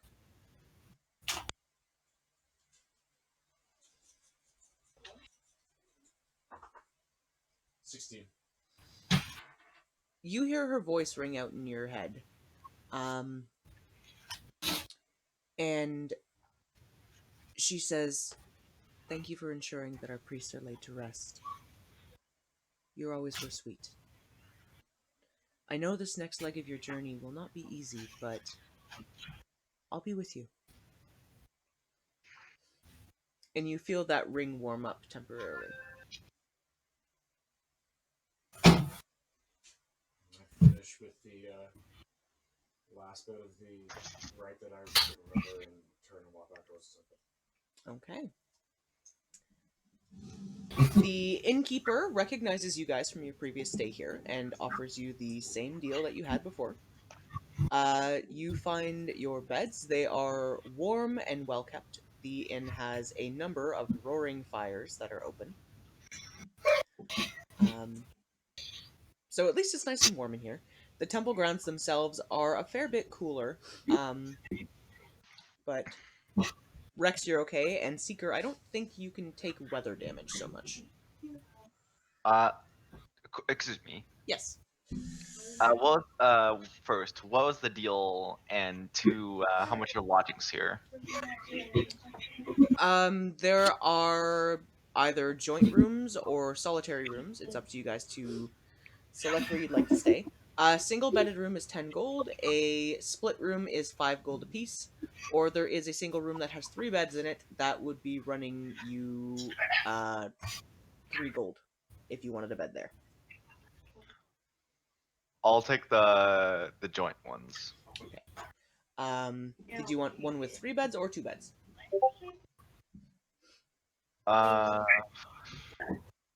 Perhaps 2 beds. Okay. So you bunk up with Ilmir, who is in the other bed. He nods and acknowledges your presence and goes back to his meditation. Granthar and Kel, same question. Are you guys taking a single bed? Are you opting to sleep in the room that has 3? I'm going to wrap myself in my cloak and I'm going to sleep in front of the fire. Okay. Well, there's a fire in the street, so. Okay. Well then, yeah, I'm gonna go with a. I don't know. Whatever's available. I'm not fussy. Okay. The cheapest option is to take on the, common room, I guess is the best way to put it. It's 3 beds into a room. It'll cost you 3 gold a night. Sound good. All right. I'm gonna wrap myself up and. I'm just gonna wrap myself up and get real warm. Okay. So. And Kel, you find a couch to sleep on? Might as well. But she doesn't sleep, right? Yeah, you just sort of meditate. Yep. The innkeeper looks at you a little curiously and just kind of shrugs his shoulders and goes, yeah, well. All right. So, you guys all find a long rest for the evening. For most of you, it's quite comfortable. The inn is comfortable and warm. Rex and Seeker, it's a little less comfortable for you guys just because there aren't those big roaring fires. But you do manage to rest for the night, nevertheless. Okay. Alright. Okie dokie. Okay, getting up in the morning, it is warmer than it was the night before. Still cold, but definitely much more bearable.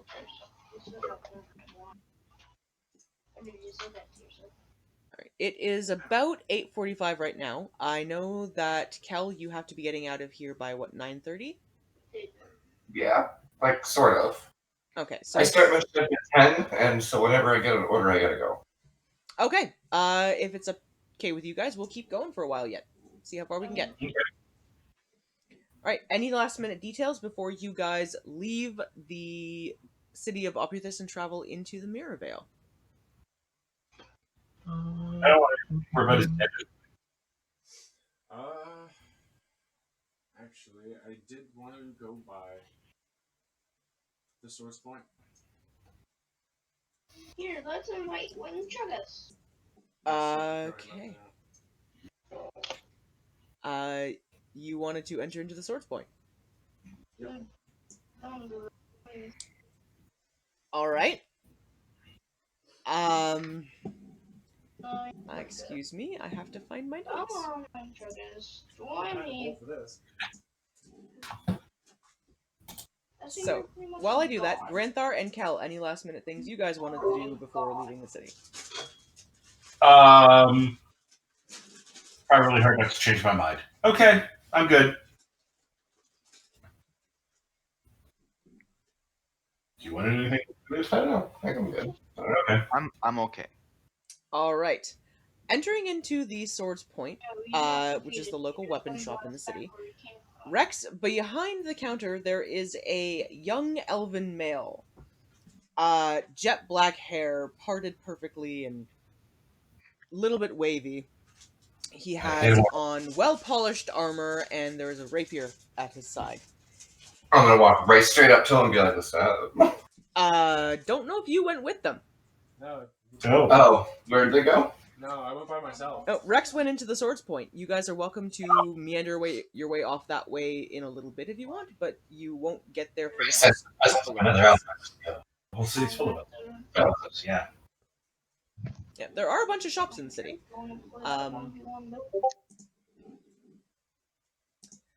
Yep. That's not what I want. I want that one.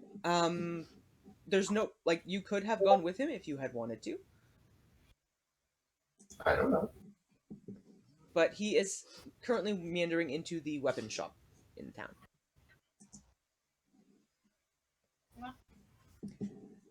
So, were you still in the inn, or did you go? I think I'm still in the inn. Okay, that's what we want to know. I did it. So, Rex. The gentleman behind the counter looks up at you and sneers at you. There is hatred behind his eyes. His hand naturally reaches off to his side to grip his rapier, and he says, "You are not welcome here." Pointedly, I look at his hand and go, "Don't." From the storm. First off, How much damage did you disrespect her memory by acting like a petulant child. Second, if you ever drew it, I would bisect you before you even knew what happened. So stop. He bristles. Roll me an intimidation check. Yeah.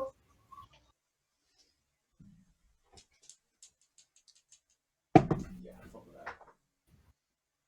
14. The hand on the sword relaxes. Good boy. There is no lack of hatred behind his eyes looking at you, but it doesn't seem like he's going to attack you point blank. He says, if all you've done is come here to insult me, Max health is 100. please get out of my shop. No, You only have 50 I shield, dude. came because despite you being an arrogant ass, you make good weapons. And my party If and you were, I you would be are about to embark on a hunt after the dragon that has frozen your village. block and kick. For the first time ever, actually, in you guys' history, he laughs. He says, you're gonna go hunt a dragon.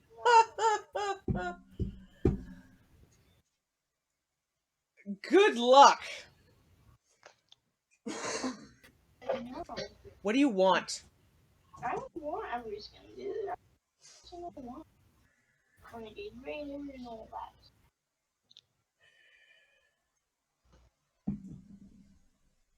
Blades. Elvish steel is some of the finest in Igarath. He says, well, I have long swords, I have short swords, I have rapiers, I have daggers. What would you like? Long sword. Okay. Meta-wise, specifically, what are you looking for? Bandy Something shiny. for no reason. Something shiny. Okay. Not like see if he's got anything beyond like your standard type of shit. Okay.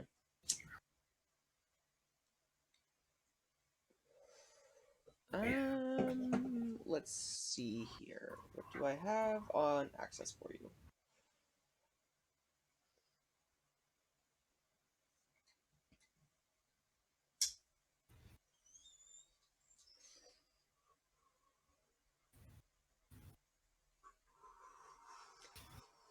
He has one longsword that he pulls down and lets you know that he will not part for it for anything less than 1,300 gold. It is a +1 longsword, and notably has the keen enchantment, which means it will crit on a 19 or a 20. Wait, or what you do? Yeah, I can do it.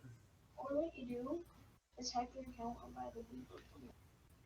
Okay, this will count as a magic weapon. He sets the sword on the counter and gives you a shrewd look.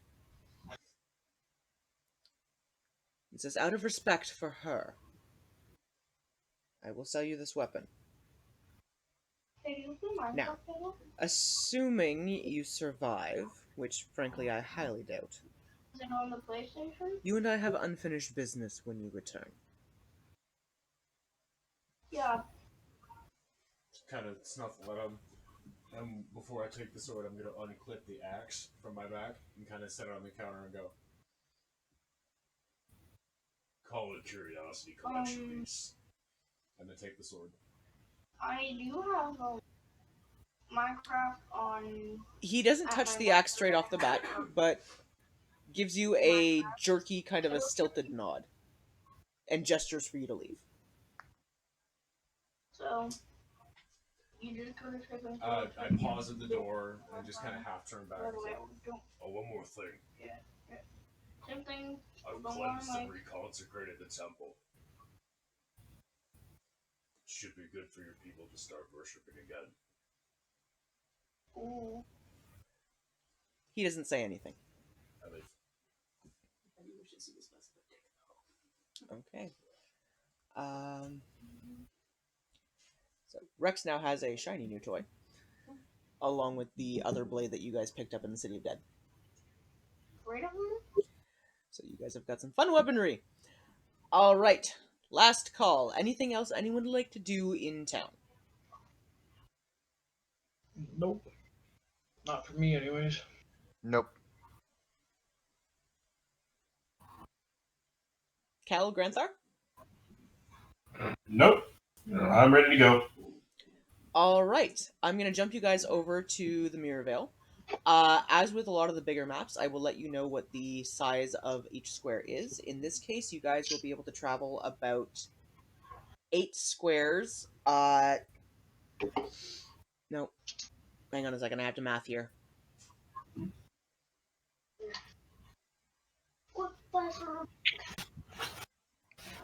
Any of you guys that have trouble in difficult terrain are going to be able to travel 8 squares a day.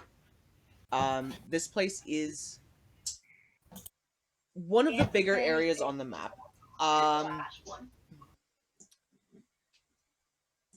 You will all find your characters at the bottom towards the left-hand side of the screen. More than 8 squares a day. What am I thinking? Whoa. Okay. Need to zoom much further in. 16 squares a day. Thank you. There we go. Got it. We don't have to show the characters yet. Yeah, but you guys are at the very bottom of the map, most of the way towards the left-hand side. Leaving Opithis, it takes you guys a couple hours to start traveling out to Notice, but the temperature drops the further away from the city you get. The terrain is a little bit rocky and hilly and slippery. There are ice juts everywhere. There are enormous pine trees. There's, constant frigid wind that blows through. It didn't get its name for nothing. Where you guys enter in on the map, I will have everybody roll me a perception check, please. Perception. Okay. Oh, come on.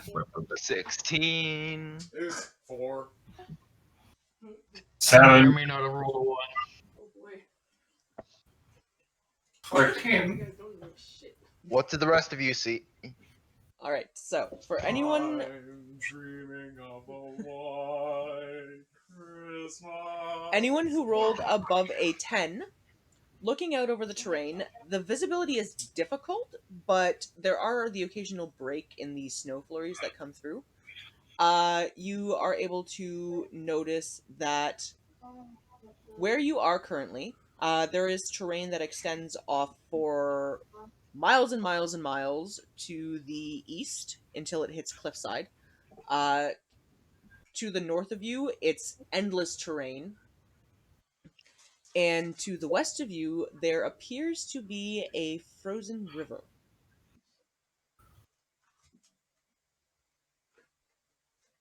Probably. To the river. To the river. Yeah, there's like a river to the west. I think we should follow it. Probably about a day's trek, maybe less. Let's see here. 1, 2. It'll take you about a half a day's walk to get to where the river's edge is. If you guys are going straight west.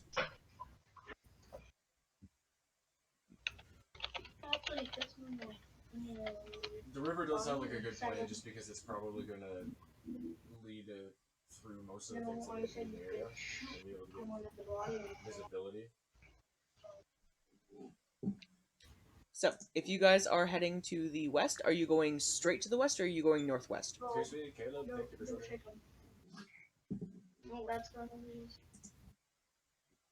What do you guys want to do? Straight west or northwest?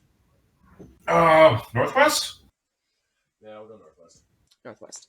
Okay. Northwest. It is a difficult... We don't have control of our His mate's getting white. Really? I thought I signed that. Let me hang on a second here. Give me a second here. Apparently, there is one thing I forgot to do when I was building this map earlier. Give us control.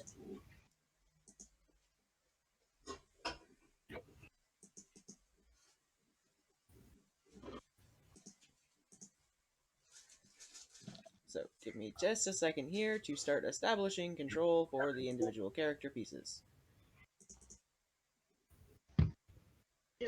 Come on, you can do it. They're behind a tree. I don't know.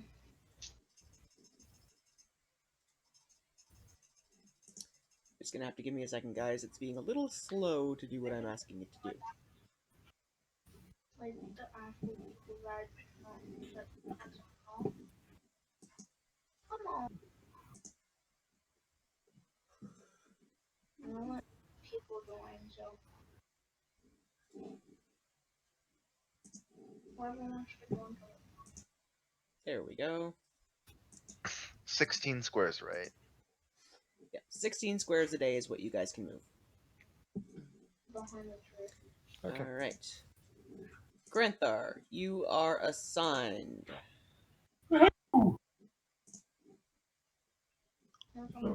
Himbo, you are assigned. Ilmir, I'm going Sweet. to maintain control over. Kel, is Granthar moving you around? Yeah. Okay. Granthar, you have assignment over Kel. Rex, I can never remember which is which. You have assignment over yourself. Oh my gosh. And Seeker, last but certainly not least. There we go. Everybody can move. Okay. Yeah, I'm So not frozen. I will open up a pathway for you. Well, not yet anyway. Haha. Oh god. It's not I gonna suppose happen. that's gonna be like a big problem later. I will go forewarn you guys, if you don't find ways to keep warm, especially at night, you will start suffering damage. We should stick together though. Well, yeah. Like especially here. Okay. There we are. So, traveling to the northwest, you guys travel through a small sort of a forested area that has some long, dormant, and at this point almost dead trees. But you are able to find a patch along the river that has a couple of live pine trees that offer at least a little bit of shelter from the wind. Mine? Hmm. No. Trees. No, they aren't. The trek through the snow is long, cold. Your boots are, if you have not put on leather boots or something else that's got any kind of a resistance to it, your feet would be frozen. As it is, with the sun coming down, the temperature is dropping by the minute.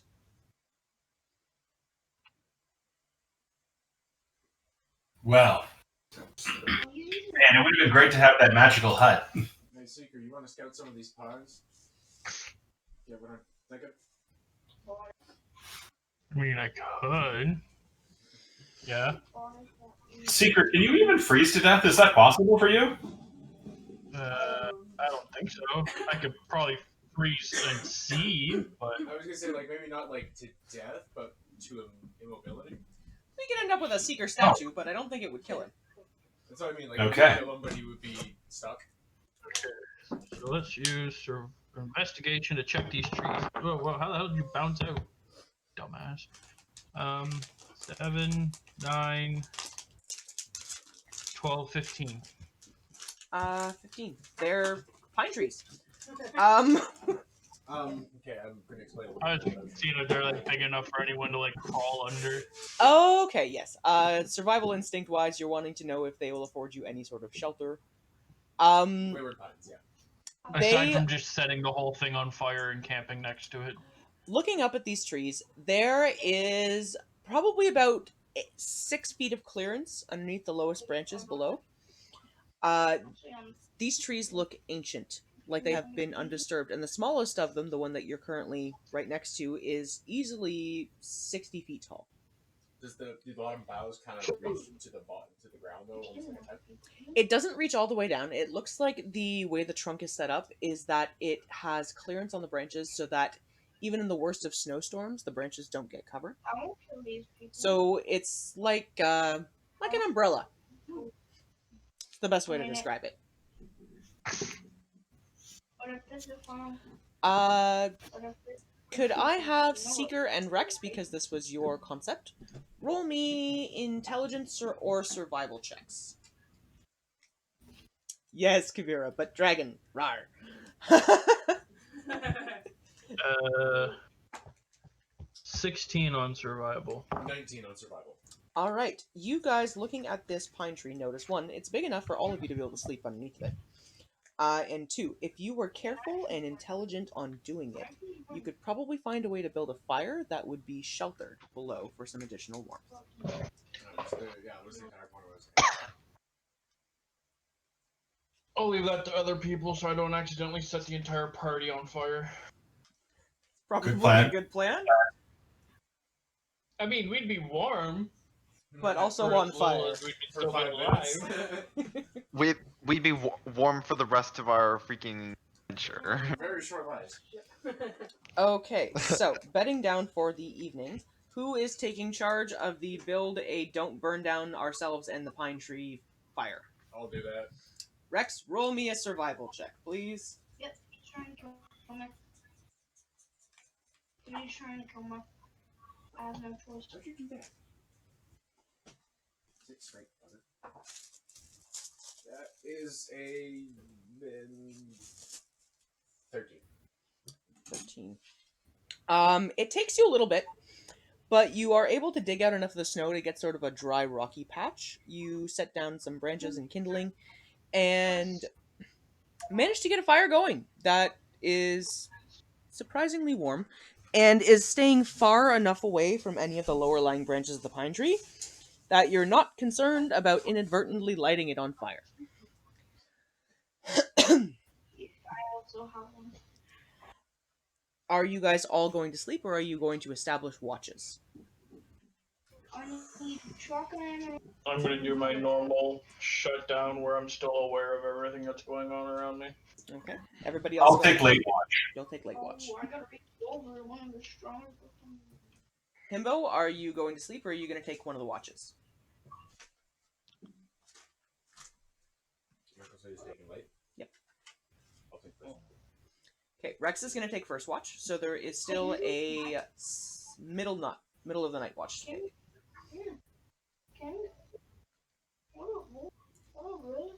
Himbo?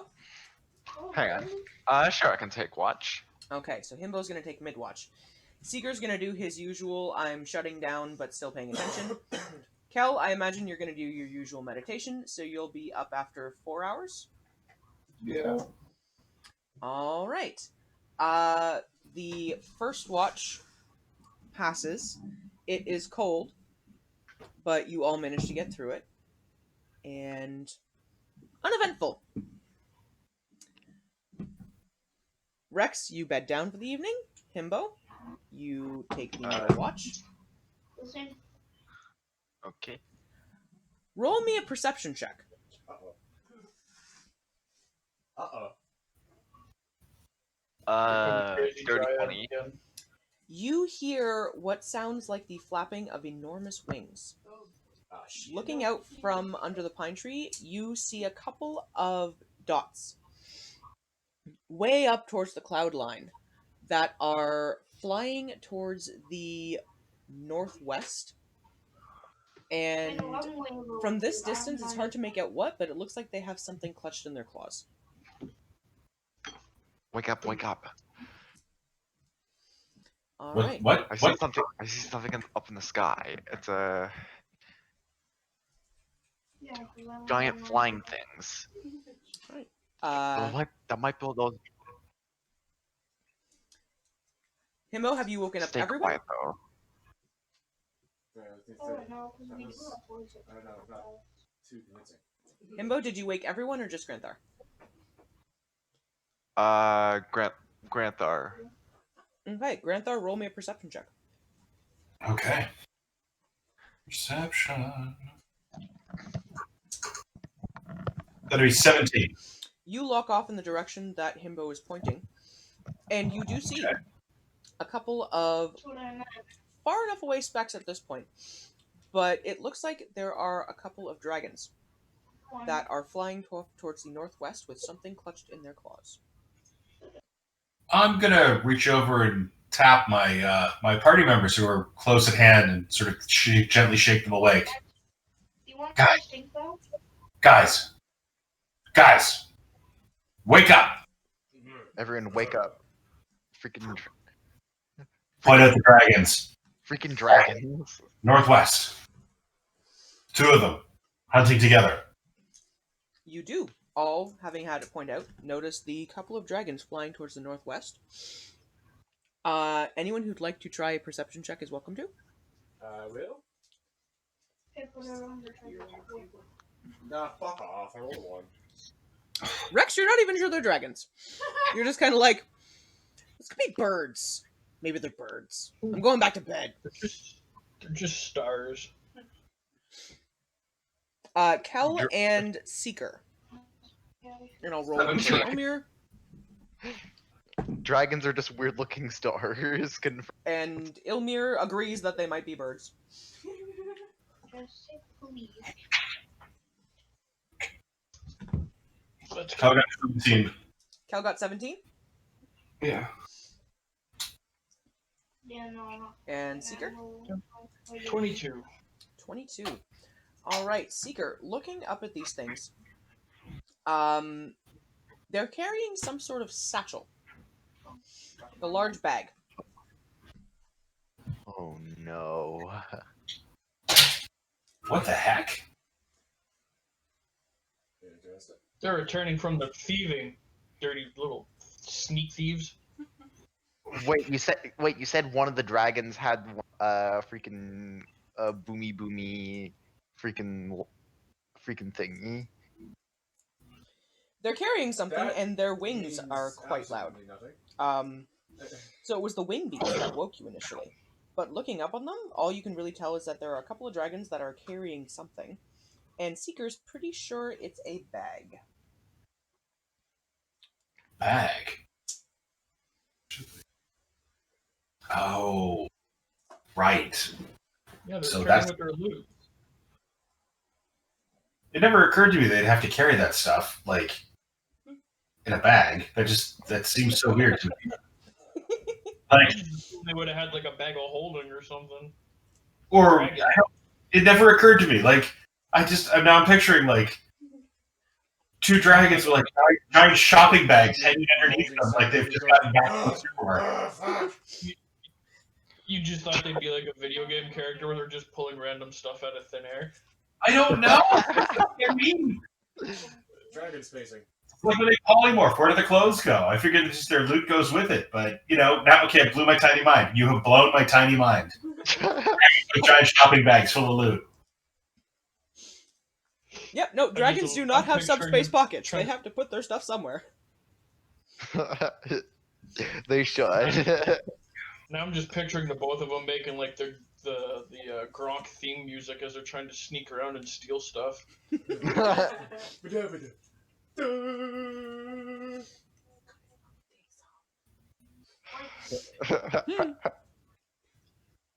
Okay.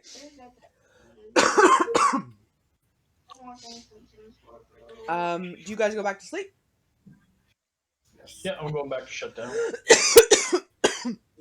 Who's taking I'm last probably one? not gonna sleep. I'm gonna watch for a little while. Okay, Granthar. Go ahead.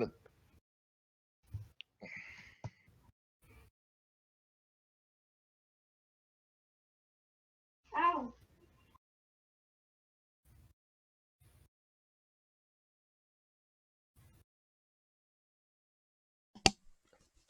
Excuse me. Swallowed wrong. He's Okay, Granthar. You stay up for third watch. I think Okay. he's not in the box. The rest of the evening passes by quietly. There are no further wing beats for the moment, and as dawn crests over the horizon, and everyone starts to wake, having achieved a long rest despite the cold, the shelter of the pine and the fire in combination keeping you guys warm enough. Could I have everyone roll a perception check? Okay. Oh, I got the luckiest. Ooh, do, do, do, do, God do, damn it. do, do, do, do, do, do. I roll a 1, and then I get 19, and then a 22, and then a 2. 7. So I got a nat 4 1. on my- Cal got a 17. I got a nat 1. Well, Oh no! see Can't shit. believe your eyes exploded. Okay, maybe it's the snow and the sunlight reflecting off it, but most of you guys are kind of staring around going, "Ugh." May I get like freaking snow blinded or something? Cal, on the other Like, hand, get, like, notices the pair of dragons that you guys saw traveling overhead the night before seems to be heading back out in the direction they came from, empty-handed this morning. So the nest is to the northwest. It died.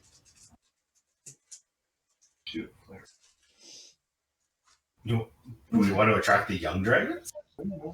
No, I'm just saying this is where the nest is like, and we don't want to go to the first one yet. We want to go to the second one. Okay, well then we know approximately where the first one is. Yeah, that's what I'm saying. It gives us Also, reference just point expect me to for where lose we're back going. up.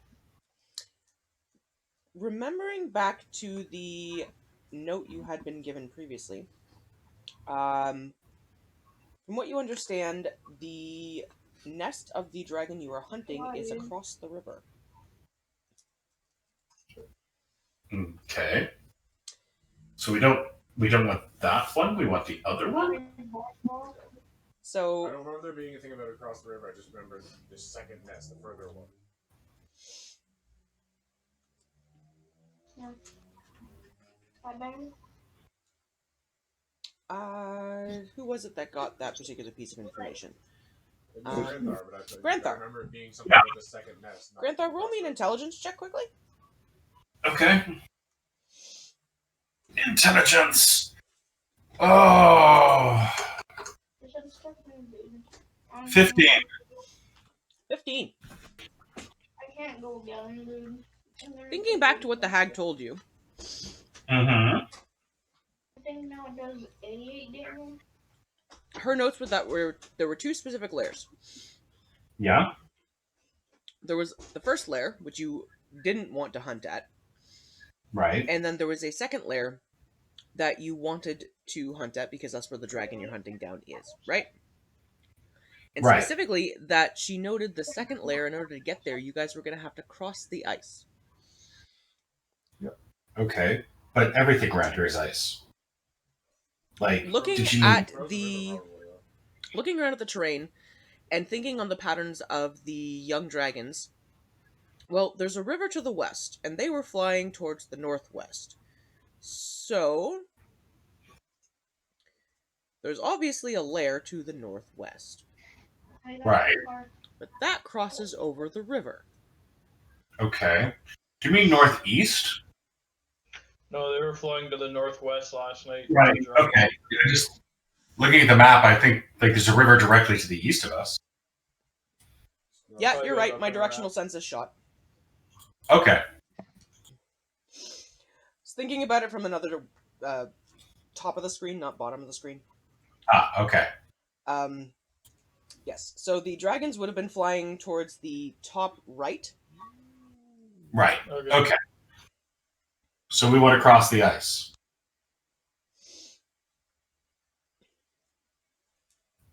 So it sounds like Yeah. I used to have a 12,000 and then I wasted it. wait, who's the heaviest member of the group? You? Either you or Rex. I don't I remember. mean, you're made of metal. I think my weight was like. What the hell was my weight? I had it written down. 297. I'm the heaviest then. 'Cause I'm 300 flat without the armor on.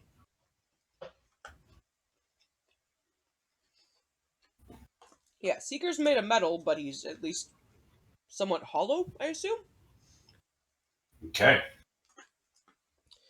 Rex, on the other hand, is a 300-pound dragon man wearing full armor. Hmm. Actually, I should probably go first, anyways, because if we do find thin ice and I fall through, I don't need to breathe, so there's no worry of me drowning. Just freezing. Yeah, but I mean, you could. If I freeze, then I can just all like bob to the top like an ice cube. That is the best mental image ever. What? Seeker cube. Okay. I swear, if you freaking jinxed it, and now we're gonna get Secret Cube. Seeker. Actually, anyone who wants to try this is welcome to. Roll me nature checks. Where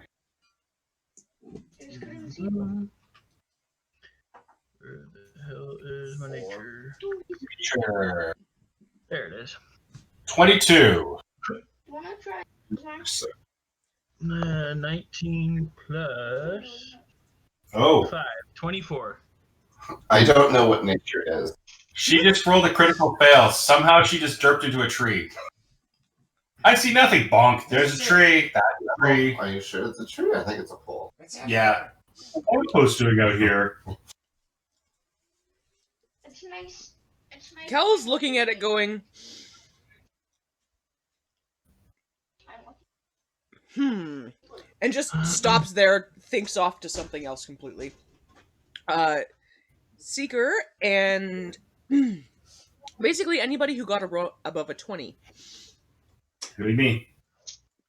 Thinking about it, you guys are looking down at this river and going, okay, well, logically, the thickest points are going to be the easiest places to cross. And down here, where the water starts to rush a little quicker, is probably not going to have overly thick ice. We might want to head a little further north, see if we can find a quiet spot. Because that's where it's going to be easiest to get across. That sounds like smart things, and I don't do smart things. Oh, wait, Well- I have 14 intelligence. Yes, I do smart things. I was going to say, you're actually sure. I'm not playing the barbarian, that's right. And hey, this barbarian's actually got an average intelligence. My barbarian's a retard, though. Yes, I'm aware. I have an intelligence of 6. I know what I'm doing. How about wisdom? Does wisdom? Different thing. Because wisdom is associated with survival, right? Your checks are dependent on what your skill trees are. Okay. So for a nature check, I think that's intelligence based, but I don't remember offhand. It is. Point being, you guys have a feeling that if you're going to try and cross this, you may want to head a little further up north to see if you can find a slightly calmer portion of the river to do so. Sounds good to me. Sounds like a plan. Turn north. Alright, so you guys are going to travel along the riverbed to sort of keep an eye out? Yes. Okay. I can scout ahead. You got a fairly early jump in the day, so you'll get a pretty good distance without too much issue. Traveling to the north, and staying along the riverbed, you travel for probably about 6 hours before this pops up. Looking ahead of you, there is what appears to be a ruined temple. Oh, that's awesome. Oh. I'm gonna move up close to Seeker, having seen, because it'll be big enough to see. Wait, you actually had to. I want to roll an You had to investigation. actually make Okay. it. And Yeah, I want to see if there's any markings. Looks like all the other. How did you do that? the temple grounds are going to be 5-foot squares, so you guys will be able to move around here without too much issue. 17. Okay, 17. Seeker, you were investigating as well? Yep. It rolled 16 plus 8, so 24. 24. The two of you looking at the temple grounds notice that we're on what's probably the back wall. There are some subtle engravings that are still noticeable along the top sort of trim of the stonework. And Rex, you recognize this strictly because you are carrying a small mirror that has the same engraving on it. That's actually what I was thinking. This is the temple to Soon. It's the long lost temple this soon. Was this someone we were supposed to contact? She is on your list of possible gods. Oh, He's lucky. did you move up Ilmir? Sorry, hang on, there's two people talking at once here. Hang on just a second, Himbo, for me, okay? She's more of a passive god at the moment. As you can see, the temple's not functional. And Himbo, you had a comment. Is Ilmir gonna move up? I have to grab him, but yes.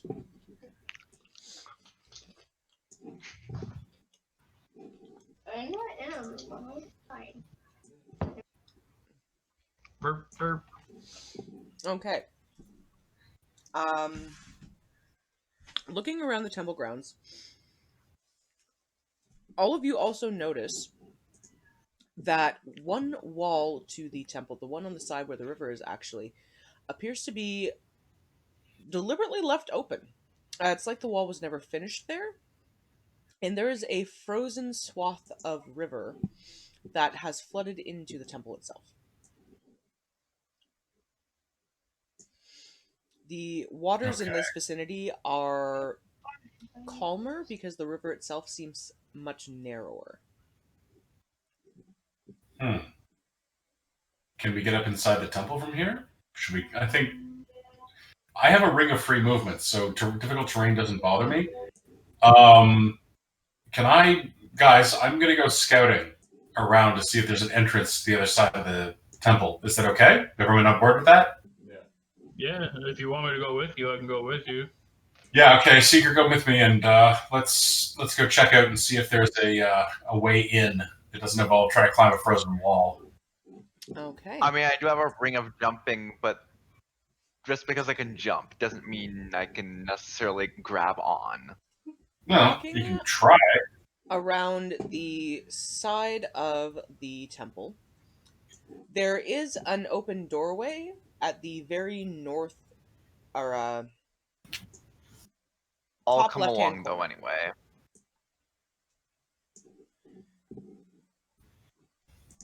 So there is a doorway entrance right about here. Predators can't stand the sun. Oh, okay. Right All here, right. you said, right? This didn't take days. He makes it on himself. All right. I'm gonna rush back and tell the rest of the party what we found instead of leaving them behind. Okay. Are you guys traveling up to enter the temple? Hey, come on up to the temple. While he rushes back, I'm just gonna check the door and the immediate area in front of it over here, just make sure there's no traps or anyone waiting in ambush. Or anything. Everything on it didn't. So we need. Ow. Shoot your gun. 11 plus 8, so 19. Shoot again. The interior of the building is heavily flooded. The water itself is now frozen. The temple walls and structures are mostly in ruin from what you can see.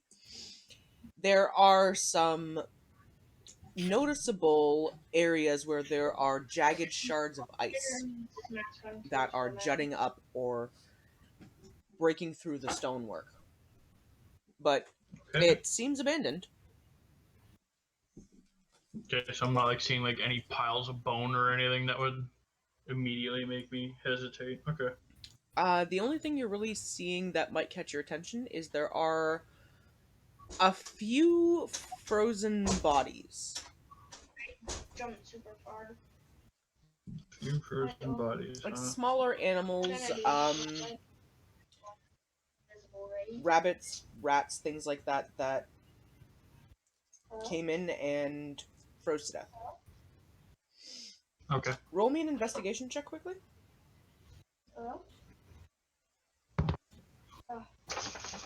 17. 17. Alright, I'm invisible. The closest one to you is a rabbit. And it doesn't look like the death was peaceful. It's not a I went to sleep and never woke up. It has a noticeable look of fear on its face.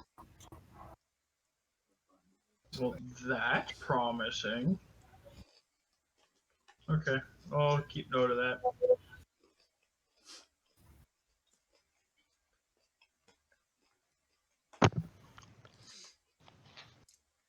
Okie dokie. Rex, are you coming along with the rest of the party? Yes, sir. And you can see me again? And Himbo, have you traveled up to join your party members? Yeah. I have an invisibility power. How long can we stay here for, Granthar? Go through Like the out front of door. character. How long can we stay where? How long can we keep playing for? About half an hour before Christina has to take off. Okay.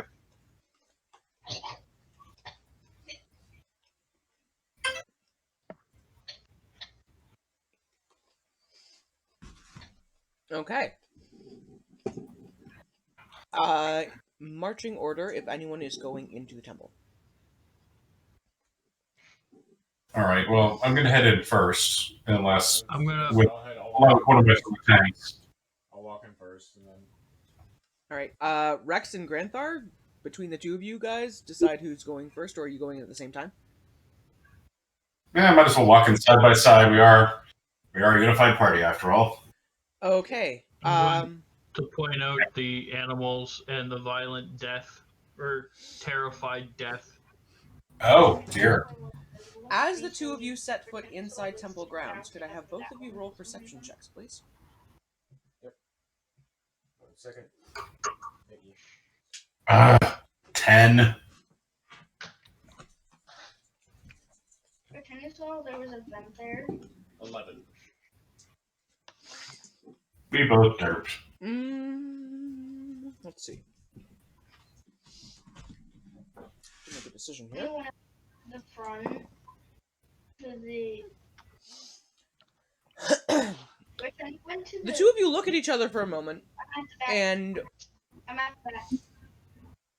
give each other an I don't know if I actually saw this or if I'm imagining things, but you would swear that the ice spike over here moved. Sorry, which pig again? Oh. Nope, right here. What? I'm gonna shift behind and start moving a little bit closer towards it warily.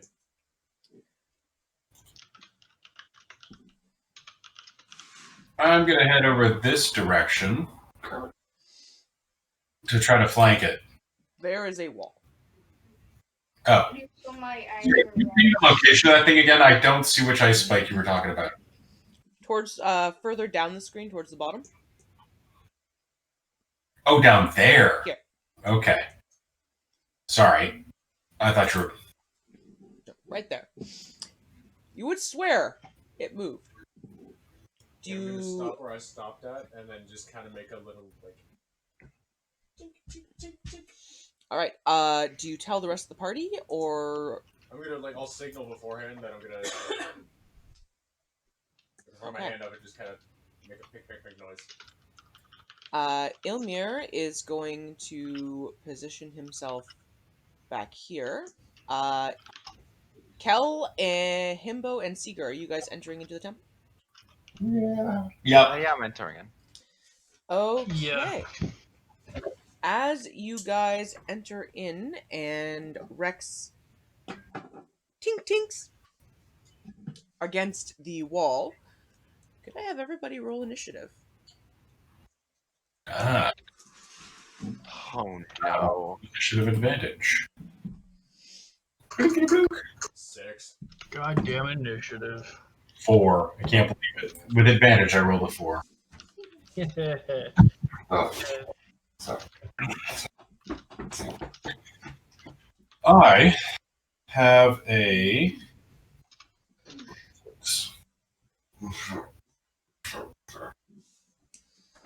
All right, Seeker, your initiative, please. I rolled a natural 20, so 30. Jesus fucking Christ.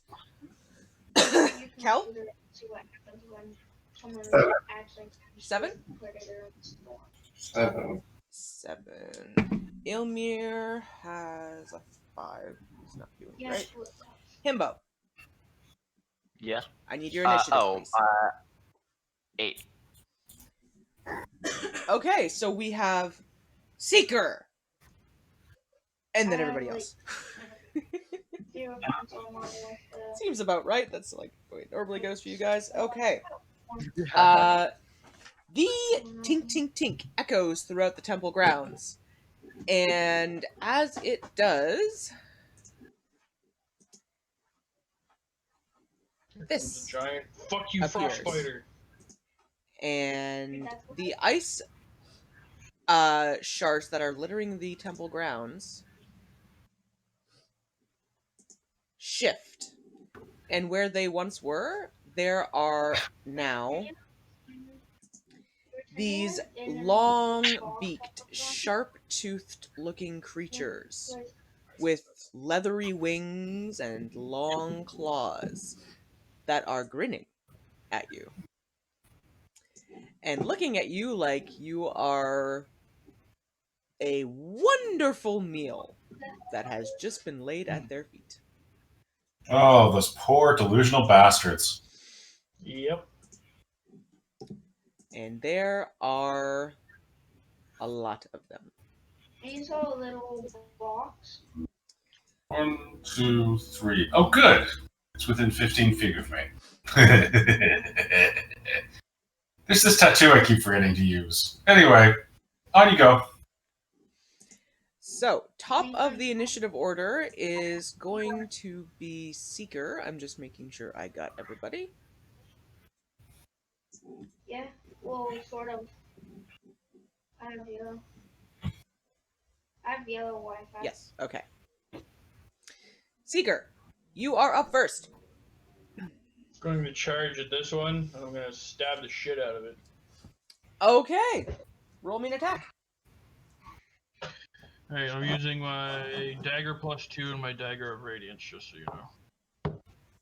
Alright, so on the first attack, that is a 15 plus Hits. 5, 20, 23. Yeah, that hits. Yep, and it's going to really hurt because I'm the first one to attack, so that's a critical hit automatically. Mm-hmm. Okay, so let's do this. I need my d4. I need 3d6. I need another 2d6. Okay. Welcome, 2020. That's Oh, an accident. I was one of this. that's so the lowest one is this. Let's re-roll that because piercer. So that's 4, 8, 16, 24, 30, 38, 43, 46 points of damage on the first one. Jesus. Okay. And then, because I did that with my one attack, I get a second one. Oh, of course. So that's 24 to hit. So that's 3, 8, 11, 13. And then I get one last one because it's the first round. So my ranger thingy, the golem stalker. 21. Hits. You just put me to So I sleep. get this with the d8.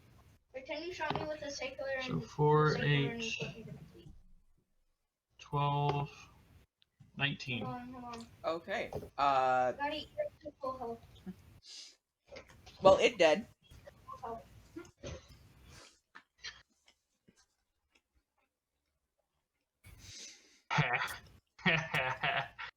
I need a dexterity saving throw from you, please. Okay, well that's dexterity's good, thank God. 18, 23, 26. Yeah. The Mephit in front of you freezes solid into a block of ice and then explodes, doing you 2 points of slashing damage. Okay, I'm gonna point at this one. I'm gonna laugh at him and say, "You're next." Okay, and as that would turn out, you are correct, because they're next up on the order.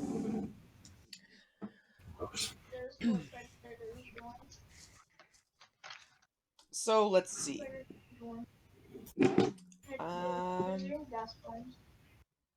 Keegan, This 9:20 to 10. is He's gotta going go outside. to You gotta start getting turn ready for bed. I gotta go to bed. and charge into your space. Yeah. This Right now. one is going to turn and I don't charge have to go. into Rex's space. Yep. This Yep. one We're pretty So close. he's just gotta go outside. Make sure he does both, is please. going to turn. Like, And you how much movement do you have? You have plenty of movement. You're gonna get to about there. This one is going to settle itself over here.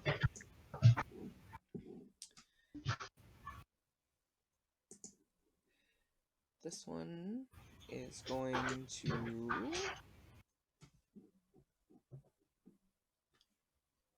here. One more token that I needed. And you are going to travel up this way. Alright. Seeker, the Mephit closest to you is going to take a swing at you. Okay. What is your armor class, please? 16. I'm pretty sure the invulnerability didn't add anything to me. Yeah, so 16. It is going to hit and do. I need the right dice. Oh no, wait, that would have upped my thing because I went from my regular. Okay, hold on. Because he replaced my chest plate. But yeah, whatever. I'm just gonna. That one hits. I'll just move it forward. I'll see what it is. Okay, and it's going to do.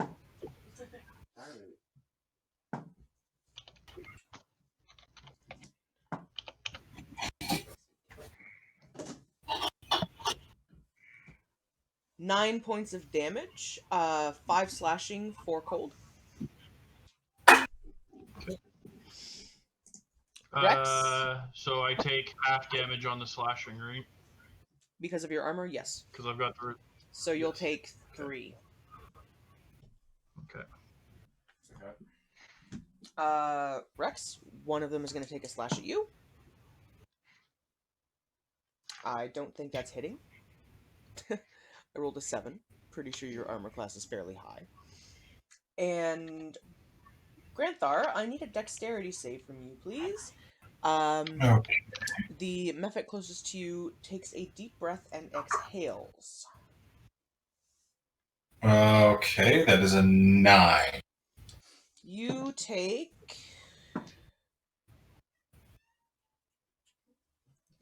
14 points of cold damage. Wait, hang on. Oh, I have danger sense. I get advantage on that roll.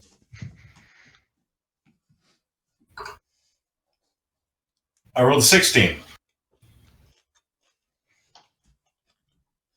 Okay, so you would take 7 damage. He's within 10 feet of me too. So It's half on a save. He's going to take half the damage.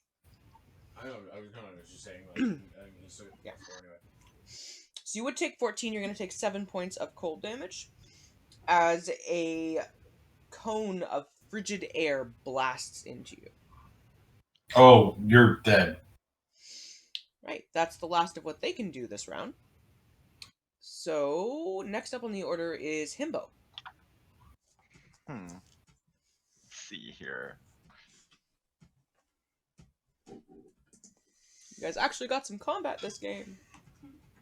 I'm gonna move up here. Hang on. Let me rotate you. Well, that's not entirely true. Il managed to wrestle with his conscience for a while and his dignity. Very much. And did get hit in the back of the head with a frying pan. Yeah. I decided to whack it with my freaking breadstick. Okay.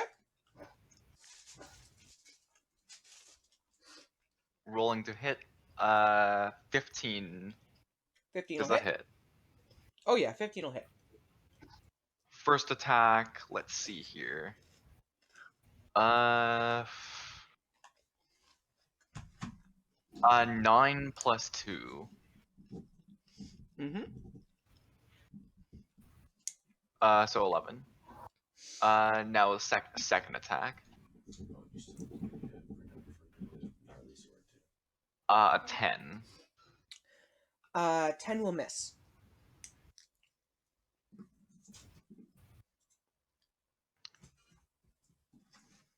Anything else on your turn?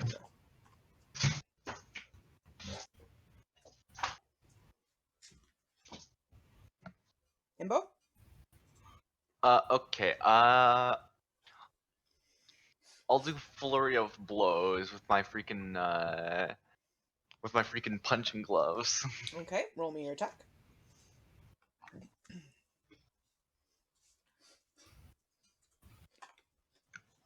22. 22 hits.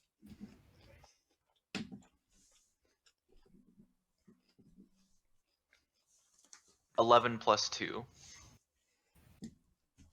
13 points of damage. And the second attack, let me roll for that to hit. 19. 19 hits. 8 plus 2. Okay, so another 10 points of damage. Okay. After Eat this, Himbo popsicle. is Cal. Okay. Where am I? You are right up here. Oh, wow. I moved in. Yeah. I'll take like 3 steps down. 1, 2, 3. Yeah. And go for the guy that's farthest. This one? No. Which one? Oh, there's a freedom for the guy. No. This one? Doesn't look right. This Yeah, one. there. That There, one. there we Okay. Going for that one. Yeah. What's he gonna do with it? Guiding bolt. Because why not?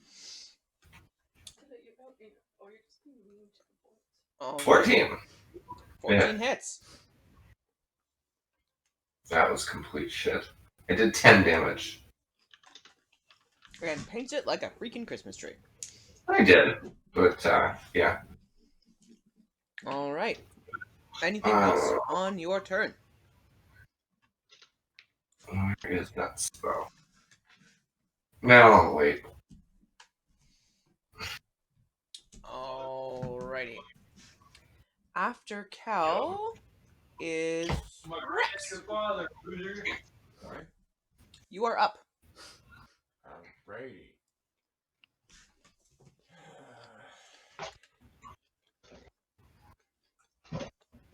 I'm going to take a bonus action to use my fire breath on these two fucks right in front of me. Okay. That's a dex save on my part, I believe. Yep. What is your DC? You got 10 minutes. Yeah, nope.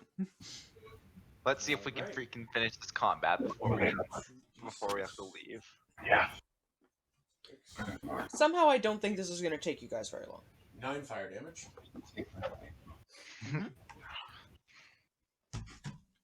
Given our previous reputation, we managed to freaking sweep things earlier.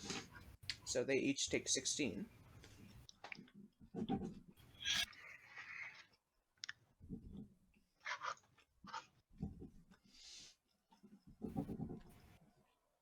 Okay. And for your actions? For my actions, take a swing at the first one, holding my +1 longsword two-handed. Okay, so that'll do a D10 as opposed to a D8. Yeah.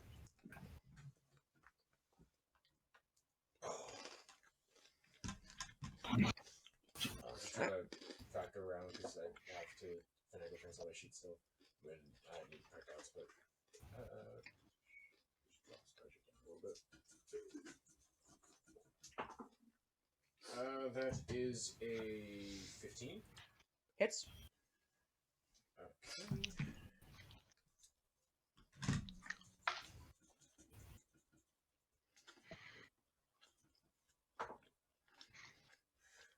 For 11 damage. Okay, second attack. Swing on him again. Yeah, I rolled a 13, so it's gonna hit. Yep.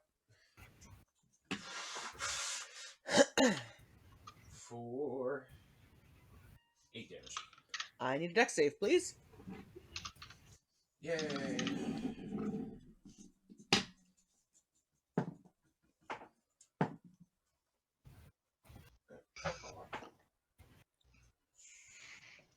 16. Okay, you would take 11. Halved is going to be 7. Okay. Nope. 6. Nope. 7. And that method is very dead.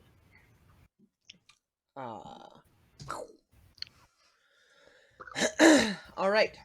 That is your turn. Ilmir. Is going to get himself a little further into the room. He's going to move down to about here. And looking at the situation is going to shoot off a fireball to about here. Oh my. So it will hit all 3 of those guys. That's a fail. That's a fail. That's a fail. So I need 8d6. Okay. 2, 3, 4. So that's 4 and 4 is 8. 11, 16. 22. 26. For 28 points of damage each. Doubled, which is... these 3 explode.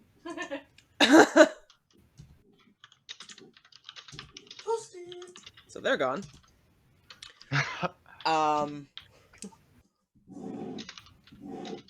They don't make it out of there very well. And Granthar, there is a Mephit a little bit ahead of you, and there is one other one who is currently attacking Seeker. Okay, well, Seeker can take care of themselves. So, I am going to draw 7, which will drop me into a rage. Mm-hmm. And I'm going to take a big boy step forward and put something even colder through this thing's chest. To wit, 3 feet of cold steel. Okay, attack number 1. That's a 19. Yeah, that hits. All right. And that is going to do... Oh, wait, that's 19's a critical, right? Oh, do I have to roll a natural 19 to get a critical? I Yes. do. Okay. So that does 9 points of damage. Okay. Plus... hang on. Blood Fury Tattoo. Nope. Okay. That's only if I roll an actual critical. Okay. All right. And then attack number 2. That is going to be a dirty 25. Okie dokie. And that is going to do 14 points of damage. This thing's not looking so great. Good. And then bonus actions. What can I do? Anything? No. Nope. That's about it. Don't have a magic spell prepared. Okay. All right. So, yep, I just buried a sword in its chest. All right. Seeker. Seemed to work very well in the last one.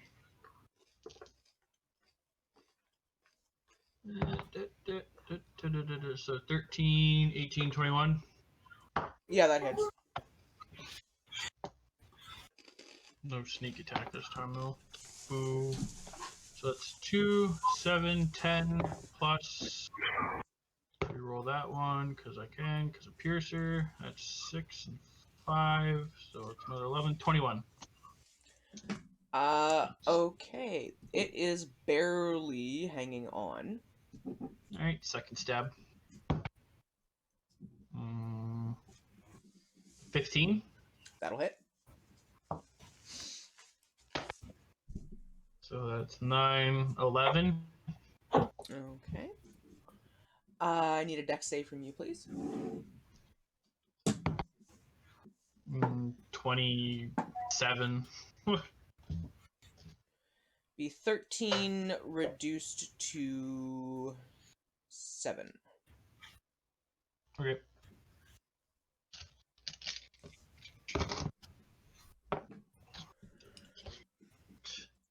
Himbo. Yes. There is one Mephit left alive at this point.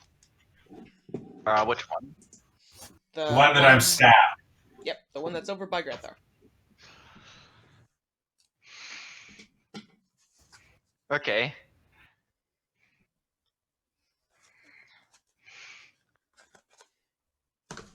What are you doing? I run over to it. Okay. I say, "You're on thin ice." Oh god. Oh, that's bad. What? They're saying boo earns. Yeah. I then attack it with my burn stick. Okie dokie. Roll me your attacks. I think it's 12 plus 2 because of my freaking attunement, right? I wasn't Yes. taking that into account earlier. That'll Does hit. that hit? Yeah. Roll your damage for me, please. That one is 9 plus 2. So 11 points of damage. Okay. Second attack.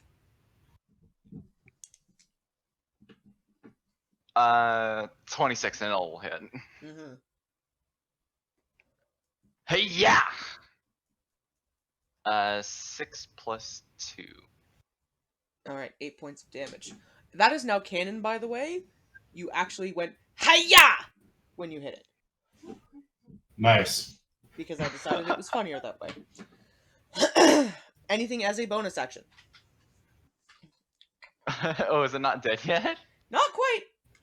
You would have made a dex save if it was. I'll go in for even more blows on it Alright, roll your attack. with my flurry of blows. Yep.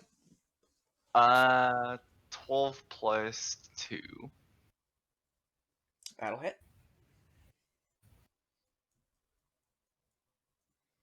14 plus 2.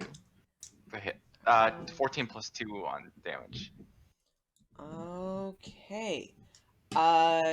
The Mephit is starting to freeze over in places and is barely hanging on. Is that your turn? I still have another, because they used like the flurry of blows, I still have another unarmed strike. Go for it. 21. 21 To hit. hits. I don't think you can do less than 2 damage. So please describe your wreckage for me.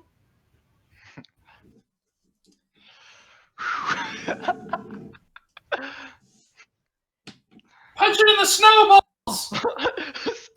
so I do a uppercut in its balls, and it just shatters upwards. Okay. Oh, no.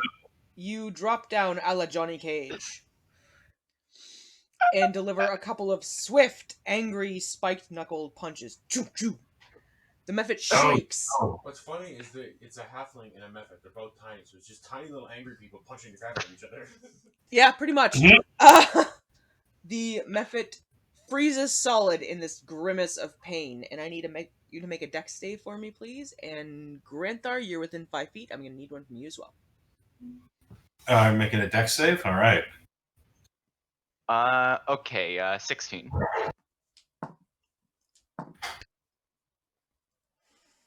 Dex save. Got an advantage on the dex save.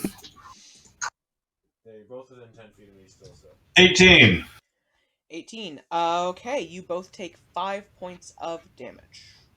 Ow. And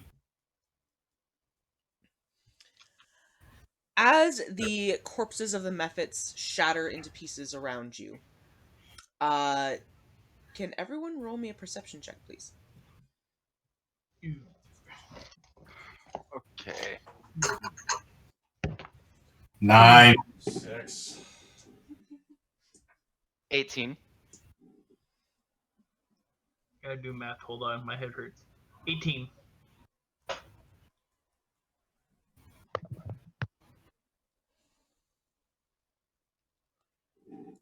And Kel? What? What am I doing? Perception check. Sorry, Cal had to walk out of the room for a sec. What was the question? Just a quick perception check. Oh. I just Hang on, let's roll. +9. Okay, so 18. Oh yeah. None of you whiffed, so you all notice this. The statue at the very back of the room, the eyes open, and Oh. a hand extends downwards, holding a glowing green gem, almost an offering. And there is a voice that rings out throughout the temple. It sounds like both young and old at the same time, but it is clear as a bell and beautiful. And the distinctly female voice says, "Thank you for ridding my temple grounds of these creatures. They have haunted me for far too long. Please, take this token as a gesture of my appreciation." I start moving towards the statue, reaching for the mirror as well. Okay. The voice continues on and says, "Now I believe you are here for more than just cleaning out pests. If you seek my favor, take me from this place and put me somewhere where I can see the oceans shine." The statue shrinks down to being about 3 foot high, the gemstone now looking very large in its hand, before the voice goes quiet. Put the statue somewhere where she can see the ocean shine. Okay. Rex, you wanted to bring the mirror over. Yep. What do you do? I'm going to kneel before the statue, kind of bow my head next to the gem, and place the mirror in her hands instead. Okay. As you do, the hand on the statue curves, the mirror opens, and it extends outward to be frozen with the gaze of the statue on the mirror itself. There's a small smile that appears in the stonework. From there, I kind of open up my bag of holding and heft the statue inside. Okay, you have picked up the fairly hefty statue. It's probably made out of solid marble. Would anyone like to investigate the gemstone? Yes. I'll take a look. Like I know anything about these things. Investigation or Arcana, please. All right. I feel like We're going to wrap up here in just a minute, guys. All right. Kel has had to walk out the door. We work hard for the money. Yep, we're just about done here anyways, so we're going to save up. I rolled a 7. I suck. Okay, so you rolled a 7. It sure is pretty. Yep, this is all right. Ilmir takes a look, and he has a fairly high Arcana. Looking over the gemstone, his eyes light up with this, very excited kind of a look, and he goes, "I know what this is. I know what this is. This is an elemental gem." What's that mean? The way it functions is that you, looking at it, there's a small mote of energy swirling around in the depths of the gemstone. If you crush it, it will summon an elemental to fight at your side temporarily. Oh, Based on the coloration of the gem, this is a water elemental. oh. Hmm. Nice.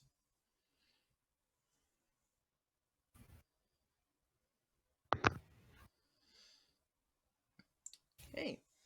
I'm gonna say that you guys are. We're gonna look at wrapping up there for the night. I'm assuming that the temple is probably where you guys are going to choose to rest for the evening because it is at least somewhat covered. Yeah. You build a fire somewhere where there's not a giant frozen river. And assign watches for the evening. And that's where we're going to leave off for tonight. We will probably look at picking this back up next weekend just so that we can get a little further ahead because we want to get back on schedule. Hopefully Elmir will be Okay. back to be able to run himself next game. And we'll pick up with you guys hunting a white dragon. So, to all of the viewers who came to hang out for the day, I hope you guys enjoyed. If you haven't done so yet, and you do like what you see, please hit that follow button to become one with the machine. Hopefully we'll be back on next Saturday to continue playing some more D&D. I should be back on Wednesday for my own personal stream. I'm continuing my Northgard playthrough. And I might pop online here or there to play some Pummel Party or some other things, just, kind of casually having some fun. But from our little clan to you guys, thank you all so much for coming to hang out. This is Deus Ex Machina, powering down. See you later, everybody. Bye. Good night. See you later.